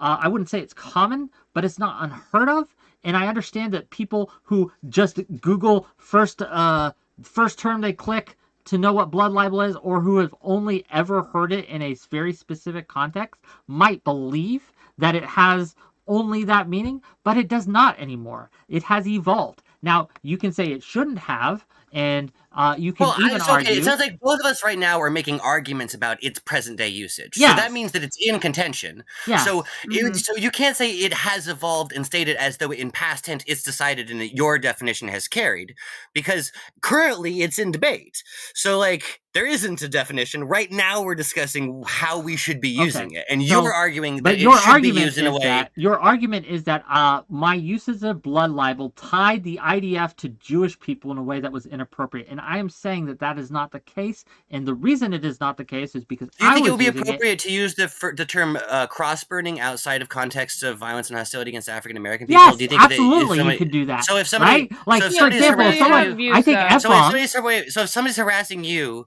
you can. And if it's like you're burning a cross in front of my house. Yeah. Yeah, they've actually used that historically as reference against gay people. Yeah, like a form of cross burning is like like the overstating of like hyper straight things in front of I wouldn't take communities. That's an interesting position. I wouldn't take that position. You're welcome. Okay, but I'm just saying that this is a problem. This is if I may, uninterrupted for just a minute. This is a problem here, right? You are insisting that I conform to the standards that I'm not. I'm just like, I wouldn't do it. I wouldn't do that. You can do it. Okay, but when your argument is, or maybe not your argument, but the argument you're trying to steel man here is that by using that term, I have unequivocally or definitely combined the IDF and Jewish people. I am telling you why that is wrong. Because if I wanted to do that, I would have called what Viv was doing, I would have called that anti-Semitic. But I didn't, because I don't believe it was, because I don't think she was going after Jewish people. I use the term blood libel because blood libel, in a colloquial in your American mind, has no connection with Jewish people. No, what it does is it's broad and in my usage. Mind, it's a term that's very closely associated with Jewish persecution. Broad usage is to accuse because of hundreds of years of history. A group of doing a slanderous, murderous act, right? A very negative act. So you can, for example, if you were to accuse black people of being murderous savages, I would say that it's fair to say that's kind of like a blood libel. That's akin to blood libel. It's close enough. I would call that a form of blood libel. Right? You may reject that usage, and that's fine. But I'll do that. Yeah, I'll take that opportunity. I'll take the opportunity to do that. That's fine. Yeah. But you're wrong. But that's okay. Well, you can be wrong. It's a free country. It is. Sure, absolutely. But that argument, like, this has been used again by Jewish people. Because I want to make clear that it was after I said that I've had Jewish panels, right? Like, no one has no, except for F-bombs, right? Okay, so somebody for sure has. But I definitely a majority of the Jewish people that I interact with have had nothing. Some have even praised it. So sure, F-bomb isn't the gatekeeper of the Jews, okay? He has his opinion. He's entitled to his opinion. I think he's wrong. Okay, so you were offended by Viv's frequent mischaracterization of Israeli action because you believe that it's libelous slander or not libelous. You believe it's libelous slander, and you think that it emboldens people who are anti-Semitic, and it probably increases the likelihood that they would commit violence against Jewish people locally, even recognizing that Israel and Jewish people are different. You're getting it wrong. The reason I was offended at that is because she was painting Israel as a group as bloodthirsty savages, and this is likely to excuse violence against Israel, right? Specifically violence against Israel, for people to believe, because I want this fighting to stop. So you're not concerned about how it might impact people in the diaspora. You're only concerned about how it would impact people in Israel. Look, I have a lot of concerns with how things will impact. I thought earlier you were talking about how it would affect this specific thing. I thought earlier in this conversation, I could be misremembering. Okay. Because we've talked about both. There are things that people have said that have absolutely been concerned. In general, I think that a lot of these criticisms against Israel is bleeding out to be problematic because people are equating Jews with Israel in a way that is leading to them being more at danger. But what Viv was doing specifically, right? What Viv was doing specifically in that instance is because she hates Israel so much that she is willing to misrepresent, misremember, lie, if you want to say that, about these things in a way that makes it, again, people will be more likely to want to destroy Israel. And I think that is bad. I think that here's Israel where I'm confused. We're on the same page. That makes. I think all that's. Are we good? Everything you said makes sense. Okay. Yeah. So here's why I'm confused though. My understanding is that you have defended the rights of Nazis to march around a synagogue. Yes. As well. Yes. So I would say that it seems to me that your positions here are morally incoherent. Why? And it seems like. Okay, I would encourage them not to. If they were in my room, if they were in my community, I would kick them out of my community. You interrupted me when I started. Okay, because you're misrepresenting me. Okay, well, I said I think that they're incoherent. Sure. You asked why, and then you didn't allow me to explain why. You said I was wrong before I explained why. Explain. Okay. It seems like your criticism of Viv's conduct is rooted in how it could impact Jewish people being treated. But in the instance of people using their speech like Viv was using, also using their speech in order to call for the genocide of a group, even if not explicitly through symbology and through their presence and indication, In that instance, you don't seem concerned about how their actions and their speech will impact the Jewish community. That's where I see an incongruity that I struggle with. May I correct you? Well, you could make a position, and we'll see whether or not it's a correction or if it's nonsense, because we don't know yet. If you think that me saying that legally someone should be able to exercise their First Amendment right, even Nazis, to protest in front of a Jewish synagogue or anything like that. So what is being protested in that case? That doesn't mean, right? And this what is a being, completion. well, you gotta let me in. You gotta let me finish. Okay. I haven't even made a point yet. I haven't even said anything yet. I'm setting the scene before I make my claim here. What you are where you are falling short is that you are conflating that me thinking they legally should be allowed to do that means I do not have any concern about the effect. You just said that. You said that my position is morally incoherent because I cared about the effect it might have in this case, but didn't care about the effect it might have in this other case. And that's not true. I absolutely care about the effect it would have. My position on this is that the effect of stifling speech and stopping protest isn't going to affect the Nazis. It's going to be primarily used against the people it's always been used against. The minorities, the Jews themselves, and other such groups, socialists. So what if we looked at a country where Nazis gathering around a synagogue was illegal? Wouldn't that be an interesting place to look to see if that bled into a stifling of liberal free speech? Because I think we actually have an example of that. I wonder what the Anti-Defamation League rates the anti-Semitism of that place as in comparison to the United States. I wonder. Let's check. Let's see. I think you'll be surprised. I think you'll be surprised. So you think that the anti-Semitism that's in Germany is because it's illegal to openly advocate for Nazism? In part. I wouldn't take that stance either. Why not? Because we have evidence that this is a case. Because when it not was just when legal it to be comes, if I openly may tell you why, in Germany, that's when they had their biggest anti-Semitic thing, remember? Because like in history... Yeah, they tried to ban that speech. It didn't fucking work, did it? Right? They shut down 200 newspapers in the Weimar Republic that were anti-Jewish. They broke up. They arrested Hitler, threw him in jail for years, right? Didn't work, did it? Okay, so you said earlier, that you believe that Nazis have a right to protest in front of a synagogue. What are they protesting? Probably horrific things.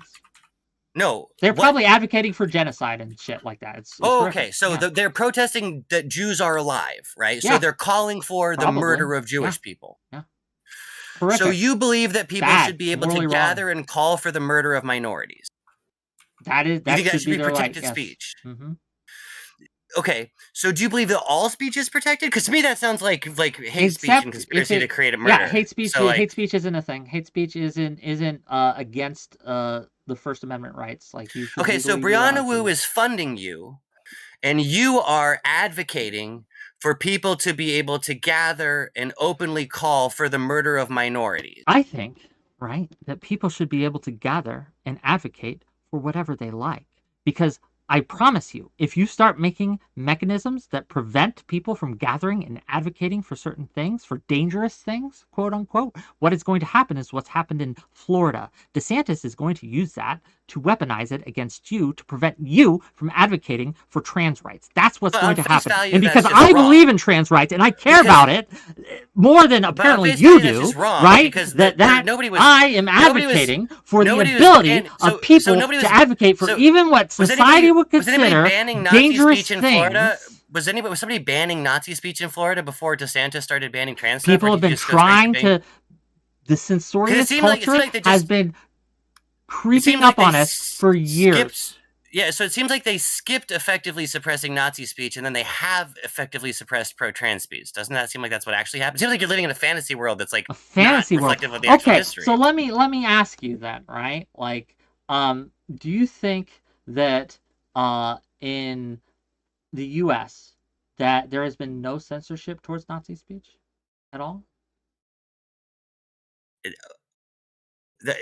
okay, we can't move past Florida. So your assertion okay, we're gonna move past Florida. Okay, let's go. Your assertion was that Florida has become repressive against There's trans a lot people of people. I'm using that as a very specific example. People tried to suppress open Nazi speech. That's your argument? I would No, just love to see... absolutely not. I think you are being bad faith here. I think you are trying to tie me to things that are not actually saying. Well, you say, okay, what I am saying, and let me be clear, and maybe if you let me finish and uninterrupted, you'd be able to hear that, is that a society or a culture of censoriousness is going to be, as it has historically been, used primarily to oppress minorities and people without power. Because, again, if the people with power aren't going to ever be suppressed in any real, meaningful way, right? So, no, if you believe... when you say right, I disagree. So, I mean, I think that you can suppress. I think that the amount of power and the way it's consolidated has changed across societies and across time, and I think that is clearly impacted by effective social movements or ineffective social movements. Censorship has suppressed an idea successfully? It really seems like you're not willing to engage. So, like, it sounds so like, oh yeah, okay.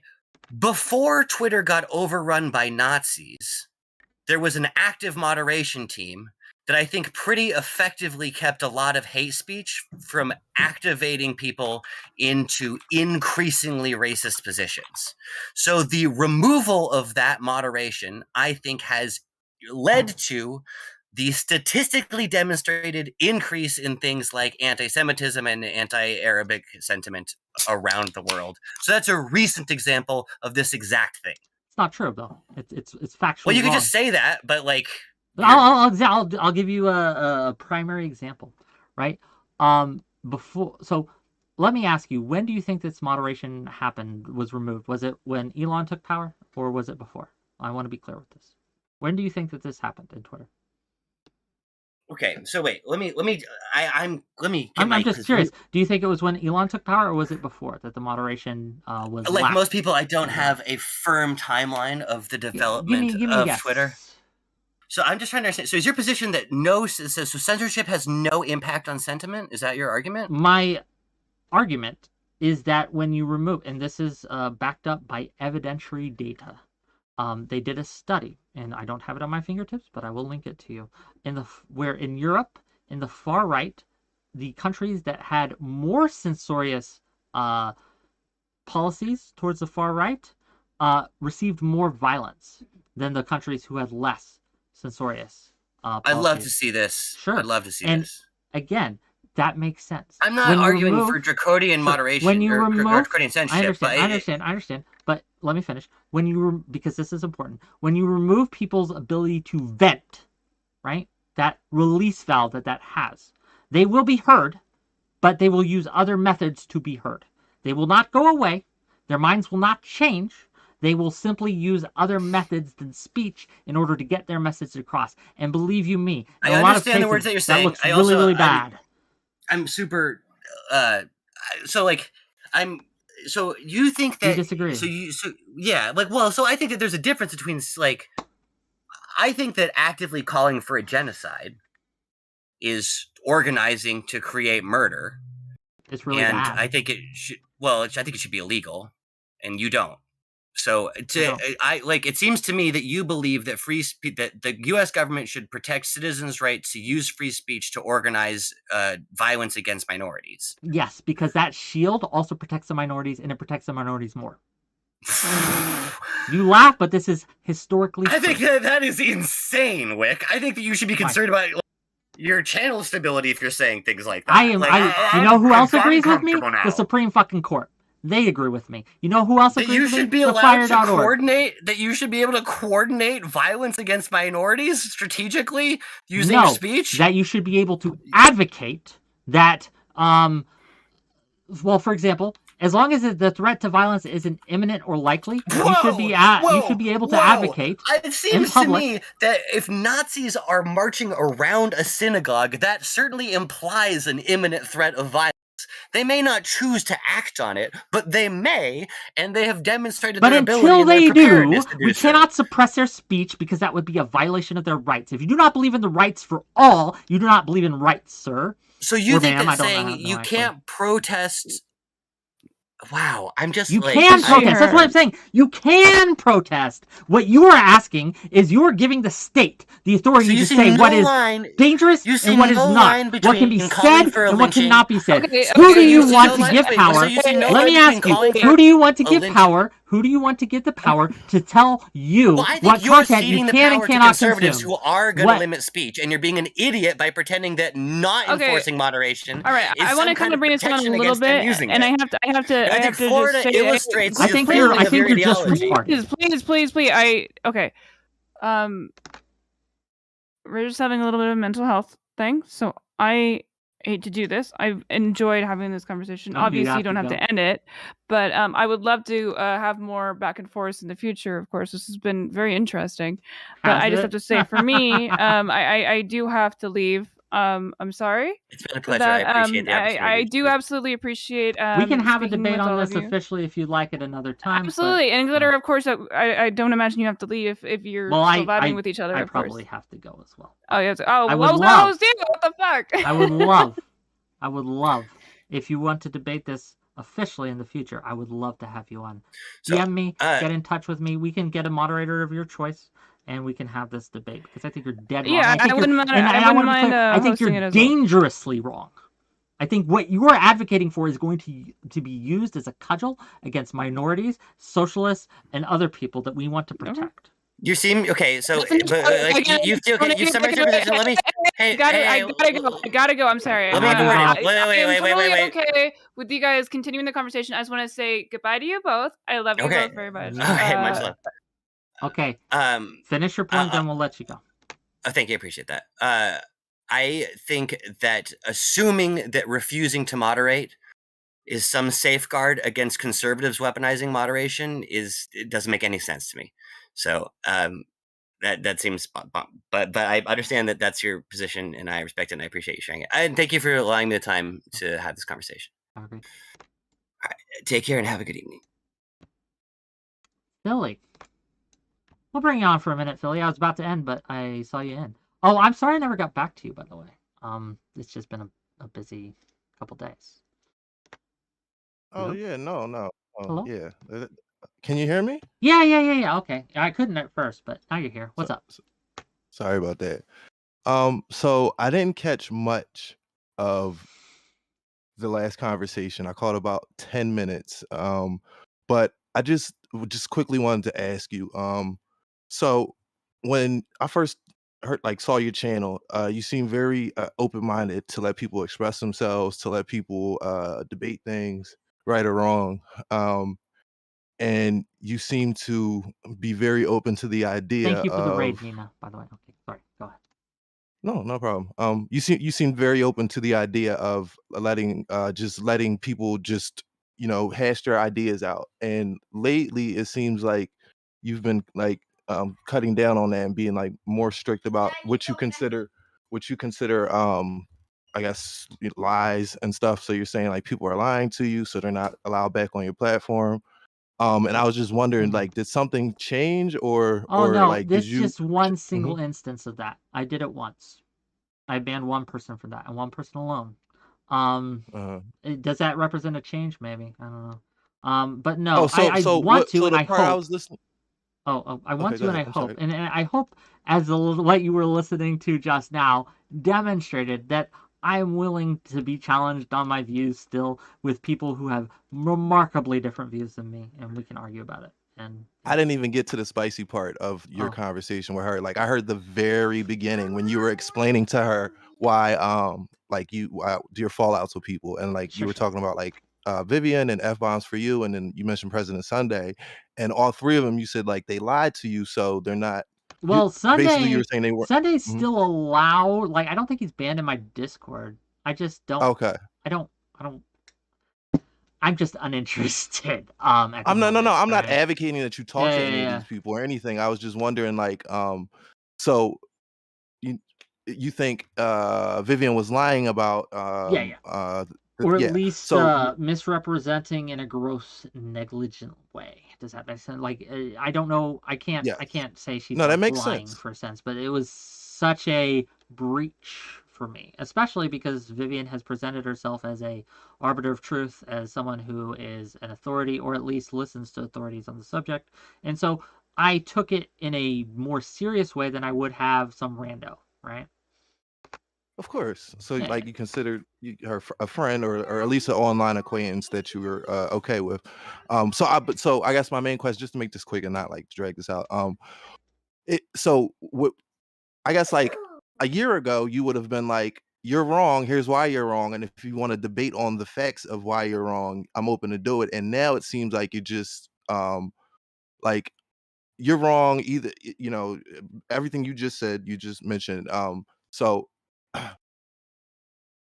I guess what I'm asking is like, why not debate the fact, like those like things, and what was so egregious about this one that is like, oh, you're wrong, you lied, you're wrong, or you lied. So I'm never, I don't know if something's changed since the last conversation you had with her. I don't know if like, Yeah, I haven't but the talked to her since then. okay, so all right, Yeah. so it's like I'm I still thought it mad was. at So her. yeah. I guess you're saying you're more mad because you were, you had a different relationship with her and Yes. you found it very disrespectful to your platform. Yes. I guess. To me, Okay, got you. specifically. To you, got you. I like, this is a single instance, and you can say that it is against my general principle, maybe. But I think that, like, I think anyone watching my channel, and I hope they would come away with that I am absolutely willing to hear and platform and go on different ideas, right? If you lie, I will call you out for lying, right? And depending on that lie and what you're doing in the context around it, I might kick you out. But I'm willing to listen. It really depends. It's context dependent, as the Harvard representative would say, if you will. Yeah. So it sounded like you agree with it, right? Or like, Oh, not the agree with people, and her, yeah, but no, I absolutely, and I'll take the stance again. I think they were correct in what they said. I think that you should be me too. people should be able to advocate for that. And I context is would dependent. recommend people not, right? Like, I would Absolutely. say that Yeah, it's yeah. probably a bad idea, and it's probably very immoral if you're advocating for that. But I think you should be allowed. Yeah, because like for instance, people, yeah, so like back in like the 60s and 70s, there was a lot of protest and advocates on college campuses, and they were saying a lot of things that today we would really cringe at, but at the Mhm. the spirit of it is you need to be able to hash these ideas out, like Yes, even if it is yes, hate, you yes. need to be able to talk about where these Mhm. feelings come from, why, yes, so Mhm. I completely 100% agree on Yeah. that. Especially on Okay, I think campus. Especially on campus, right? I think that's the most important place, I agree. a college campus, because that's where your ideas are supposed to flourish, or at least be explored, to the most, right? Like you have the time, you have the resources, you have all the knowledge and the information right there, and you have those 4 years to kind of like ground yourself really. So yeah, so we're in agreement. You answered my question. I think that's about it. I don't want to like drag this out. Yeah, I'm sorry, like, he came on the end. But Yeah, SP, it's great to see you again. You're always welcome. But for now, I'm gonna have to let you go. awesome. Bye, All buddy. right, talk to you later. Peace. Okay. Okay. Longer stream than I expected, but we had some callers. We had some wonderful conversations. Do you guys like the solo stream stuff? I know it's technically solo. We had a couple debates, surprise debates. I had a debate with Doobie. I had a combo with Nina. It wasn't really a debate. I had a debate with 𝕾𝖍𝖎𝖙. I don't know their name. Maybe we'll have a further debate when we go.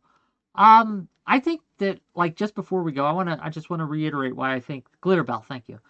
Why that's a dangerous position that 𝕾𝖍𝖎𝖙 has, right? one of the big reasons we have the rights we have today for minorities is because they were allowed to protest, to advocate for themselves. At the time, many were saying that these were pernicious, dangerous ideas that would lead to death and harm. That's what they were at. That was the rationale for preventing that from being said. Okay? We as a people are very, very bad at deciding truth. And what I mean by that is that when we give organizations power, they tend to lean towards censoriousness. So, and this is a problem for the left and the right. Both groups do this. When the right's in power, they will ban things. They will do book burnings. You see what's happening in Florida and DeSantis, etc. When the left has power, they ban other things. But those mechanisms that they use in order to give the state or other institutions authority is where I want to disarm these things. I want to have neither the right nor the left able to tell you, dear viewer, what content you can and cannot consume. I want that to be a decision that you and you alone are able to make. Now, does that mean that I am okay with people being violent? Absolutely not. We cannot tolerate violence. When we start engaging in violence in our protests, that is when people should step in and shut it down, right? But until that happens, I think that people should be allowed to have their say. Because I want to know who is advocating for these things. I want to know so that I don't turn my back on them. I want to know who thinks the genocide of the Jews is okay so that I don't turn my back on them. I want to know. I want them to be able to say. Having them not be able to say it does not mean you are more safe. You have, much like an ostrich, simply buried your head in the sand and made yourself unable to track or hear or understand what is being said. Because they might not, they'll shut up, right? They'll go off the platform, they'll disappear. But what won't happen is they won't change their minds. They will still exist. They will still operate, advocate, and try to enact their will. And much like, again, we have evidentiary data to show this, when they cannot be heard through their voice, they will make themselves heard through other ways. Censorship makes you less safe. It's just true. Makes you more comfortable. I'll give you that. Makes you more comfortable, but it makes you less safe. We need to know who is saying these things. We need them to feel comfortable saying these things. And we need to act accordingly. Now, does that mean that you should welcome them with open arms in your community? Absolutely not. Absolutely not. You are free to, and I encourage you in some cases, to kick them out of your communities, to shun them. But their free speech right to say their piece should be upheld, because the shield that keeps it strong, we need to keep the shield strong that protects them, because it also protects us. It protects you, dear viewer. It protects me. It protects all of us. Gang, if you like this content, hit that like button. Hit that subscribe button. Throw me some super chats. If you're following this on Twitch or Kick, hit that follow button. Send me some bits. Send me some subs. I am more than willing to have you support the channel in those ways, because it really helps the channel in those ways. I know this has been a longer stream today, but yeah. Next stream will be Monday, and hopefully we're going to have a one-on-one debate about do men like women, or do women like men? What's your action figure back there? Well, I told everyone I was a little transformer that my nephew got me. Tuesday, we're going on Admiral Gibbs' show and it's going to be later. We're also probably going to do call-ins on Tuesday. Wednesday, we are going to be having Lav and Erudite teaming up against Fairy Queen, Rora, and Brittany Simon. So tune in for that on Wednesday. And then on Thursday, we're going to have a show on Is Trump a Threat to Democracy? So we got a good lineup coming up next week. I hope everyone has a great weekend. Yeah, wait, what? No, that's a real thing. They're going to be debating on whether OnlyFans is exploitative. Uniquely so as compared to streaming. So tune in, gang. Tune in. Yeah, they're still teaming up. It's still a team up. I know. I didn't miss it. I saw the clips. They yelled at each other, but they're still coming. They're still of a team on this. They may be unlikely allies, but it is what it is. Who's still streaming? Who are we raiding into? Let's see. We got Tuna Chip, Rezi. We can go to 𝕾𝖍𝖙. You guys want to raid 𝕾𝖍𝖙? I know he's struggling right now. Mooncake. Oh, you guys want to raid Mooncake? Ooh, who are we going to? Let's do 1s in chat if Tuna Chip, 2s in chat if 𝕾𝖍𝖙, 3s in chat if Mooncake.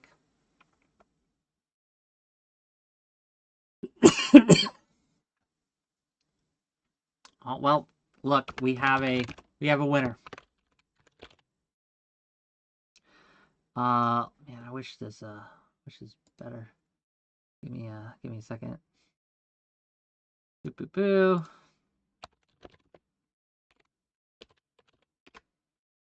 Okay, let her know that this is a hate raid.